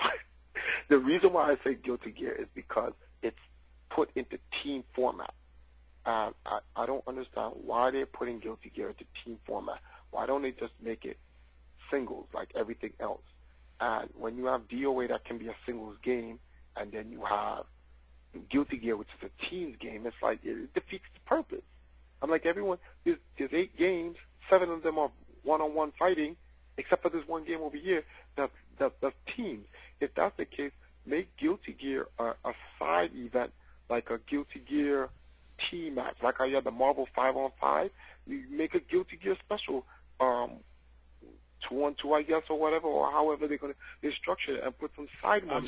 I'm sorry, Triforce. I can give a shit about Guilty Gear Slash, because Slash is the past.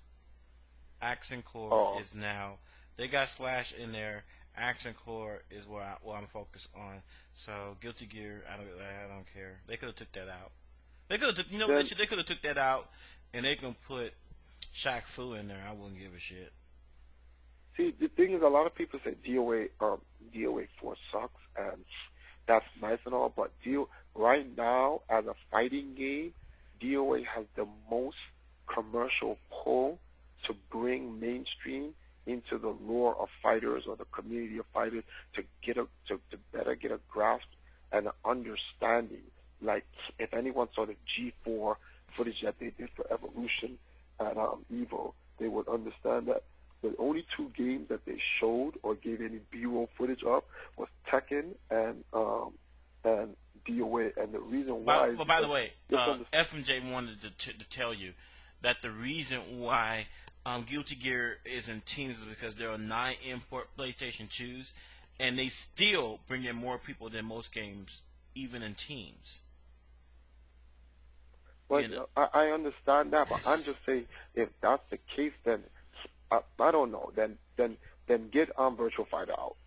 I understand they're trying to get more people in pull, but you have to that Guilty Gear is obviously going to bring in quantity, but you have to look at what can bring in quality for the community. What game is in the best overall interest of the SRK gamer community? What would help it grow and expand, and also help it? Huh? What you said? I didn't say anything. Oh, well, okay. I thought I heard something. But I think DOA had the media presence to bring to the table that could have added or growth to the community in terms of both industry and what the community does. I just think that, taking that particular game out, especially when it's getting this amount of burn, I'm like, it's just ridiculous. You got to understand, a lot of the competitive games that are being portrayed on the 360, Gears of War, Halo 2, MLG just picked up Rainbow Six. These are a lot of 360 titles, and Microsoft is doing their best to put them they're putting them on the deck in terms of media. Gamers are now, when you read the newest EGM, that's all they talk about is Gears, Rainbow Six. Some of them even talk about DOA and how it is to be a pro gamer on the console front. It's like the console revolution being brought to light, much like our PC. So to throw away DOA to put in Virtua Fighter 4, unless Sega is going to step in and do what Microsoft is doing and try to bring, that game to the mainstream presence to help the community, I think it's just it's a waste of time. This is my honest opinion. Nothing against the Virtua Fighter community, because the way I see it, I prefer Virtua Fighter 4. I'm not saying, remove Virtua Fighter, period. I'm just saying that if they're going to put in a Virtua Fighter, they could have done 4. If they're not going to do 4, then they should have left DOA. That's my stance on it. Problem with Virtua Fighter 4 is that it has no proper console release. Virtua Fighter 4 Final Tune never made it to any system. Well, so you can't practice. So you will be able. So you will have a hard time practicing for that game. In fact, you have a harder time practicing that game than you would for Virtua Fighter 5. Then overall, I would have put Virtua Fighter would have had to get it. Would have to have gotten it year pushed back. I would have said, all right, you're gonna have to wait till next year for you to get the proper burn, because you just got here. You're the new Jack. You gotta do something. I'm like, you gotta earn your way into evolution. You can't just, you're here. I'm like, it doesn't work like that. In my opinion, this is my opinion. I could completely wrong. Seth and company, they chose those games for whatever reasons that they had to. It could be personal, could be administrative. But I'm just saying that DOA should have stayed. The best move they did, the best move Evolution did was pick up Smash Brothers, and they're 2 years late with that. But the point is, everyone knew that Smash Brothers was coming once you saw Mario Kart in a fighting game tournament last year. They just had to prove to Nintendo that they could support, that demographic, that community. Because, Nintendo... Well, Tragic says that Virtua Fighter 5 will bring in more people than DOA will. That's what he says. Yes, and you're probably right, but I think you missed the point I was just saying, where it would bring in the quantity of people. Virtua Fighter would bring in the quality of the media to help expose the community.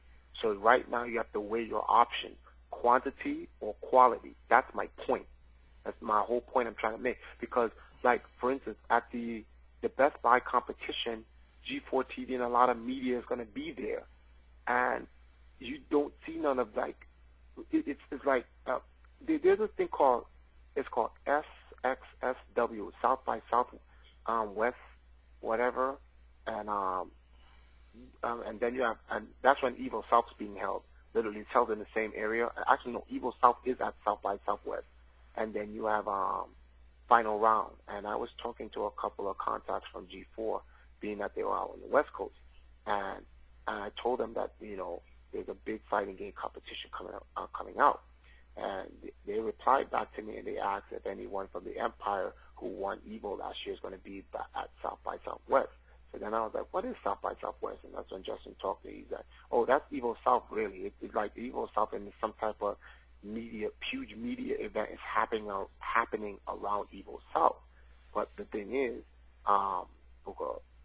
do you have final round? And I'm like, well, most of the community is going to go to final round because, first of all, it's cheaper. Number two, seeds have been split from Evo South and put in final round. So all the people who are already planning for final round can stay for final round, and those who feel it's too expensive to go to Evo South can go to final round, right? So I called back the guys at G4 and I told them, hey, you guys, I think it would be better for you guys to go to final round instead of cover final round because there you'll find the community and a bigger portion of the competition. But they're like, well, they're not too sure they can go down there. They've been allocated to Evo South for whatever that's been set up to be. So here's a funny thing now. The Smash Brothers community is not, there's no seeds being put in final round. All 8 slots for Smash is at Evo South. So they're going to get all the burn. And what I'm trying to do, what I'm trying to say is that people have to look at this strategically from like a business aspect, what helps the community in the best way. Like a lot of people like, so who gives a fuck? Fuck the media. We're about competition. You guys don't understand that. Yo, without media, without the industry, without the mainstream, you can't make this big enough to bring more competition. All you're going to do is have the same stale competition from the same 7 to 60 guys competing in the same game for the next 5 years and nothing moves. You need the industry. It's like a hand-in-hand thing. One hand watches the other.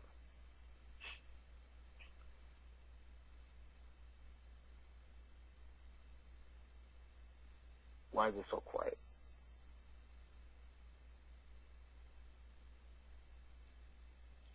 Hello? Oh, hey, what's up?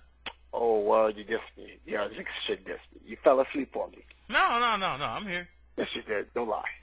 Keep No. Don't lie. Keep it real. Just as, yo, I will respect you more if you just say, yo, sorry, Triforce, I fell asleep. You was talking too much. Just keep it real. Keep it real. I was sidetracked. I was reading something. I was not asleep, though. If I was asleep, you could have tell by my voice I was asleep. No, I wasn't asleep. I thought... Shit, block me.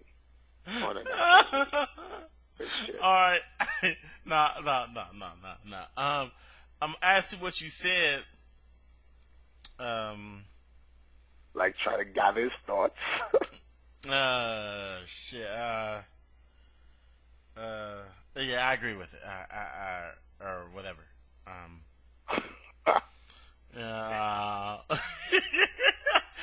He was. I agree. No, I was not fucking masturbating. You fucking perverts. I am not fucking. No, I was fucking reading. I don't even have any porn.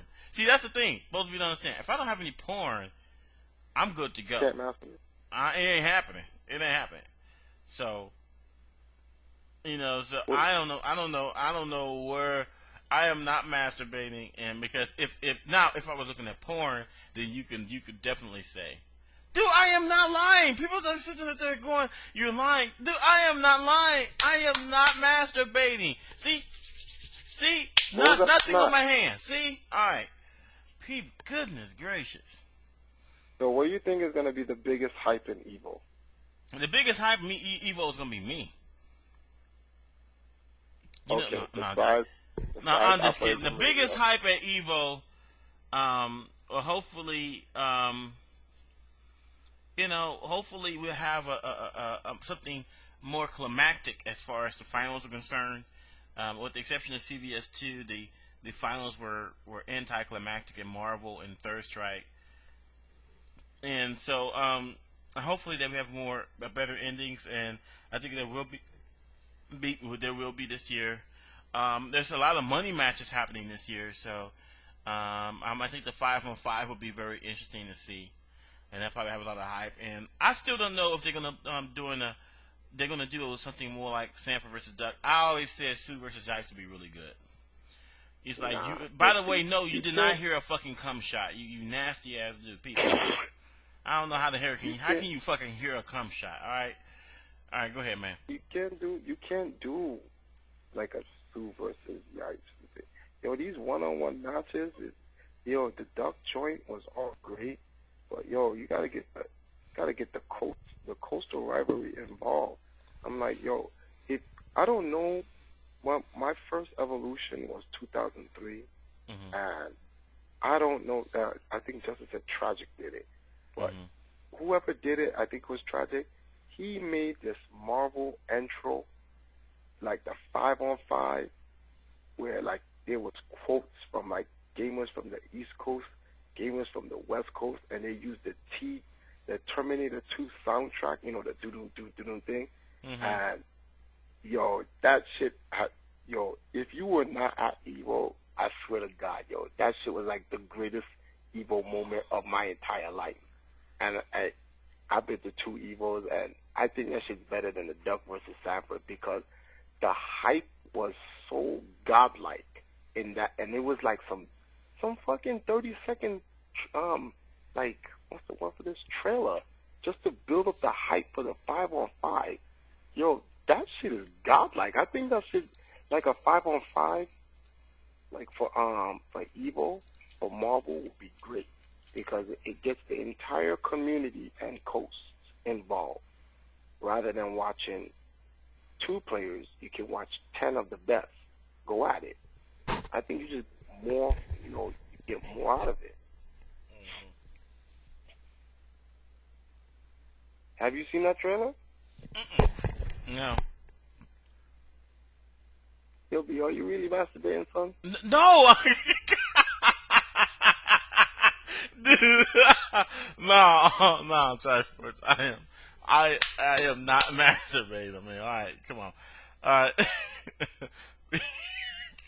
I was just all right, people. I am going to be just fine. I mean, listen, I'm in day 3. Some days are harder than others, but I'm fine. All right. Every time I'm quiet, you cannot automatically assume that I'm choking the chicken. All right.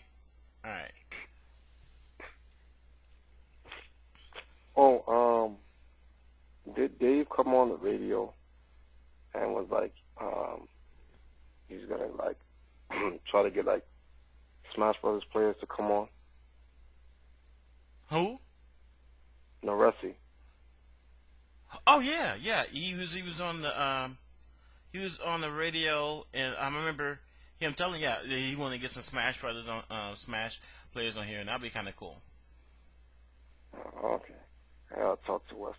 Right now they're in Massachusetts right now, playing in some big East Coast Smash Brothers tournament. Yeah, a lot of people hate that game, but it's like, yo, if you know the level of competition in that game, that community is so powerful, it's ridiculous. That shit's crazy. I am not making any smacking noises. You people are fucking hearing things. What the fuck? Nah, B, I heard some smacks, B. No, man. I'm not even saying that against you. Nah, for real. I heard like 2 times when you was talking shit. That's what I heard. No. No. That is not true. And that's Triforce. You know what? You just hated on me right there, man. No. Everything. Man, if there was any smacking noise, man, that was on your end. That was not on my end. All right. Yo, first of all, my wife's fever right now. If I was smacking that, I wouldn't even be on this radio show. Straight up. All right. I don't know what else to say because I mean, there was nothing on my end. By the way, yeah, Super Smash Brothers. That would definitely be some. I would definitely like to get some players on here, and and talk to them about how they feel about it being included in Evolution, and what they feel their chances are, and how they feel about getting the grand prize, all that good stuff. PC Chris gonna win. That's what's gonna happen. PC Chris. Yeah, that's DA's like #1 smasher. He gonna win. He gonna go home with 10. He gonna come, pick up his $10,000 check, and he's gonna go back home. That's the truth. And then y'all gonna see some crazy shit this year. There's this group out in the East Coast called DA, Deadly Alliance. They're the truth. But You know how you have like the Syndicate on the East Coast for Marvel and whatnot. I don't want to boast of the Empire and all that. That's why I'm referring from saying the Empire. I'm not trying to plug in anyone and shit. But like there's like Smash Brothers community have crews just like how you have Team Seattle and all this other shit, and whatnot. But like the East Coast has a group called DA. It's a subdivision of the Empire. They're actually all the Empire Smashers that play competitively. mm-hmm. And PC Chris, he won the Nationals at MLG last year, 2006. And he won the $10,000 prize, came first place. Yeah, but he didn't play me, so. Huh? He hasn't played me. Yeah, he'll rape you. Sure. He'll play Falco too. Really. So you saying he'll whoop me? He'll rape. He's like the Justin Wong in that game. Dude, how about we put some money on that? Oh, Frey. You can pay my rent for the next year then. No, not quite that big, but I was thinking about playing for $3.72 money max. I'll bet you $5. I'll bet you $5 he'll 5-stock you. I'll explain what that means. 5-stock means you both have 5 men, right? Mm-hmm. And like you know how Smash Brothers work, you kick people off the stage and you lose a match. I bet you he can take all 5 of your men before you can kill one of his. $5. $5. That's $1 per man. All right, you got to do. Okay.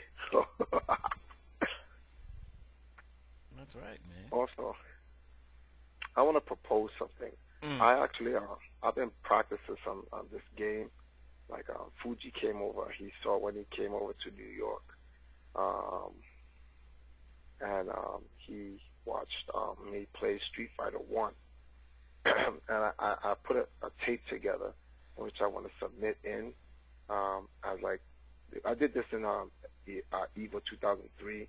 When I did a minute rush, and I created a Contra 3 video and a Super Punch-Out video, and the Cabins put it on during intermission when they were setting up for another event. But being that, this is EVO 2K7, it's like, it's one of the biggest ones there is, I played Street Fighter 1, like the first Street Fighter, and I beat it without continuing, and I taped a video of it. And I actually wanted to play it at EVO. And it has Dragon Punches at will, Cyclone Kicks at will, Fireballs at will, free.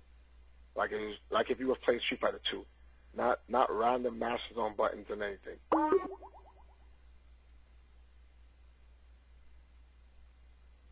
Like, so it can be like something for the people to watch. It's like a tribute, basically, because that's what basically I'm trying to get at. Is like trying to like give a tribute to the SRK community, like Street Fighter, its origins and whatnot.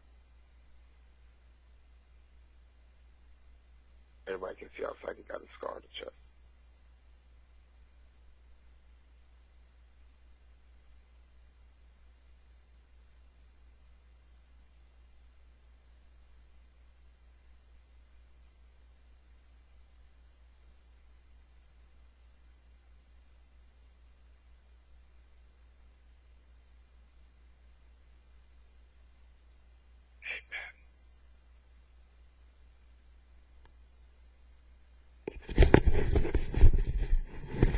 Hello?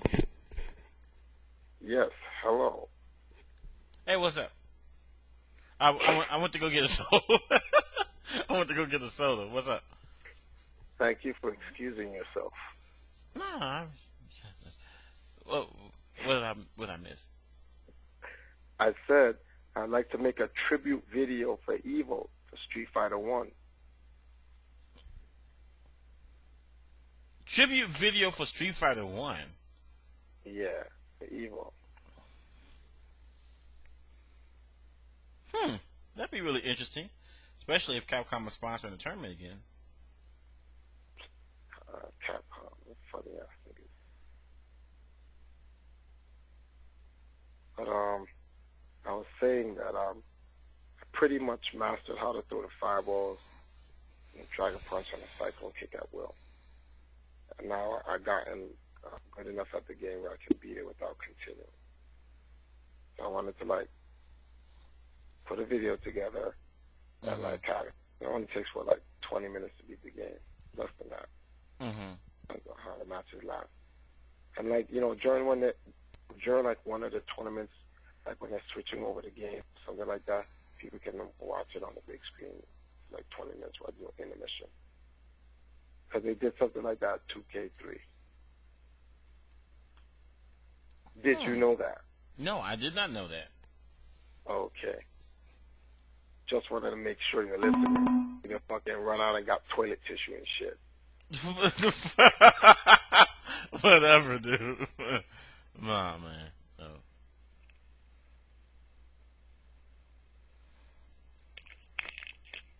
Okay, by the way.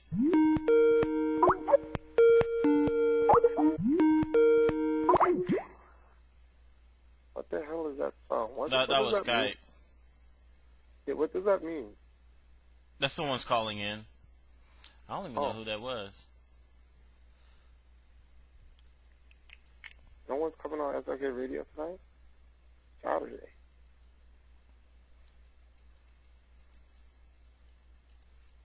So, man, what is up with the rats, man? The rats? What's up with the rats in New York? Oh, hold on. Hello? Hello? I'm here. Oh, I think it's tragic. Oh. I think it's tragic is trying to get on here. Oh, good. I gotta ask Tragic about that.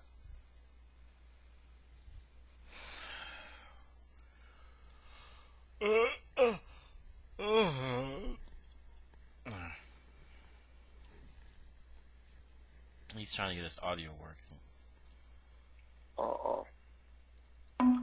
But that's him? He's still working on it. Rats are not delicious. People are some sick people. Yeah, I mean, I heard about 70 rats were found at KFC. Some were being employed illegally, I heard. One of the rats probably was wearing a headset. I don't know about the rats in here. There's voting problems everywhere. It's just that this one wasn't quarantined properly, so shit happened.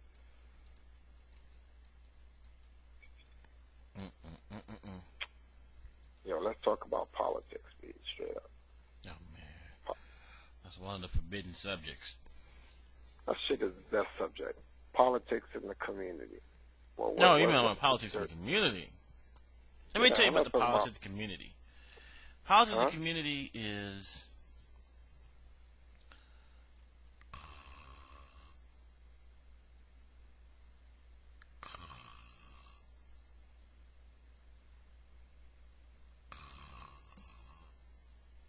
This guy's real funny, dude. Straight up.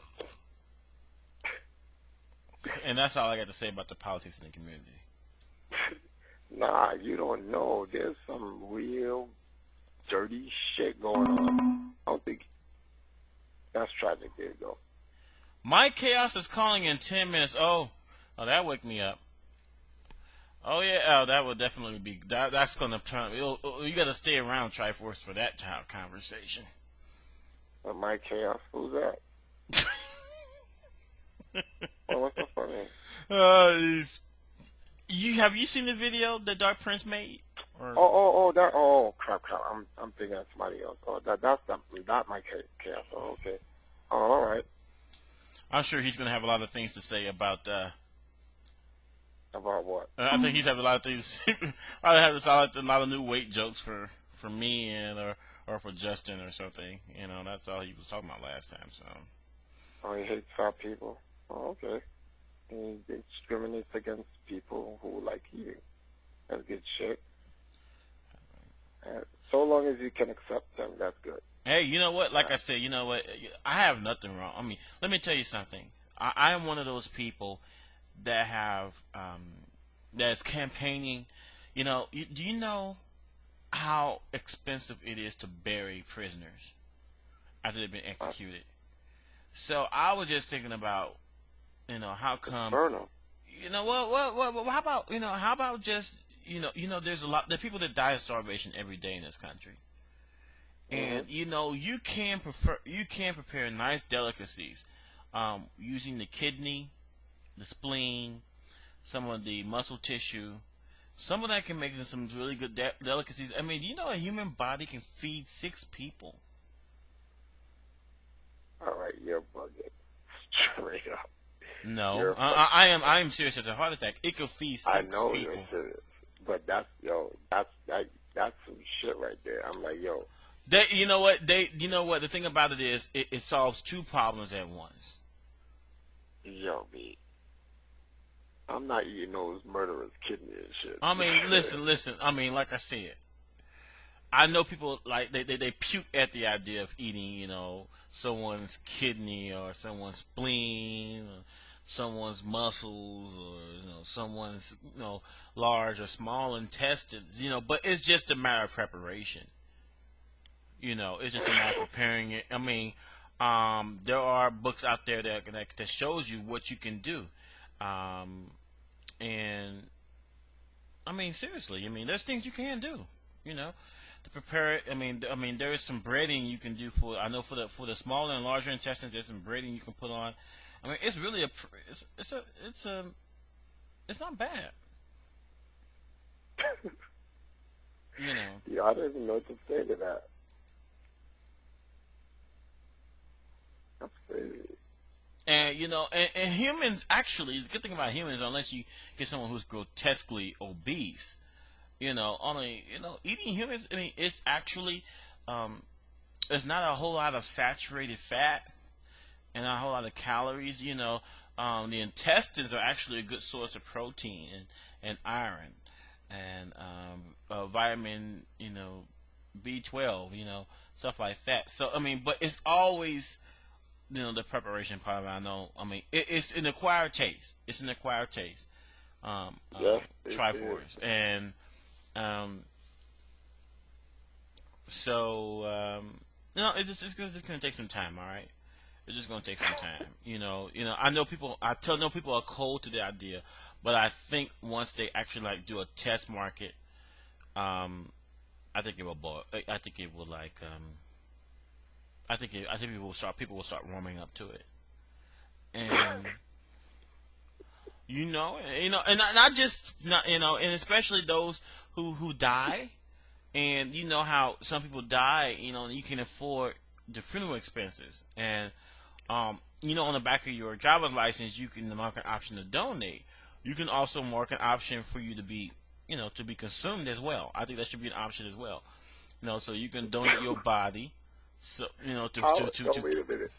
Hold on. How is it that you're continuously spewing this bullshit? What the fuck? It is not bullshit. About? It is not bullshit. We're talking. Do you know how many kids die each year in the United States from starvation? In the United States, we're the top of the fucking totem pole. We should not have had people starving to death. And and think about all the transients who you pass by that says that they need such and such for food. The fact is that there are people that die every day. Do you know how many of those bodies? Those bodies could feed a lot of people. We would virtually eliminate hunger in the United States. Then you're talking about eating niggas, B. What the fuck? Man, listen.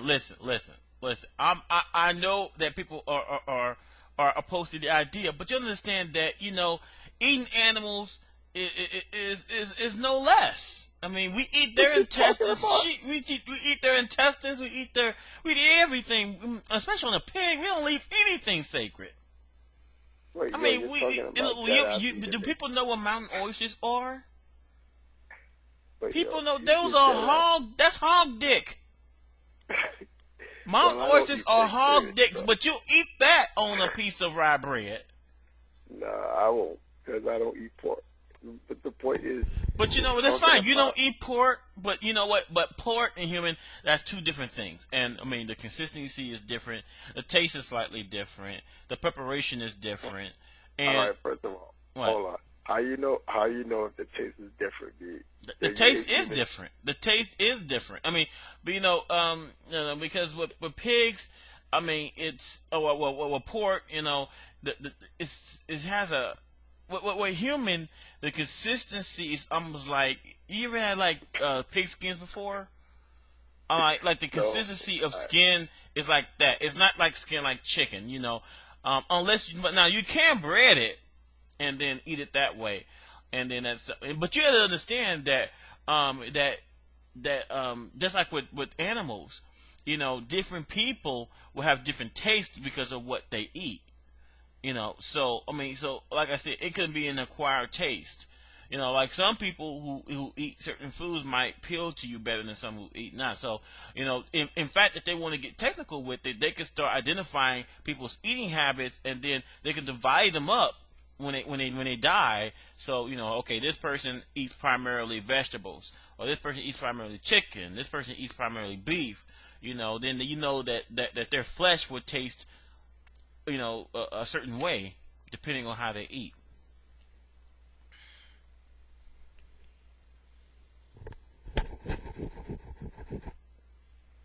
You're still talking about eating people, B. That's crazy. It's the bigotry like this that holds us back. This shit got nothing to do with bigotry. You talking about eating human dicks? I'm not. I didn't say nothing about eating human dicks, and seriously, I am talking about. I talking about like the more healthy parts of the human body. It's obviously the large and small intestines, the kidney, and some of the muscle tissue for the abdominal area, and the biceps, triceps. There's where the most of the meat is without the fat. And there's definitely a lot of ways that you can broil, you can fry it, you can stir fry it, you can you can bake it.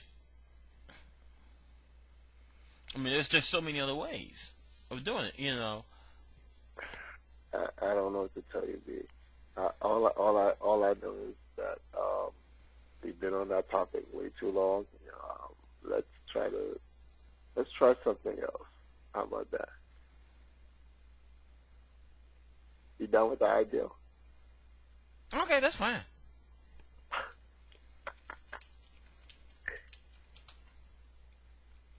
Okay. Let's see. Alright, I got a topic. What is a player's worth? What is a player's worth? What is a player's worth? I would need the taste first, because if their intestines taste good, then I would be willing to pay up to maybe $3 per pound. All right, that's not what I meant. I am not talking about eating niggas. All right. First of all, let me stop calling people niggas. I keep telling myself I want to cut that habit out. All right. Yeah, did you hear about Michael Richards? Yeah. Yeah, I heard about Michael Richards. You know why? Actually, the real reason why I actually wanted to stop referring to people as niggers. Notice I don't say black people. I just mean people. Period. A friend of mine came by my store and discussed with me about the word nigger being inducted into the dictionary as NIGGA, and he said that when he read it, the meaning was a word used by black people, right, to describe another black person. Mm-hmm. And you want to know what's so fucked up about that? Mm. All right. First of all, by putting that word in the dictionary and giving it meaning like that, you're basically acknowledging the stupidity in the word to begin with. Number two, by giving it meaning. Hold on a second. Hello? Yeah. What's up? Am I echoing now? No, but you could turn on your mic a bit. Alright, let me see. That's tragic. No, that's actually Tech Monkey. Oh. Yeah, I'm trying to get Ben on here. Hold on. Let me see if I can. By the way, Triforce, there is a picture of the. By the way, you know what? I agree. But I think that there needs to be distinction made. Like, if you're talking about meat, like if someone wants to refer to black people as nigger meat, I don't think that's racist. Because you would need to be able to You need to be able to distinguish, what kind of meat you're gonna be eating. So you're gonna have, I guess you're gonna have cracker meat, nigger meat. I guess you're gonna have a beaner meat. Beaner meat. Chinka meat. I mean, it's chinka meat. Nigger meat. It depends. It just depends. All right. What's up? What's it called? I'm gonna try to test Tragic's line and see if I can get him working. Then I'm gonna try to bring him in. Hello. Yeah. Okay. Now hold on. He's already in the conversation. Oh yeah. Yeah, but I don't think his microphone is working though. But I don't hear him. Shoot, I was hearing him before when I was trying to test it out with him. That's what I don't get though. Is that him typing now? Yeah, gook meat. No, gook meat, chinka meat, beaner meat, and nigger meat, and cracker meat.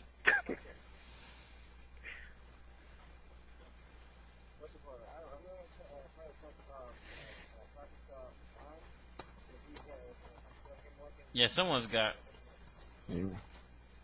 Yeah. You got, and of course, for Jewish people, you got kosher meat. All right.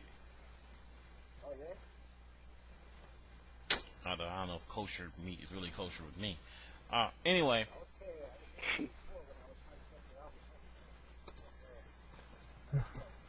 No, actually, no. Black people do not actually taste like chicken, right? I mean, I don't know who came up with it. I mean, I know people, black people are supposed to love chicken, but they don't actually taste like chicken. Because it's a little bit too, it's a little bit too sweet to be associated with chicken. Hello. Yo, what's up? This is Traj. What's up, man? Is this working now? Can you hear me? Yeah, I can hear you.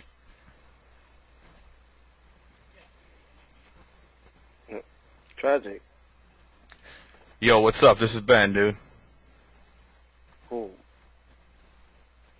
Hello? Yeah. Alright, it's Ben. Ben is on.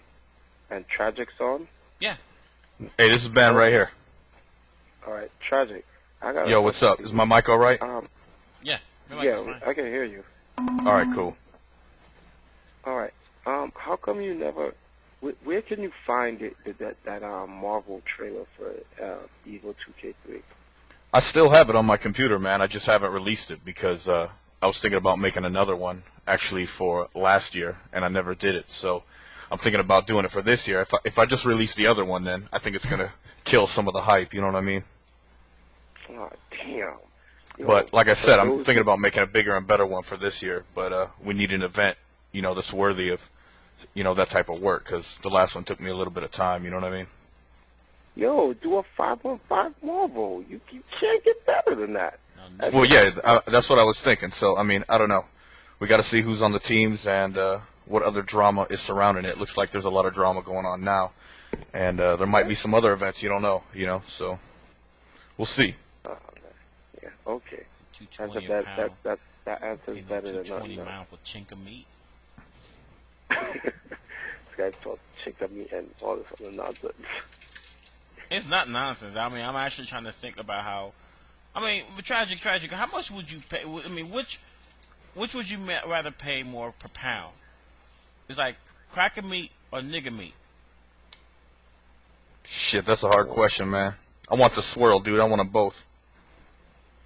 See, I'm going to pay up to $2.50 a pound for nigger meat, but I don't know about paying up to $3 a pound for cracker meat. And chicken meat, they don't even fill you up, so I won't pay over $2 for that. Are you serious? Wow. This You is know a that. strange conversation. No, I was just talking about. No, okay. Let me bring you up to date, Tragic. I was actually talking to. We was actually talking about you know how many people starve to death in this country, compared to this in Africa. I told them the best way to stop that is like it's expensive to bury people, and I think just What, like on the back. cannibalism? I mean, no, I mean it's just like how you mark to donate your organs, like for a transplant, you should be able to donate your organs for food. And just like with any type of meat, it can be prepared and can be served. And you can feed 6 grown people with one body. How would you know this? I've done the research, and you can feed up to 6 people with that. I mean, and it's just, I just think that it's solving 2 problems. You know, how many transients do you want to run across? It's like, can you please give me some $5? $5 for me to go get some food. I'm like, hey, listen, I'm gonna do this. I'm gonna go buy you $4 a chink of meat. I come back, I'm gonna give you some food. All right? Okay. I don't know, man. That's an uncomfortable silence right there. Yeah, you know. I don't know what's uncomfortable. I mean, what you saying that Tragic that you would, if you had the option, you would not donate your, donate. I'm just saying. I'm not going on any camping trips with you. You know what I'm saying? I'll wake up missing a leg or something. No, I mean, you listen, dude. I mean, first of all, the only way that you'd be in trouble is like if we're trapped on the island alone, then obviously it's either me or you, and it will be you. But I mean, that's just how it is. But I mean, I'm not one of those people where wake up and like, oh shit, what happened to the lower half of my body? And you walk over, you crawl outside and you see your whole your legs on the barbecue grill. I mean, I'm not gonna be, it's not gonna be nothing like that. But I am talking about feeding a definite need, filling a definite need in this community of all people, And I mean, if you can think about how many people die each day, if just half of them were just donated for food, I mean, we could eliminate hunger both in here and Africa. Yo, first of all. But how? I mean, what about the people in Africa that are already stricken with all sorts of disease? I mean, but how would you solve that? It's just like with any animal. Like certain parts of the animal you don't want to eat. It's same with humans. I mean, I'm not gonna say you should eat this dude's asshole. All right. So I mean, I'm not saying anything like that. But however, the intestines, the small and large intestines, the kidney. I mean, that stuff is good. I mean, what if it's disease and you get something that's like similar to what like mad cow disease is like? Then what? That's why you don't eat the asshole. Yeah. Yo. Man. Shit. I mean, seriously. I'm actually semi-serious. I do think that it's feeding. You guys want to change the subject? That's fine. But I mean, the fact is there are starving people in this country, and we can do stuff to stop it. And I think that people donating their organs to feed the less fortunate is one way to address that problem. Talk about the resourcefulness of the fighting game community. I mean, seriously, I mean, it would be a pleasure that if I were to die and I end up, helping someone else, hey, that was Buckeye's liver that we just had, with some collard greens and some ham chunks and cornbread. Wow. Can we change the topic, please? I mean, sure. I mean, you guys can. All right, now. What I'd like to hear is Ben Curtin's response to the VF5 hate. What do you think? Hey, I don't know if it's really hate. I didn't hear the whole thing. I wasn't really listening during when that started up. So I don't know if Triforce is still on, but maybe he can recap what he was talking about. Nigga meat. What? VF5? I think it was more or less the DOA is more of a viable an attraction for like the media and like probably sponsorships and stuff like that. Like I don't know if he said it in those words, but That's No, what I actually, was getting out of it. that's what I'm talking about. Because Ben said that people were typing on Pound Capcom that BF5 would bring more people out, and my thing was I was just questioning, the quantity of people that would come out from VF5 versus the quality of attention that DOA could draw to the fighting game community. And it was more of like, the pros and the cons to it, just to get some stuff stirred up. In my opinion, I think DOA should have stayed. It should not have been replaced, because that's not to say that Virtual Fighter replaced the DOA. Because Smash Brothers also got inducted into Evo, so it could have been Smash Brothers that replaced DOA. But I felt that DOA could have stayed and that another game could have been sacrificed. And the two games that really were on my list were Virtual Fighter 5 and Guilty Gear. I felt Virtual Fighter 5, if they were to use a Virtual Fighter game, it should have been 4 and give everyone a year to get 5, because there's unconfirmed rumors that the VF5 is supposed to be coming on the Xbox 360. I don't know. That's already confirmed, though. It's coming out August 8th. Okay, Yeah. so then it's coming out in the summer. Now, and the way I feel about that is that being that it's coming out for the 360, and it's already available for the PS3, it would give everyone an entire year to form, the numbers behind the game to support Evo 2K8. But to have it now, when DOA could bring in that the quality in the media and the mainstream, and it already does have a community, $10,000 brings out any community, period. But the DOA has more influence in terms of the media than Virtual Fighter.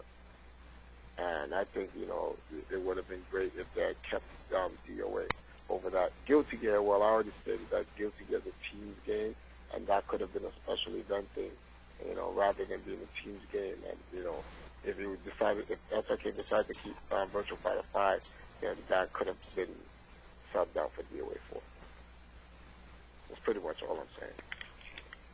Yeah, it's a valid point, but you have to weigh the options here. I mean, what did the DOA tournament really bring us last year? It brought us a few more people, 50, 60 people that didn't play, any other game. Virtual Fighter is going to bring us, probably the same amount or more, because it's the new kid on the block, and it's going to bring international presence. People are going to come from Australia, people are going to come from Japan, obviously, maybe Korea, maybe, wherever else. You know what I'm saying? And that's a lot more global than DOA is. You know what I mean? They also have a higher. I don't want to offend anybody, but it has a different mentality for Virtual Fighter players, and these are, I would think, from the promoters' point of view, these are the type of people that you want to represent the fighting game community as a whole, and not so much the DOA players, because everybody knows that the DOA community is a little bit behind on the times. You know what I mean? They want to be in their own little separate world. They don't want to, I don't know. It just seems like they don't want to grow up. And is that the type of people you want to represent a $100,000 tournament? You know what I mean? We all know Sega has the big marketing dollars. We know they have the marketing presence, and they have the potential. So if they want to support Virtual Fighter, then, you know what I mean? It could be just as big or bigger than DOA. And then you get the benefits of the more mature community. You have the bigger box office draw, so to speak. So you know what I mean? I understand what you mean. So then the question now that comes up is Sega going to push behind Virtual Fighter? And before you even answer that question, when you said that Virtual Fighter has more of an international pull, I can vouch for you when you mean that in terms of Virtual Fighter 4, but 5 is pretty much new, and correct me if I'm wrong, but it's not so well received in Japan. Is that true? Well, I mean, they're still playing it. I mean, regardless of it being, their favorite Virtua Fighter or, as popular as the one before it, it doesn't really matter because the same people are still playing it. The same huge names that came out to our, Virtua Fighter 4 tournament are still playing it. And if we're getting these people, it's still drawing, international support. So it really doesn't matter. If Sega gets behind it, then it doesn't matter either. What did Tecmo do for us last year? We got a video of Itagaki saying, thanks for playing our game, but, and that's it. Actually, that was 2 years ago. So what did they do for us last year? I don't know. You know what I mean? We just had the game there because it was new. We could get some more people. We could, expand the community as a whole. But, besides that, we got, 40, 50, 60 more people. That's about it. And they were all from, for the most part, America.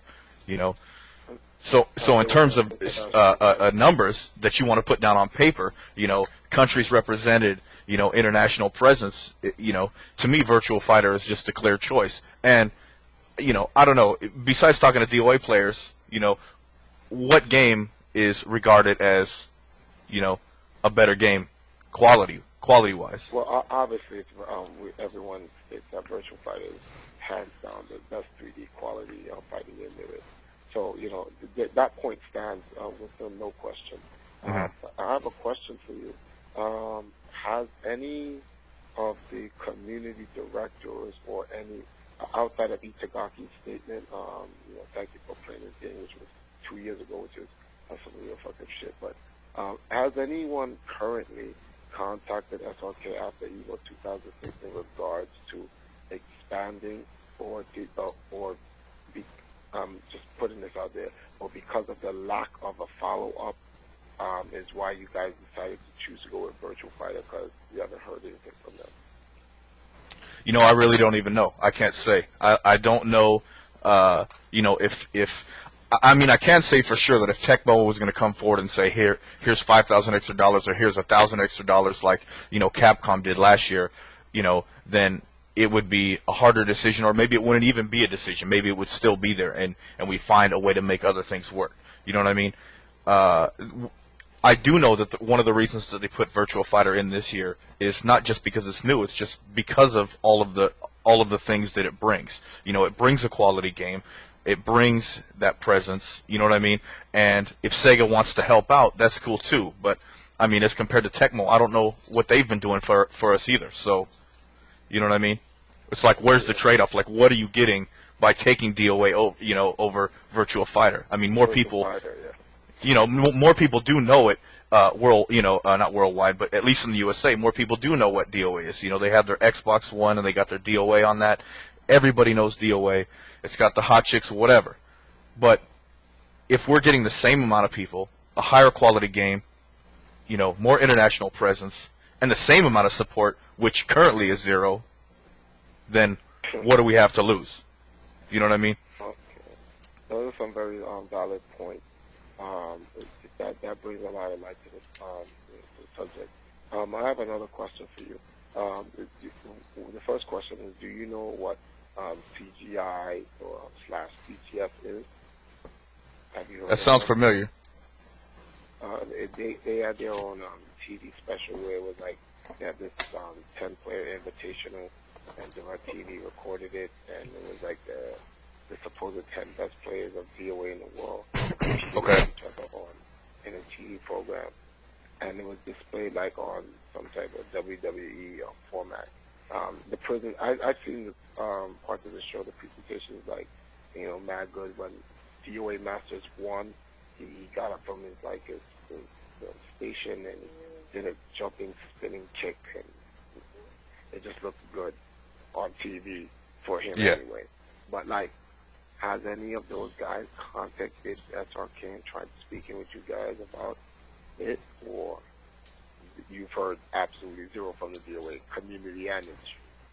Well, I mean, I'm sure, I have heard from a few of them, and they are, concerned or let down or frustrated or whatever that their game isn't included this year. But like I said, it's not just about, a 10-man tournament that appeared on TV, because like I said, what does that bring us? I mean, if we were on TV and DOA was, doing that same kind of stuff for us, then yeah, I could totally see putting it in there. But Right now, none of those people have contacted us. You know what I mean? So, aside from the players, of course, the players are like, hey, why isn't our game in here? You know, why can't we get this in there? But that happens every year. Every year, a game gets left out. You know what I mean? Or a game formats get changed. So, what can you do? You can't please everybody. Now, I have a question. What's the reasoning behind dropping VF after the last VF was out? I believe it was Evolution for PS2, and that was like a couple of years back. Well, why did it get dropped from Evolution after that? I think most of the reason back then was, you know, they had a newer Virtua Fighter out that we just couldn't play. We didn't have access to, you know, on a broad scale. It's kind of the same reason that we didn't get to use what was it, Slash one year, when Slash was already out for Guilty Gear. We had to go back to XX. You know what I mean? Or Reload. I'm sorry, Reload. So, and the difference is, Guilty Gear was still bringing in 200, 300 people, however many people it was, 250, 200, whatever. Virtua Fighter brought between 40 to 60, the same amount as DOA did. Next year, we found out that, you know, we realized this is a newer game out. We can't use it. Nobody wants to play that one. The guys that do play VF are playing that version, but we don't have the availability to give the newest version to everybody and let them practice before the tournament. So that's one of the main, probably the primary reason it wasn't included the next year, if that makes sense. All right. Yeah, that actually makes sense. I mean, you got to remember, you're talking to the guy that fought for VF to even get in there. You're talking to the guy that fought for Guilty, Gear to get in there. You know, I mean, I fought tooth and nail to get these games in there, but I'm only, one voice out of, 5, 6, 7, 8, 9 people, and I'm not the biggest voice either, but we had a couple other people that were interested, in these games. Sterling was interested in Guilty Gear and Virtua Fighter. Tom and Tony Cannon, both recognized Virtua Fighter. But the fact is, if it's not bringing in anybody, or it's only bringing in 40, 50 people, when we have Marvel bringing in 350 people, and we have Guilty Gear and Third Strike bringing in 300 people, and we're only bringing in 40, 50, 60 people, and we don't have the newest version, what can we do? It kind of makes the choice for us. You know what I mean? Yeah. I mean, if Final Tune was out, and it was out months before, and we knew we were going to get the same amount of draw, even if it was 60, 70 people, we were going to get Yamagishi to come over and commentate, and we were going to get the Gamist dudes over there. Then cool. I mean, that's international presence, but we didn't even have the newest version. So what can we do? I see. Are the big names slated to come out for VFI for Evo? I don't know if they've confirmed it or not, but back then, what we had, $1,500 for first place, and some of the biggest names in Virtua Fighter ever came out. So when you put $5,000, $8,000 on the table, it's that simple. You know what I mean? All right. It's really hard. I mean, you got to think about it, logistically. I mean, this is free money for these guys. It's like, I'm not trying to disrespect the worldwide community, but if Japan is there and Korea is there, it's a two-man battle. You know what I mean? Yeah. If we have just USA, or if we have just everybody else except the Asian countries in Virtua Fighter, because the gap is clearly huge. It's like original Third Strike back in the day. It's a huge, huge difference, and that gap is closed now because everybody has access to the game. Everybody wants to learn the game. Right. So it's still going to be hard for Korea and Japan to actually catch up to American skills, straight up. yeah. But I mean, what can you do? I mean, it's gonna, like I said, it's gonna bring the same or more than DOA, and it's gonna bring more international people, and that's what Evo is about. Is about the highest level of competition that we can possibly provide with the best possible games. You know what I mean? And we also have to keep some old favorites around too. Right. So, and it's hard to do more than 7, 8, 9 games as well. So somebody's feelings are going to get hurt. But when you have a community that really doesn't take care of itself, kind of like the DOA community, and no disrespect to them, really intended, but they don't really they're more interested in who has the biggest e-penis or whatever than promoting their actual game. There's like 2 or 3 guys that actually want to boost that game up, and that's it. You know what I mean? Right. All right. Hold up for a second. but you make that comment about whether biggest the nigga's penis. I'm just saying. I mean, you know how it is. I mean, No, yeah. I know how it is, but I would like to put out there that And you say that me saying nigga meat was disturbing? no. yeah, but you know, I'm not talking about eating no penis. I'm talking about You just said it. You just said it. You just said it. See, you went there, man. Yeah. I'm talking about dudes that are more interested in putting their penis in somebody's asshole. You know what I'm saying? I'm sorry. That's all I'm saying, dude. So I'm sorry. I would like to say is that. Let me go back to eating nigga meat. I'll be back. I've heard a lot of people talk about their penis in the DOA community, and I'm just trying to back my boy Perfect Legend. You know, actually, tragic. I think because of that comment, don't be surprised if your mailbox gets filled up with, pictures of people's real penises just for you saying that. I'm sure. Oh, I'm sure. But you know what? They'll probably come from the DOA community, and you know what I mean? It's like that's the thing. It's like they need to understand that we see these dudes, we see their community, and they are inside their own community, and they don't see what's going on. They're just like, you know what, I'm the greatest, I don't care about this dude, whatever. But you can't do that when you only have like 20 or 30 people in the entire community.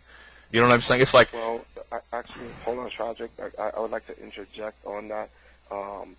Believe it or not, I can't fault the players.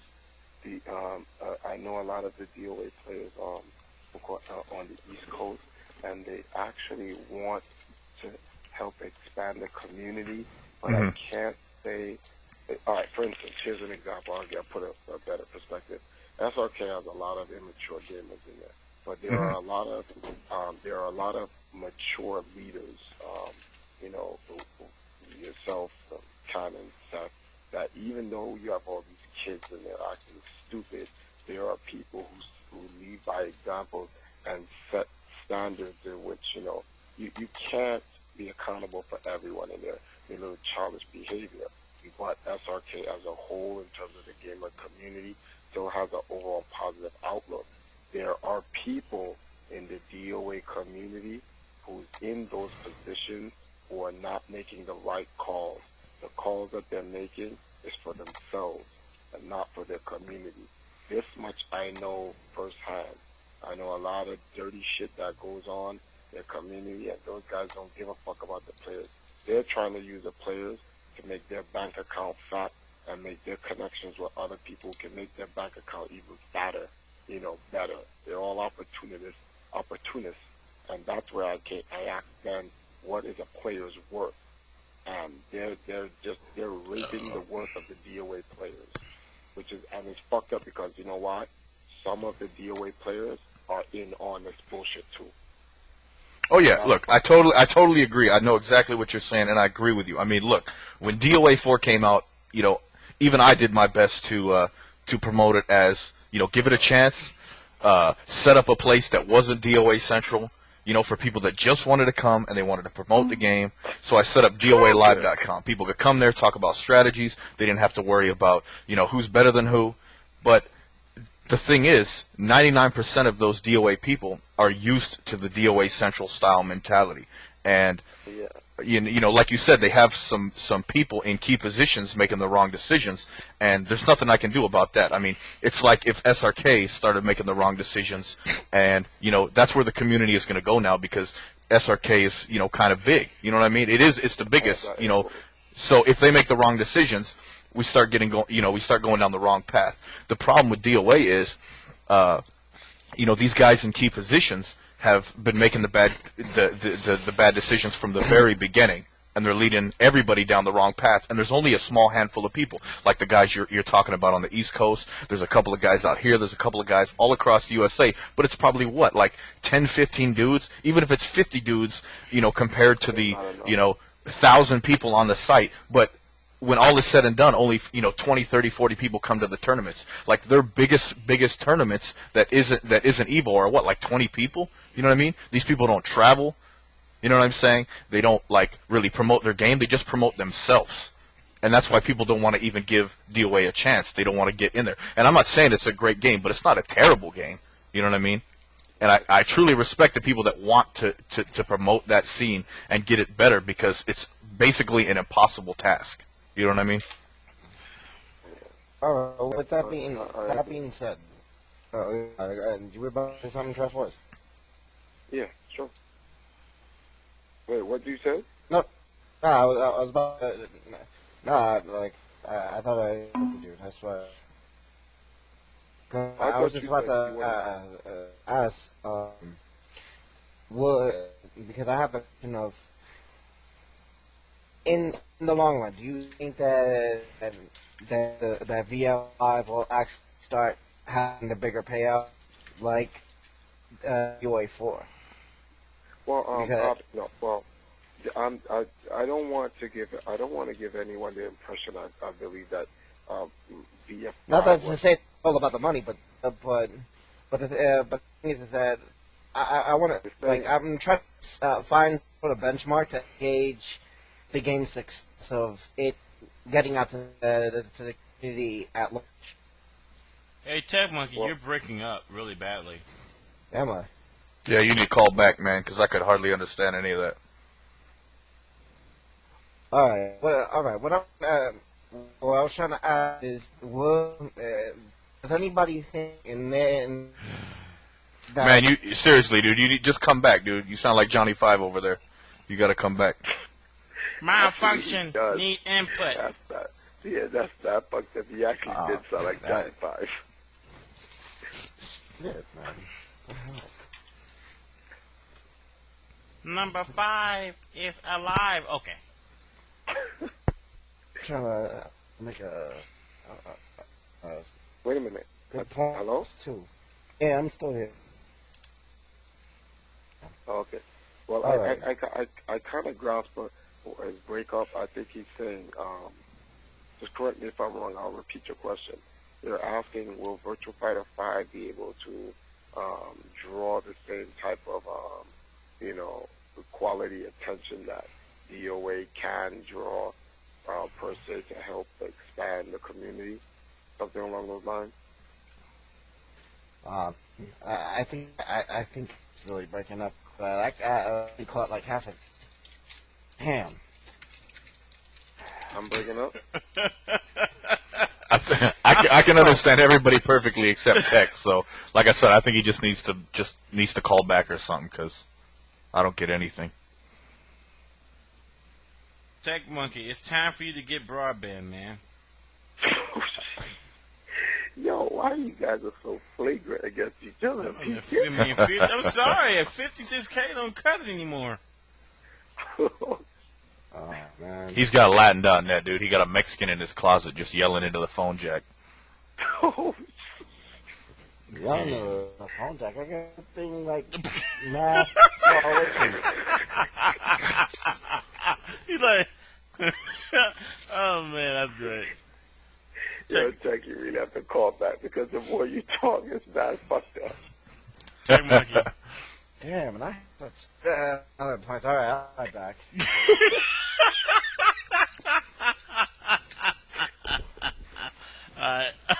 Oh man. Didn't catch any of that. When you hear yourself, when you listen to this later on, you're gonna laugh. Yeah. I'm definitely not laughing at you. I'm laughing with you. Oh man. I was laughing at him. Nah, when he laughs, we can hear him clearly. That's kind of funny. I can't hear him clearly at all. Yeah, Tech Monkey. I'm sorry, man. You need to start, maybe call Comcast Monday and. Just call back. I mean, it probably is. I don't know. Just call back and see what happens. Yeah, I'll try. I actually, though, I think, Virtua Fighter, that's him coming back? Mm-hmm. What's up? Alright, am I sounding better now? Slightly. Oh, man, that's great. Alright, repeat your question now. Oh, no. Oh, man. Now, what I was trying to ask is, with like all the big payouts that DOA 4 had, and with all with all the back and forth going on between DOA 4, the VR5, which was better, does anyone think that VR5 stands a chance of having those big payouts, with the community at large? Not just for Evo and SRK, but for other tournaments as well. Well, see, that's a Microsoft thing. I don't mean to interrupt anybody, but that's a Microsoft thing. Microsoft, DOA for Xbox One was a big title for them. You know what I mean? And it went platinum or whatever. So, I mean, that was one of their system selling games, right? So they went out there and they held all these tournaments and they gave away, a silly amount of money or whatever. But that had nothing to do with the community. I mean, it's like, it's like the media holding these tournaments for, say, Tekken or Soul Calibur or whatever, and, not even the best players are there. I mean, it really has no effect on our actual community. And if Sega wants to do stuff like that, they can. We know they've had big tournaments. I mean, I went to a tournament back in the day that Jason Cole was a part of, and it had to do with them giving $25,000 away for playing, Sonic the Hedgehog. You know what I'm saying? So they have the money. It's just, do they want to put that money into just having random tournaments, or do they want to put it toward SRK? And if they put it toward the SRK or Evolution or Final Round or whatever, then that's going to boost our community. You know what I'm saying? And their product at the same time. But if they're only doing it for the game and not for the community, then they're not really going to, get that long-term gain that they really want. They're going to get that quick exposure, sell their couple of copies of their game, and that's it. And that's usually what they only want. So. Yeah, it's a huge marketing. It's like a huge marketing ploy or whatever they want to call it, to just make their quota and game over, and they go back home. Which is funny because you want to so funny about that project, the amount of money they spend in the marketing event to make their quota, they spend more, and long term, no one even remembers, as opposed to where they could spend that same money into the community, which will be less and have long term effects. Because gamers in communities remember stuff like that, and those gamers come out of the communities that help bring better exposure. Yeah, you're absolutely right. I mean, I have friends at Sega now, a producer on Virtual Fighter for the USA, and I may very well be working at Namco come March 12th. So, I mean, maybe some of these things will change, maybe they won't, but you're absolutely right in that you could spend, $10, $15, $25,000 and, as prize money and then marketing money, and just have a random tournament. Or you can put, you can say, hey, Tecmo or Sega or Namco is giving $10,000 to Evolution as prize money. You know what I'm saying? And that is going to boost their community for way longer than this tournament of nobodies. You know what I'm saying? Yep. And that's what you're absolutely right. That's what they need to do. But I don't know if they're interested in that or not. You know what I mean? I mean, in the grand scheme of things, to them, $15,000, $25,000 is nothing. Nowadays it takes anywhere from $10 million to $25 million to make a game. $25,000 is nothing. They don't care. They throw that away, not even miss it. So. But then either way, even if it's a fifth in a bucket, it's still a waste. It's still a misplacing of the money. It's putting money in an area that does absolutely nothing. You're right. Exactly. I agree with you. So, all right. So. Does that mean that Microsoft is doing the better job of trying to get the market, whereas Nintendo or Sega are not even to boost like that at all? All right. Okay. Johnny Five's going crazy again, but I think I heard what he said. All right. First of all, when it comes to Virtual Fighter, the fact that Virtual Fighter 5 is going to now be on the Xbox 360 and has two platforms, it helps because now you have two sets of players, being like those who play on the 360 and those who play on the PS3, who are going to come together. So it helps bind more people together. Hopefully the Xbox 360 version would have like Xbox Live version of it. I don't know, perhaps. But whatever the case may be, the fact that it's a 3D game, and it's the best looking 3D game there is, period, it's going to gain exposure regardless. I don't think Sega has to do much for that to happen. I think Evolution indirectly will do that, even though Evolution won't be paid the money for actually doing it. You guys need to look into that. But 2K7 is gonna like blow, like it's gonna make Virtual Fighter 5 so big that it's gonna gain that attention regardless, no matter what it is, because of how the game looks. How will that help the community directly? Well, the money that is being put into Evo 2K7, well, you'll see. I think you're going to see more Virtual Fighter players, more casual players, because the game is casual friendly. Enter. You may just see the largest Virtual Fighter turnout in the United States in history, just because that they do that. That's not to say now, I'm all pro VF5 over DOA. I just now hope that the decision that SRK made to take up Virtual Fighter 5 turns into a prosperous one. If it replaces what DOA would have done, if it will remain, then I'm all for it. But if it doesn't, then that's where my complaint is. I'm like, damn, DOA could have stayed and brought that exposure, yada yada yada. Yeah, I know exactly what you're saying, and I agree with you. I mean, we do need these games that have the public eye. And I don't think VF will ever have the same broad appeal as DOA. I mean, DOA is, it looks like it's made just for everybody, if that makes sense. So, Virtual Fighter is made for fighting game players, and that is a very, very small group. But then again, Evolution is for fighting game players. So, we've tried to put games in, where the big companies are going to help us out. But, Tecmo really hasn't helped us out that much. You know what I mean? Microsoft hasn't really helped us out that much. Maybe they have helped us a little bit, but, what do we really want to do in the end? Do we want to have awesome games, or, do what some people would consider selling out and just having a game to get the exposure? If we're going to just do that, then we might as well start having Madden. You know what I'm saying? We might as well, do, you know what I mean? That's a good look on it. So let me ask you a question. What's Nintendo's stance? Has Nintendo been receptive to SRK? I think that one of the reasons, I can't be 100% sure, but I think one of the reasons that we didn't have Smash a couple years ago was because we asked Nintendo, hey, we want to do, Smash Brothers, and all we want from you is permission to make a DVD without getting sued.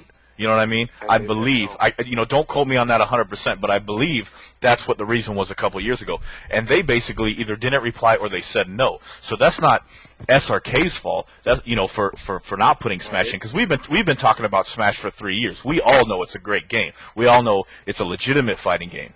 But, when somebody says or doesn't reply, and we know that some dudes are going to come in here and they're a multi-billion-dollar company and they could crush the entire video game community with their pinky, then what are we going to do about that? You know what I'm saying? There's nothing we could do. We wanted Smash back then, so. Vote to me. It's so unnecessary. So full of shit. Yeah. So I don't know what's changed this year, but I know there being a lot. The guys that are in charge of the hardcore SRK stuff now, the hardcore Evolution stuff, like Seth Killian and Wizards doing some stuff, and the Cannons and the guy at Toyota, those guys are making official, requests to these big companies under a more professional, in a more professional manner. And, I believe that they're getting the replies that they wanted 3 years ago, but it's hard to do that when you're just a grassroots effort and you're like, hey, we're throwing a tournament and it's like 5 of us guys and we get 900 people. 900 people doesn't mean anything to Toyota. 900 people doesn't mean anything to any of these, these big companies. But when you say, hey, look, we have, a few thousand people here, we've got a website that has 50,000 people and it's your audience, you know what I'm saying? Then they start taking a second look, and that's what we need. So, maybe now is the time. That's why, we can get Smash this year.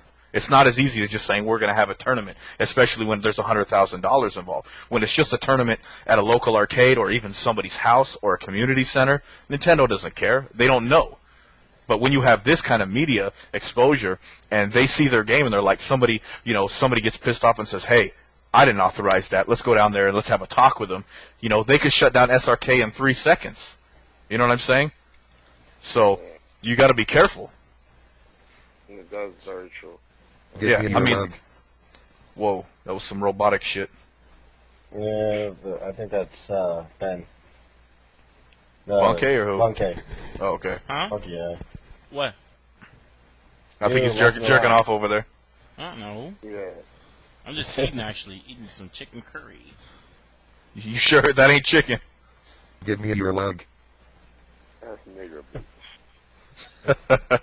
So anyway, look, I know I'm probably biased because I've been involved with SRK for a long time, and to be honest, I'm not even as involved as I was now. They don't do anything on the SRK channel anymore, for planning. It's all through paper, and I'm not really involved in that anymore. But I still get to say my piece. I still go and I'll help them out, and I'll volunteer, and I'll talk to my guys at Sega. I'll talk to the people I know at Namco and other places. But they're just doing it on a more official, professional level.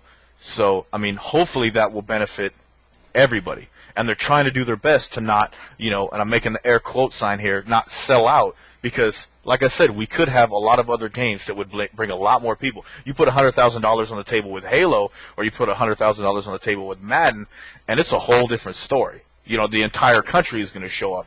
But you put it down for, Virtua Fighter or Guilty Gear, people don't know what that is. And they know, when you say Street Fighter Third Strike, they hear Street Fighter. They don't know what Third Strike is. They don't know what Super Turbo is. You know what I mean? They don't know any of those things. So, I don't know. Nigger meat. That does say kind of ignorant.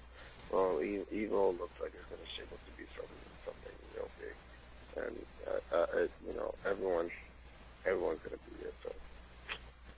I hope so, and going back to what you said earlier, I'd love to make another video that hypes something up, far surpassing the level of the first one, the first video I did. That was just something I kind of threw together. It took a while to do, but overall it was like 2 weeks of work for just a little clip. But it hyped everybody up right before the event, and I think that made it something bigger than it was. You know what I mean? So it made, in that weird occurrence that, Sue beat Justin, or, West Coast, won, or whatever, it just made that so much more profound than had it just happened normally. Sure, it would have been big, but because it was all hyped up. And I think that's what we need to do. We need to hype up these events and make them, like you said, we need to have dudes doing spin kicks after they win when we have MTV there. You know what I'm saying? But we have to do that without resorting to having Madden at our tournament or Halo at our tournament, because we saw what happened when we had Halo there. You know what I mean? It totally changed our flow. So we got to kind of meet in the middle. You know what I mean? And that's a fine line. So we'll see what happens. Kidney tastes good with fava beans. What? Oh my god. Anyway, as we were, Nigger meat. come on, Ben, chill. I just want to see what the West Coast is going to come together with. There are a lot of good players on the West Coast. One player that a lot of people, I don't hear him being mentioned a lot, but my eye picked up on him at ECC 11 last year, and that's Chunkster. And, I'm not even going to really even talk about his second place Saturday at Evil, but Chunkster is not godlike, and people need to realize that this kid here, he's got something going for him, and I really hope the West Coast can bring together 5 most deadliest players, and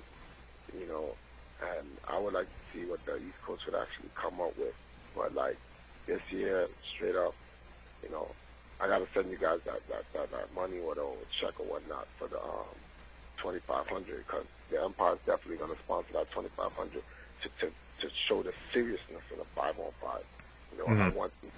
I want them to actually play for a purpose other than pride, and what other way to get people motivated by giving them money. It seems that's the only shit that works these days.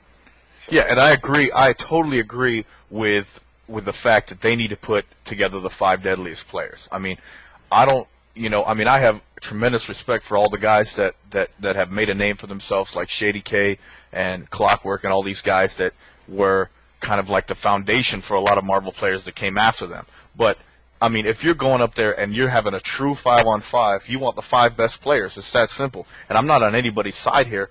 I really don't care, if somebody's feelings get hurt or not. This is about West Coast. I mean, you're representing West Coast. And this is about East Coast. And representing the East Coast. You don't want, the best guy and his 4 good friends. You want the best guy and the 4 other best guys. You know what I'm saying? So, if they don't do that for the West Coast team, then it's going to be a slaughter, and $2,500 never even sees their hands, or they never even have a chance for it to see their hands. You know what I mean?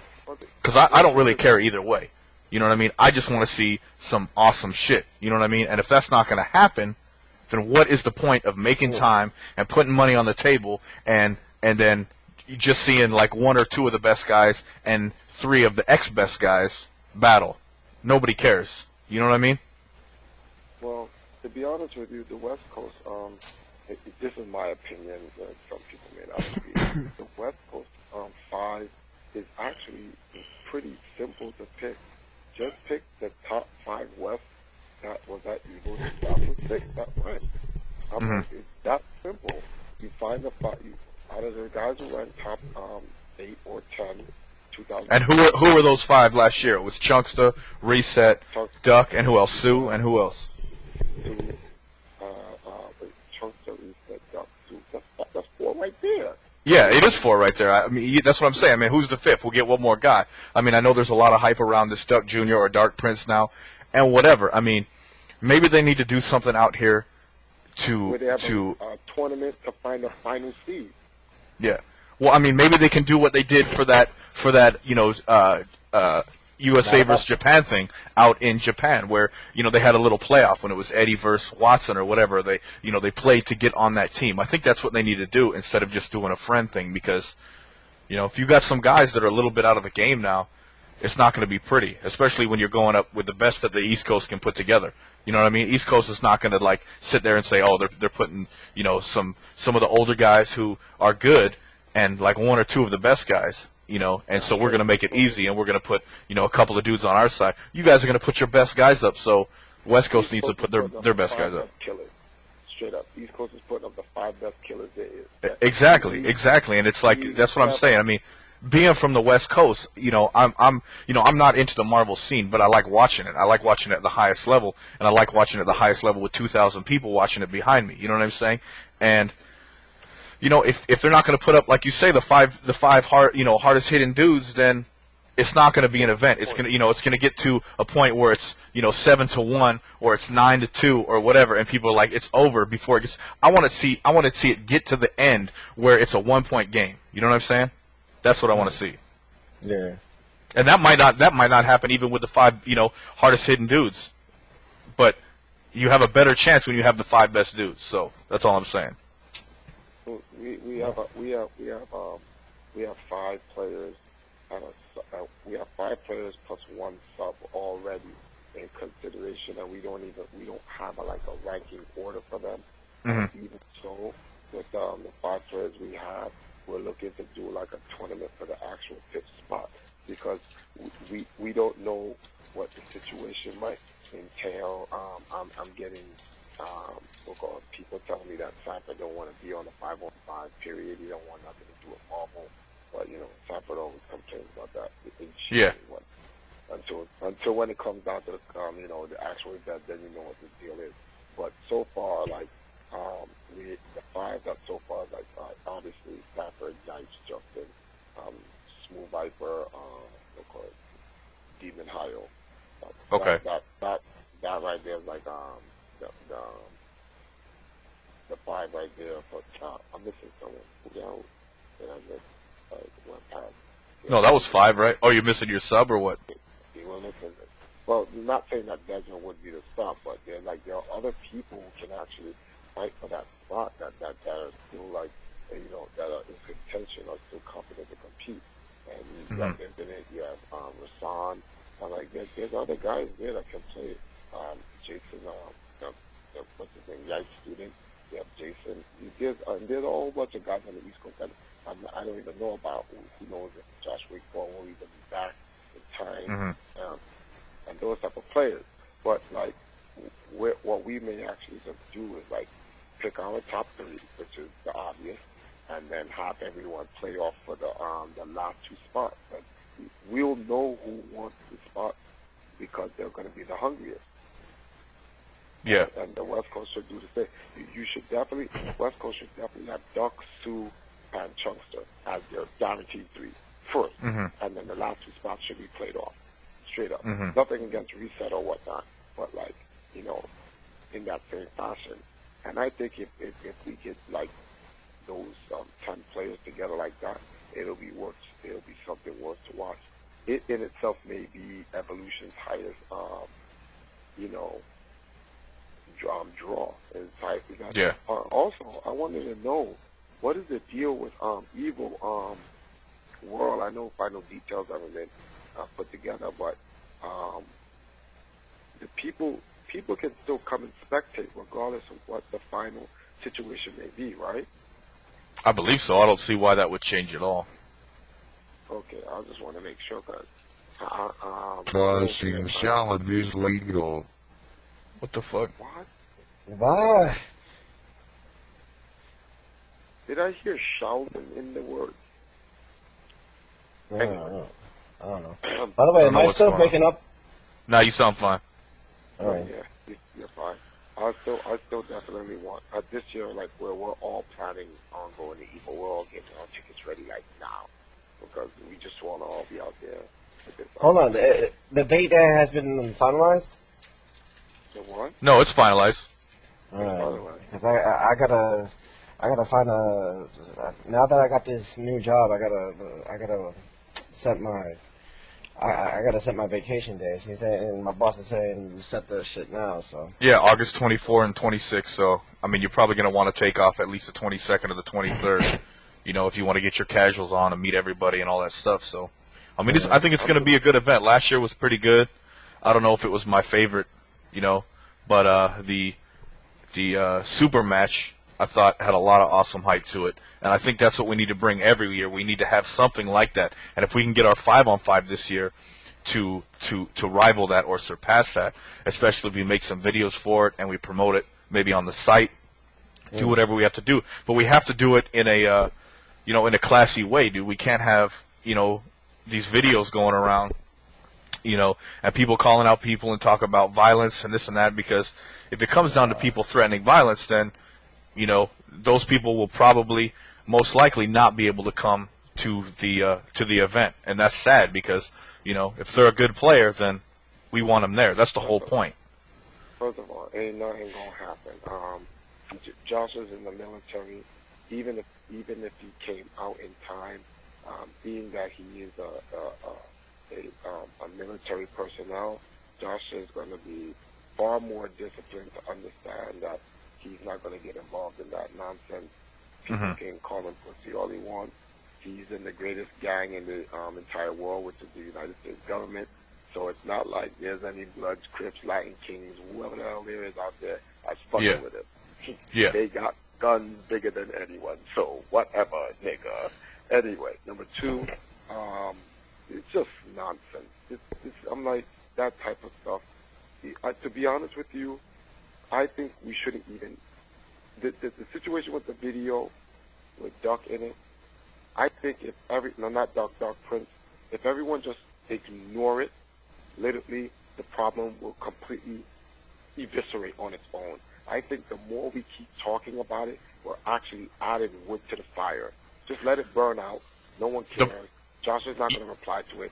You're right. You're right in that, but the problem that I see is they need to resolve this on the West Coast. You know what I'm saying? I mean, they need to resolve who is going to be on this team, and if they truly want to make this a big event and they truly want to give West Coast the best chance, they need to, you know, squash any beef that they have and put together the best team. And I'm not saying Duck Jr., you know, or Dark Prince is worthy of the team or is not, because I don't know Marvel. You know, I just like watching it at a high level, and I'm sure there's far better people to decide if he's good enough or not.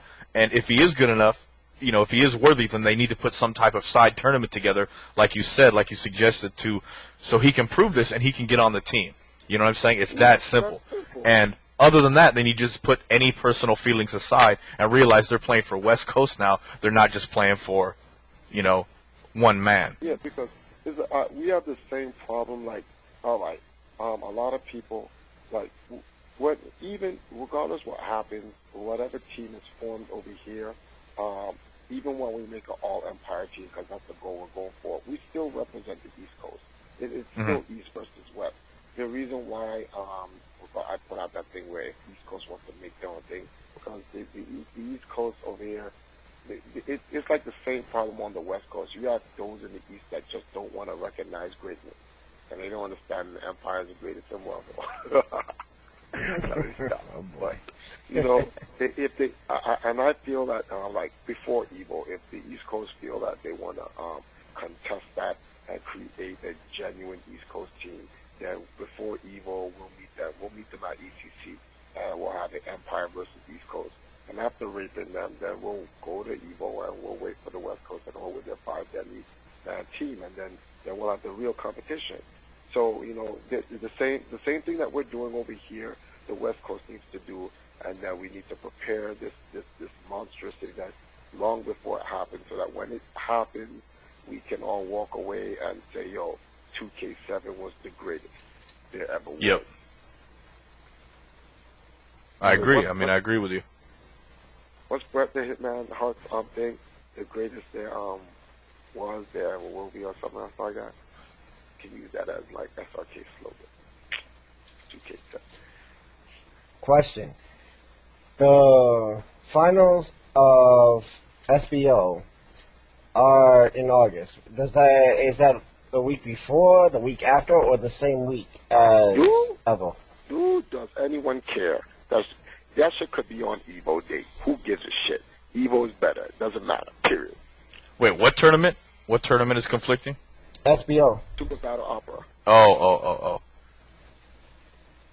Yeah, that very well may be a problem for some of the games. But then again, Japanese guys are going to have to decide, do I want to go to SBO and get my envelope of, that says thank you and maybe has $2 in it, or do I want to go to America, and try to take, $8,000 from some American dudes? You know what I mean? Exactly. So America needs more pride in itself being stuff. I had this argument. I forgot who I was arguing with, but they was like, SBO is like the most prestigious fighting game. Kiss my entire black ass. Who gives a shit? Look, prestige is in the eye of the beholder, and America needs to really, they need to take accountability for what they have and stop looking at what other people have and envying it. Evo can just be just as great as SBO, if not better. It all depends on what support they have. Just like how the Japanese support SBO, a hard body, America needs to support Evo, a hard body. And if America supports Evo, I know Evo will be better than SBO. Period. Yep. I don't give a shit what their trailer looks like. So, dude, who cares? Can't even understand what motherfuckers are saying anyway. Let me stop. Okay, with that being said, what about Justin and his efforts to qualify for SBO? Yo, look, Justin has already made up his mind. Justin's going where the money is, period. So here comes Justin to Evo. Done. It's not a discussion. That's right. We're going to have my money match. But at the same time, I also spoke to him on Friday when Web Design was hosting the Insomnia event that got quickly canceled because of that virus thing. He was talking about the qualifiers at at TGA. The situation because I'm already talking with Justin about what the possible scenario could be, and it's already finalized. He's going to try to actually attend the vote, but if SBO directly interferes with Evo and he has to make that die-hard choice, it's Evo. It's that simple. But he's gonna actually try and do both. So, if SBO knows what's good for them, they'll try to prepare it on a date that doesn't conflict with Evo. By the way, Tech Monkey, have you donated? Because I mean, I set up a PayPal account so I can accept donations for my money match versus Justin.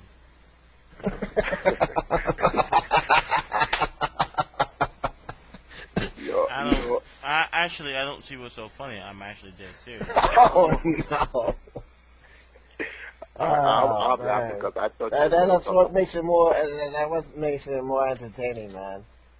Well, this is not about your entertainment. I mean, are you going to donate any money? Hey, look, Ben. I will donate however much you need for this money match, but I'm just going to give it straight to Justin, so we don't have to watch you get beat down. How about that? No, I mean, I'm just saying.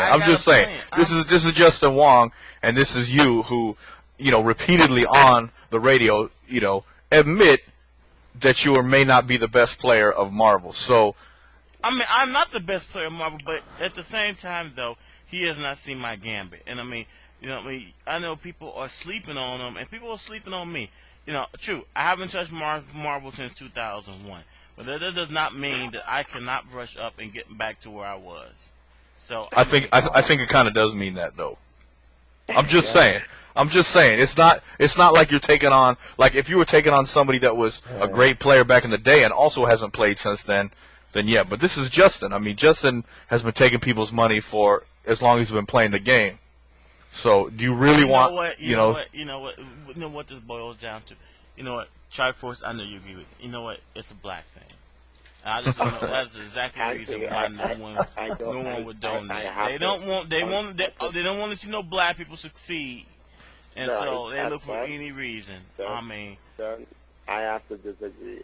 After watching what Justin's doing with these teams like Ruby Hart, Ken, and fucking Tron Bond, and fucking Jill and Marrow and whatever. Yo, this kid is on an entire. You know what it is? He knows how to fight in Marvel, and that's fine. But that's fine. But with all due respect, sir, you have not seen me how I fight in Marvel. You are going to get raped. I mean, and I can't believe you're gonna put the other man in front of the brother man. But that's fine. It's got nothing to do with this. See, raping is a non-discriminatory thing. You're going to get raped in your ass on top of that. No. I mean, I think people are going to be surprised. I am known for the radio, but I will be known as the nobody that came up to and actually take Justin down. I mean, just look at the video where Sue dominated Justin, and you're gonna see something similar. First of all, I would like to bring up that topic with Sue as a 2003. A lot of things people need to understand. When that 5-on-5 was happening, when Justin's turn came up, all right. The reason, and I don't want to make excuses for Justin, but it's the reason why the following day everyone got raped and he won. Justin was so angry when he was up because he knew even if he won all 5 games straight, the East Coast lost. And Justin was angry because the East Coast was weak, and he was in that frustrating mentality that no matter what, even though he's the supposed god in that game, nothing in his power was going to change the end result of that match. West Coast was going to win. And with that on Justin's mind and Sue Mighty's automatic godlike skill, Justin just got raped. And because I don't know if there was any videotape, but when Justin went 4-1 and he walked away, and I spoke to Justin and said, "Are you okay?" He said, "Tomorrow I'm going to kill everyone," and he just walked off. And see, so I'm like, it's credit to Sue Mighty for getting that, off on Justin, but like it was already a given to him. Like those 5 games meant nothing. He already knew. He already knew nothing in it. Nothing he could do was going to change the outcome of the match, because East Coast needed like what was it? More than 5 games to win. So, and Justin can only go 5 games. So, but like I don't think anyone's ever seen Justin's full potential. I don't think anyone ever will. The closest I've ever seen Justin in his full potential, and watch a lot of people go, "Oh, you just sucking on Sanford's dick." You know, it's straight up in Sanford. No one has made this kid lose more weight than Sanford. I've seen Justin sweat a river fighting Sanford at every BCC. At every Well, BCC. you know, you're gonna see that same type of sweat. All right. Oh God. Maybe we should start another fund. first of all, I mean, the money match is for $2.43. So far, Yo, in my what's with PayPal your account, fucking weird change? Why can't you say $3? What the fuck is this 43 no, cents it's shit? $2.43 because I'm an exacting person. And anyway, I mean, right now I have got one PayPal for 55 cents. All right, you know, and I'm actually am kind of offended because no one has no faith in me, you know. And I mean, it's just, you know, we don't build each other up. You know, that's part of the problem. Yo, it has nothing to build each other up. I'm like, more power to you, black man, for having this radio, but you're talking about some mortal shit versus a god. Yo, it's like, Hey, listen, man. You're gonna come up to Justin and Justin's gonna be like, oh, you a god, and you're gonna say no, and he's gonna be like, then fucking god. You know, let me tell you why. Man. My I guess it'd be great grandparents were slaves. All right. And I'm not laughing at you. I'm just like, yo. They were slaves, and you know, being in the South and everything, the slave owners, their last name was Wong. So, one of the reasons why I'm doing this because I am trying to redeem my family name. You're trying to get your 40 acres, right? That too. There's no motherfucking reparations at Evo. I don't know, man. Oh, man. I mean, anybody with me? Anybody in my corner? Wait a minute. I just noticed something. Something just came to mind that was mad random. Ben. Nigga me. You're coming to Evo, right? Yeah. Sure. How are you gonna run your radio show?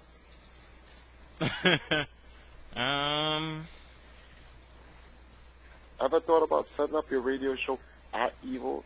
Well, yeah. I mean, obviously, I talked about that, and between now and then, hopefully, I can find myself a cheap laptop, and possibly try to find some connectivity. You're not working right. What you can do, which help the community, is you can work. Try talking to someone from FRK. Set up a PayPal account and ask all the gamers in the community for donations. Personally, I wouldn't even worry about that right now. I would do exactly what he said first, and I would talk to SRK directly. And they got $100,000. I mean, if they can spend a couple of dollars to get, the radio up and running with live commentary, I mean, that's a pretty big thing, and that's just another huge step for Evo advancing. I've been saying this whole time. You gotta go to Evo, Ben. Bunkai. You gotta go to Evo. You gotta be there to do the commentary. I would definitely like to be there and do the interviews and commentary and have Ski do the play-by-play like he did last year, and does such a wonderful job. Although Triforce, your idea about asking people to donate, I just asked people to donate towards my money match, and all I get was laughs. I don't know where you're going with that. Oh, come on, man. Anyway, like, they don't have no faith in me. Anyway, going back to what I said, now, I would see about, I don't really know.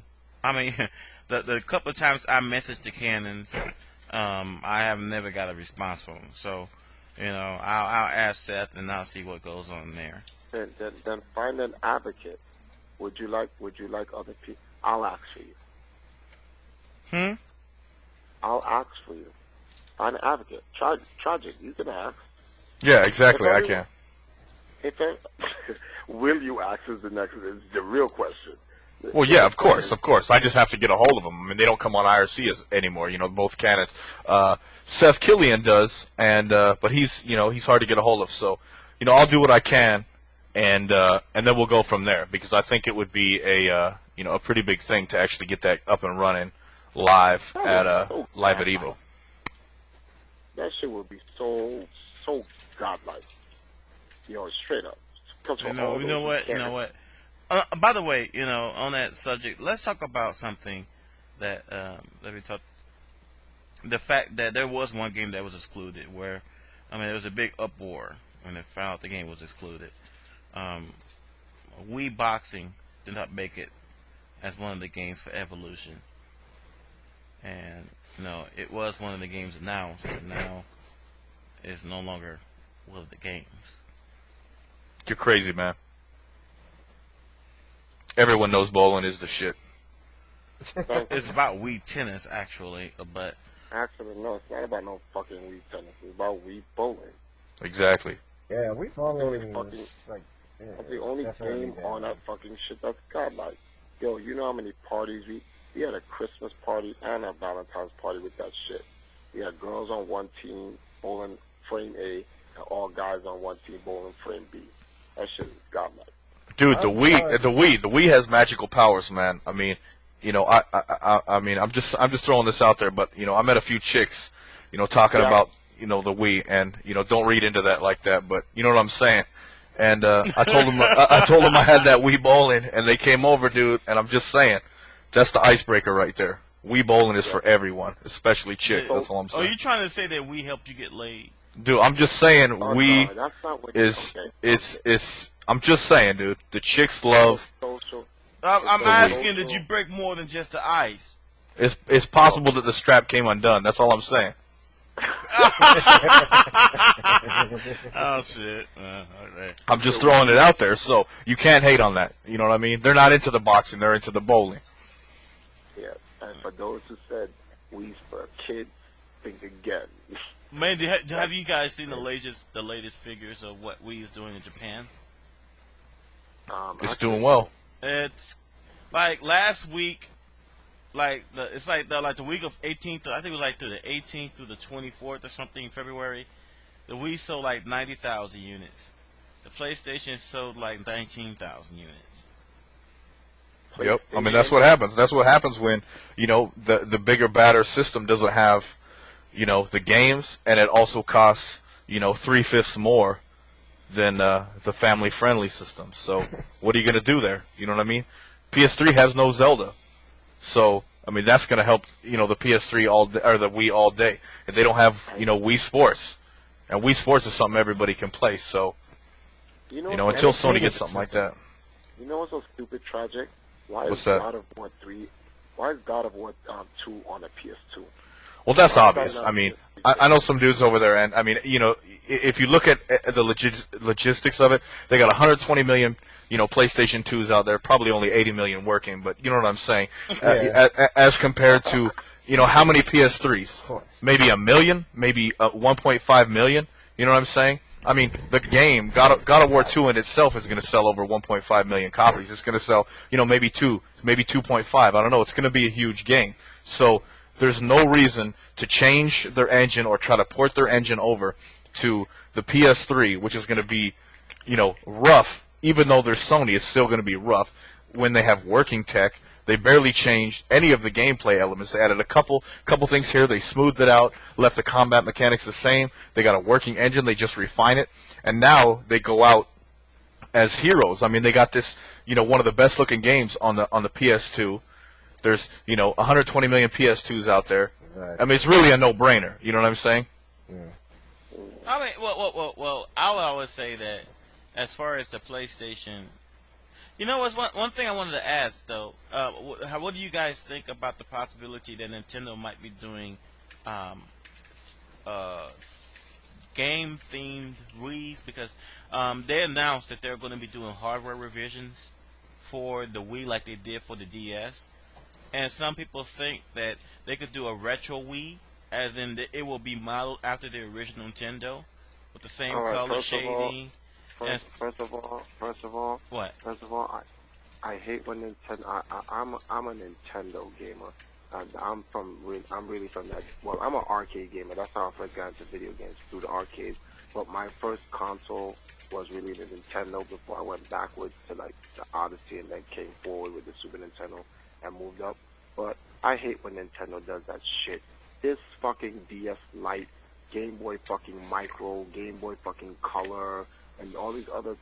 Yo, but you can't argue with the freaking model. By the way, if Nintendo does a retro themed Wii and it's modeled after the original Nintendo, like the same color scheming and everything, I buy it in a drop of a hat because All right, now see, wait. I'm gonna show you something right now. First of all, that is not fair, and I'm gonna explain to you why it's not fair. Why is like not fair? When they did the game, when you go to Nintendo World, I'm not sure if you knew this, but I used to work at Nintendo World before I was suspended indefinitely. We'll leave it at that.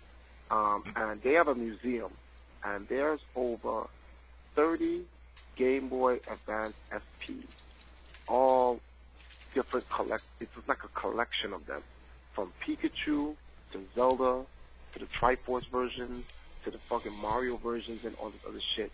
Now, hardcore fans are forced to spend $100+ per version.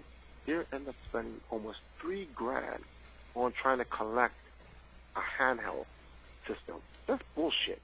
It really is. If I'm the first person to like legally, like, cause people got the Wii way before me, whether they're stealing your shits off the boats or whatever.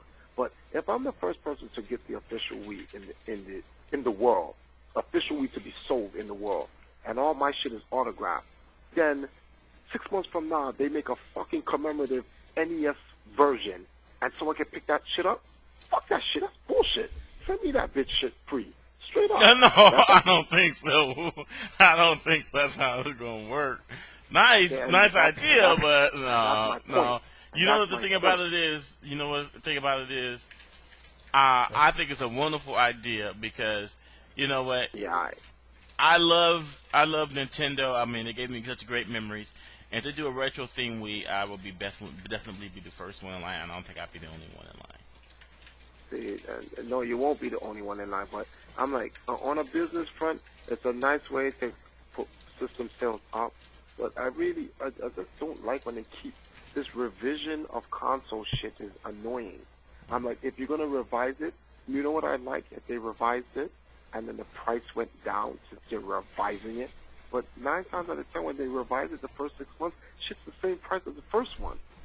And you're like, yo, you're buying a system twice. And you're not even buying it because it's not like the PS2 when you're buying it again because it's broken the first time. No, you're buying it twice, period. Mm-hmm. All right, maybe Nintendo's the biggest culprit, but you can't say that it wasn't the same with with Sony and their PlayStation 2. Especially when they brought out the slimmer one and they still kept the same price, even though that they were saving a bucket load of money. Time out. Whoa. There were two situations. Whenever talking about Sony, please keep in the perspective the truth. Number one, they had to make the slimline version. When Immersion sued them, they couldn't sell that model PS2 ever. Period. They can't even resell, in Game Express and GameStop, we can't even take back the old PS2s. We're not allowed to. It's illegal. When they put that injunction against them, they cannot sell the DualShock, the PS2 system, the models 1 through the last model before they made the slimline. All of that gone. They lost all of that shit when they lost the case against Immersion. So they had to make a slimline. Number two, all the models of the PS2 fucking broke down and just buy them again. Name one person who still has the same PS2 that they bought from the original launch. Sure. That's why the install base is at 120 million. It's really 60 million PS2 sold worldwide because everyone has two. Shut the fuck up, Noel. I knew he was going to wake up and say, I got my original one. That's some faggot shit. He just be lying. Nigga, even I got 2 PS2s. Fuck out of here. Shit, I got 3 PS2s. But the point is, check this out. Well, actually, I don't have a point, but I'm just throwing this out here. Even if it is 60 million, even if it's 80 million, whatever it is, it's still 2-3 times more than Nintendo had. And I'm not saying I'm not trying to slight Nintendo. I'm just saying they have a huge, footprint, and it's their fault for putting out a $600 system. You know what I'm saying? I mean, they could be clearly dominating right now if they put out a $400 system or a $300 system. You know what I mean? But they tried to make this huge entertainment system instead of worrying about making Blu-ray play later. They're worrying about putting it all together and losing a mass amount of money, and they're losing even more because they're not selling any of them. I walked into Target the other day right when VF5 came out, and I just bought one. I sold my old one for $1,700 because somebody wanted it that bad. The next day, the dude probably killed himself. It's not my fault, but you know what I'm saying? You sold it for $1,700 when? I sold it the day after it came, or the day it came out. I walked into GameStop. I picked it up in February. Yeah, I camped the pre. No. I'm talking about my first one. My first one. Oh, all right. Yeah. So what I'm saying is, it's like after that, after the hype wears off, they have nothing, and that's one of the reasons. Going back to the original discussion, is why God of War is not on the PS3 because nobody has a PS3. You know what I'm saying? I mean, yeah, I got one. I know a few people that have one. Worldwide, what, 1.5 million have one? So yeah, worldwide, that's not good numbers. That's not good numbers. It's not good numbers. So I don't know, man. Trying to do that. They're fucking up. They're trying to. The thing is that everyone knows, and what everyone should know, is that Sony is not really their main focus is not really video games. Their main focus is consumer electronics, and they have a hard time fighting Panasonic. It cannot be number one. They've never been number one in their real original market. Who's that? Sony. Oh, okay. Sony's so what? Matsushita owns that, right? If I can interject here, I think the problem is that Sony is trying to pull another Sony beta. No, no, but hold on. Aren't they going off of their same game plan with the PS2 by having when the PS2 had the DVD players, and that was the real reason that people wanted the DVD player in the first place? No. Not really the PS2. PS2. This is completely different. In Japan? This is completely different because DVD isn't owned by one consortium or owned by one conglomerate or a group of conglomerates. It's like this is technology that they helped pioneer with the aid of Toshiba and the few other noble makers, and they have proprietary control over. So now they want everybody to use their proprietary discs for future mediums as far as movies, games, and I guess eventually for media for computers as well. And I think that it's BS because they answered the question nobody really asked. No one really wanted. No one was complaining, oh my gosh, DVDs are becoming so confining. So double-sided DVDs that hold 16, 17 gigabytes of information is just too small. Oh my gosh, what are we going to do? No one really asked for them to develop the Blu-ray player. They just came out there and said, hey, listen, you need this. This hosts, 50 gigabytes of data. Who cares? No one cares. No one's going to buy their entire DVD library just to have it on Blu-ray. That's stupid. Yeah, well, actually, hold on, time out. What? All right, to a degree, I don't think the Blu-ray was really. You have to understand, Sony's always been trying to. When you look at the PSP, a lot of people think that the PSP is to actually compete against the Nintendo DS or any other handheld made by any other video game company. Doesn't it get transplanted in Nintendo DS? Yeah, what? What he said? No, the DS. Doesn't it transfer the PSP? You can't compare the DS to the PSP. All the PSP is the new age Walkman. That's it. It's Sony's new Walkman. A lot of people don't. Sony's job is to become the number one consumer electronic company in the world. They cannot beat Matsushita / Panasonic. That's what it is. They use video games as a springboard to help put more machines in people's homes. That's what this is all about. Getting their proprietary machine in your house.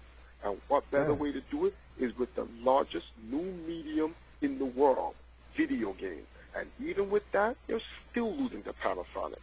And especially with the PS3 now, they're damn sure losing to Panasonic. This is what this is all about. The PSP is a new fucking Walkman.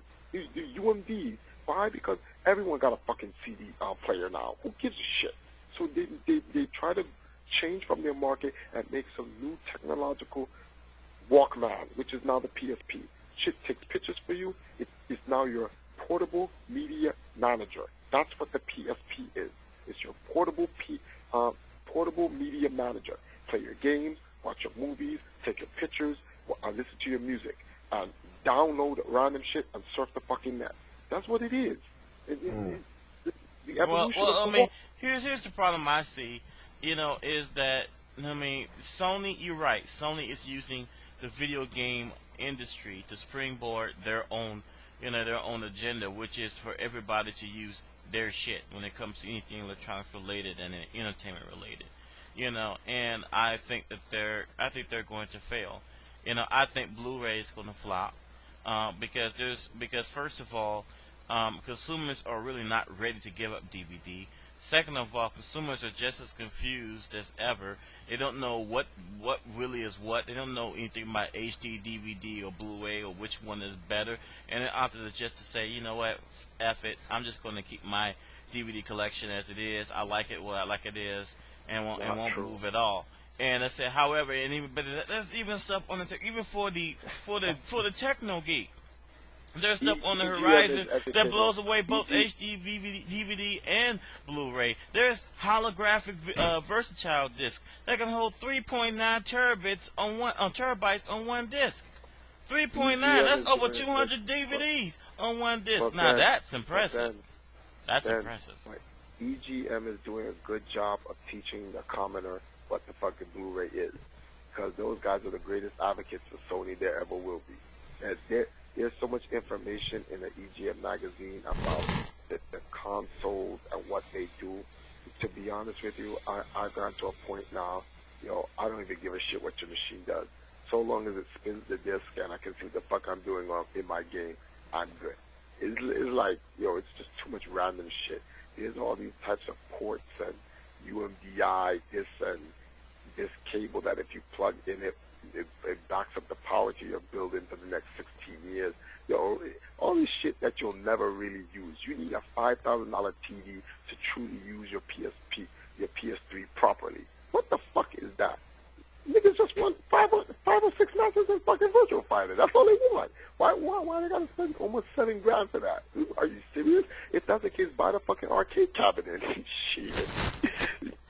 Isn't the arcade cabinet like rental only, and like even if they did sell it, it'd probably be prohibitively expensive? Either way, it's just nonsense. It's all nonsense. It's all corporate nonsense. They have their marketing teams trying to sell to people, and this shit is just failing because now people are getting to a point where it's like, look, they just want to buy their games and enjoy their games. And it's all going to come down. We're in an era now where I'm not sure if a lot of people have heard this before or being said. If not, I'll say it now. We're back to the Super Nintendo Genesis era, being Microsoft being the new Sega and Nintendo being the old Nintendo. And it's back to having fun playing video games. Xbox Live brings back that OG video game sensation, and Gears of War is that new fucking crap. And where Nintendo is, you have the Nintendo Wii with its innovative gameplay and new ways to get more people involved, the family. And then you have the Virtual Console, which brings you back to your traditional nostalgic Nintendo shit altogether. And people are good with that. When you really look at the PS3, it doesn't, put it like this, the price of the PSP does not justify what's being offered. And that's the problem. For the price of the PSP and one game, you can get the Wii and the 360.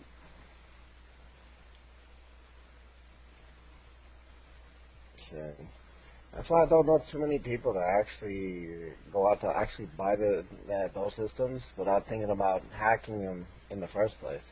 I don't hear too much about Xbox hacking. I don't not the old Xbox. I'm talking about the 360. And no, like it's out there, but not many people talk about it. They just talk about the Gears of War, your Crackdown. Oh, what's gonna come out with Halo? What what's the hype about Halo 3?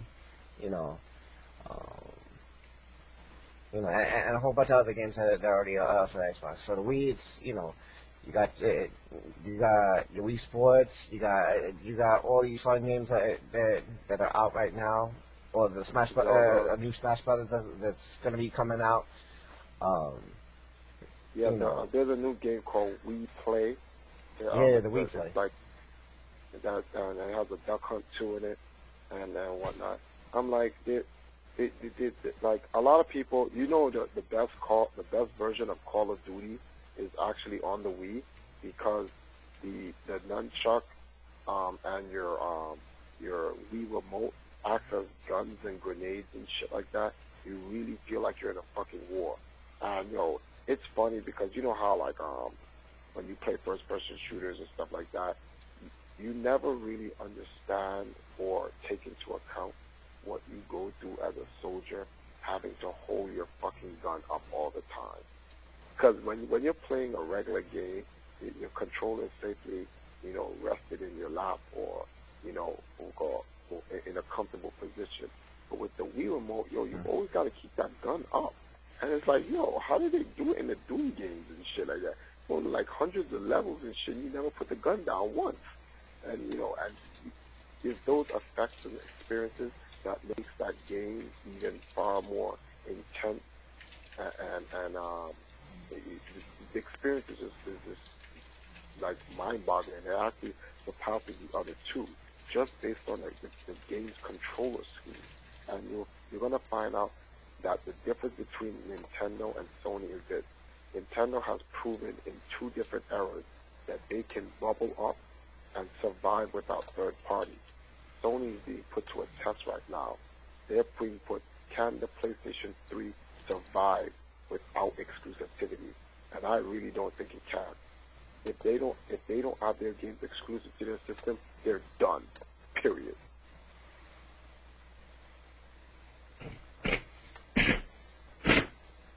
What the hell's going on over there? Rocking on.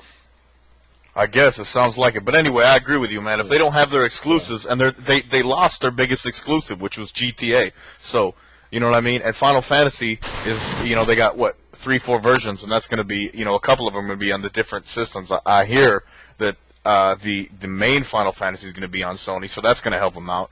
They still have Metal Gear, and that's going to help them out. But you think Konami is going to put their Metal Gear out, the game they worked on for so many years with all this crazy tech, on a system that probably only had 2 million in houses by the time it comes out, or are they going to put it on Xbox, which will probably have 14, 15 million by the time it comes out, Sony is just not giving them the system, the market penetration, to make it worth developing for their system right now. And losing Grand Theft hurt them big time, so I don't know. Metal Gear Solid 4 and a 360, straight up. Keep shit real. That's what I'm saying. I mean, that's what most people are expecting anyway. They're gonna have that. They're gonna have the next, Silent Hill. They're gonna have, So I don't know, man. Tragic. Even VF5 was supposed to be an exclusive. Look at that. Exactly. Even what? What was it? Virtua Fighter. Yeah. Oh, via Virtua Fighter. But you want to know something tragic? This should be a no-brainer to a lot of people, because what the third-party companies are doing to Sony, they did to Nintendo. And a lot of people, remember, Nintendo has their own proprietary way of making video games, and third-party companies are like, yo, this shit is crazy, B. I'm going elsewhere. I'm going to other options.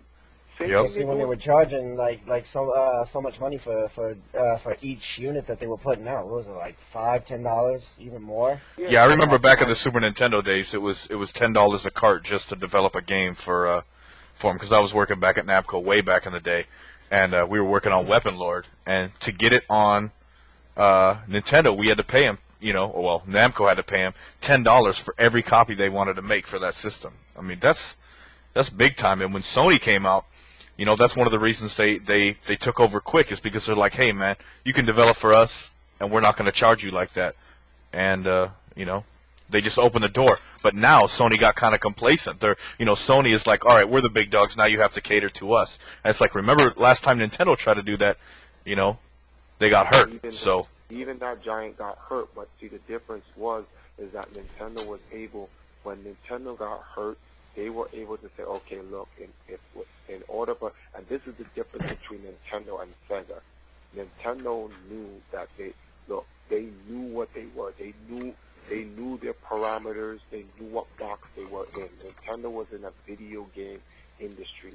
Sega felt that they could step outside of their box and compete against these giants. Sony makes like 900 times more than Sega, and I don't know what the fuck was on those dudes' minds to think that they could go toe-to-toe with them, and that's why Sega got smacked directly in the face. When Nintendo bubbled up, they let them call them names. Oh, you're a kid company, but look, so long as it's Mario, Link, Pikachu, Samus, Star Fox is bringing in that money for Nintendo, Nintendo is like, call us kid company all you want, we just need to survive. Sony has had 12 years to develop mascots to represent them as their own first party. Their sports franchise, 989, sucked then and is absolute dog shit now. I don't even understand how 989 lived this long, and they've had the worst sports franchise in the history of sports on video games. Number two, Ratchet and Clank has not. Those guys have. First of all, those guys only appeared during the PS2 era, which was mad late. They should have been out. They should have been a Ratchet and Clank like at the third generation of PS1. And Jack and Daxter as well. I mean, Jack and Daxter and Sly Cooper and whatnot. Number two, they should have locked down Crash Bandicoot, and they should have fucking bought Lara Croft when they had the chance. These dickhead motherfuckers didn't do none of that. So when you look at what Sony had to offer first party, their only first party flagship title that can stand alone is a fucking car sim. Yeah. It's pretty true. I'm sorry, but their car sim game got nothing on the Brooklyn Plumber. It's not happening. That fat, chubby Italian motherfucker owns them niggas free all day, every day. Yep. Nothing they can do. I mean, you're right. And now Sony's they're fault. stuck because like the third parties are abandoning them, and they have nothing to turn around. Look, God of War. You know what God of War is? God of War is Sony Zelda, but they're up to part 2 in the ending of the PS2 era. Come on, they should have had that shit since PS1. Dark Cloud came out, died. Ico came out, died. I'm like, they had so many chances to establish key mascots so that if the third party ever one day betrayed them, like what they're doing now, that they could fall back on their own game. What the fuck they're making Genji the last fucking blade for? Are you serious? And okay, where's Warhawk? Can someone please tell me where Warhawk is? Why wasn't that a launch game? Hey, I don't mean to interrupt you, but I think somebody's sleeping. That's all I'm saying. Yeah. Fuck. Yeah. No, forget Ben. No one listens to Ben anyway. He's jerking off. But yeah, I agree with you, dude. I agree with you. And it's like, I mean, I don't even think they have a Zelda. I mean, I don't think God of War is their Zelda. God of War is their DMC, and DMC on the same system too. So I mean, you know what I mean? I don't know. That's the closest thing they have to a mascot, and you know, it's not an everybody type mascot. It's not a it's not a Mario type mascot that everybody can get enjoyment out of it. It's a dude that kills fools. You know what I mean? That you can't have that for a family mascot. So I don't know. I don't know. To think that Sony is trying to protect their bottom line, but they're not doing a good job. I mean, overall, aren't they posting losses as a whole company overall, like so many damn quarters straight? I mean, all throughout the development cycle of the PS3, they've been posting nothing but losses. Mind you, their gaming segment with the PS2 was their strongest asset, and that was actually, basically paying for all the development costs of of the PS3. Mm-hmm. But now that it's out, they're still continuing to lose money. So what do they do now? Well, you got to remember, I mean, in terms of hardware sales, you know, they're never going to make money. You know what I mean? Look at Xbox One. The only time that Xbox ever made money was the 4 months after Halo 2 came out. Every other month they didn't make any money. They posted losses on their, you know. So and Sony is posting huge losses now. So but the thing is, I don't know, it's not just their gaming division now that's posting losses. It's their entire company. Where you see Nintendo, they're making their 20 million here and there, and actually putting their money together and actually making billions. Yep. Wait. I think something is amiss here. A lot of when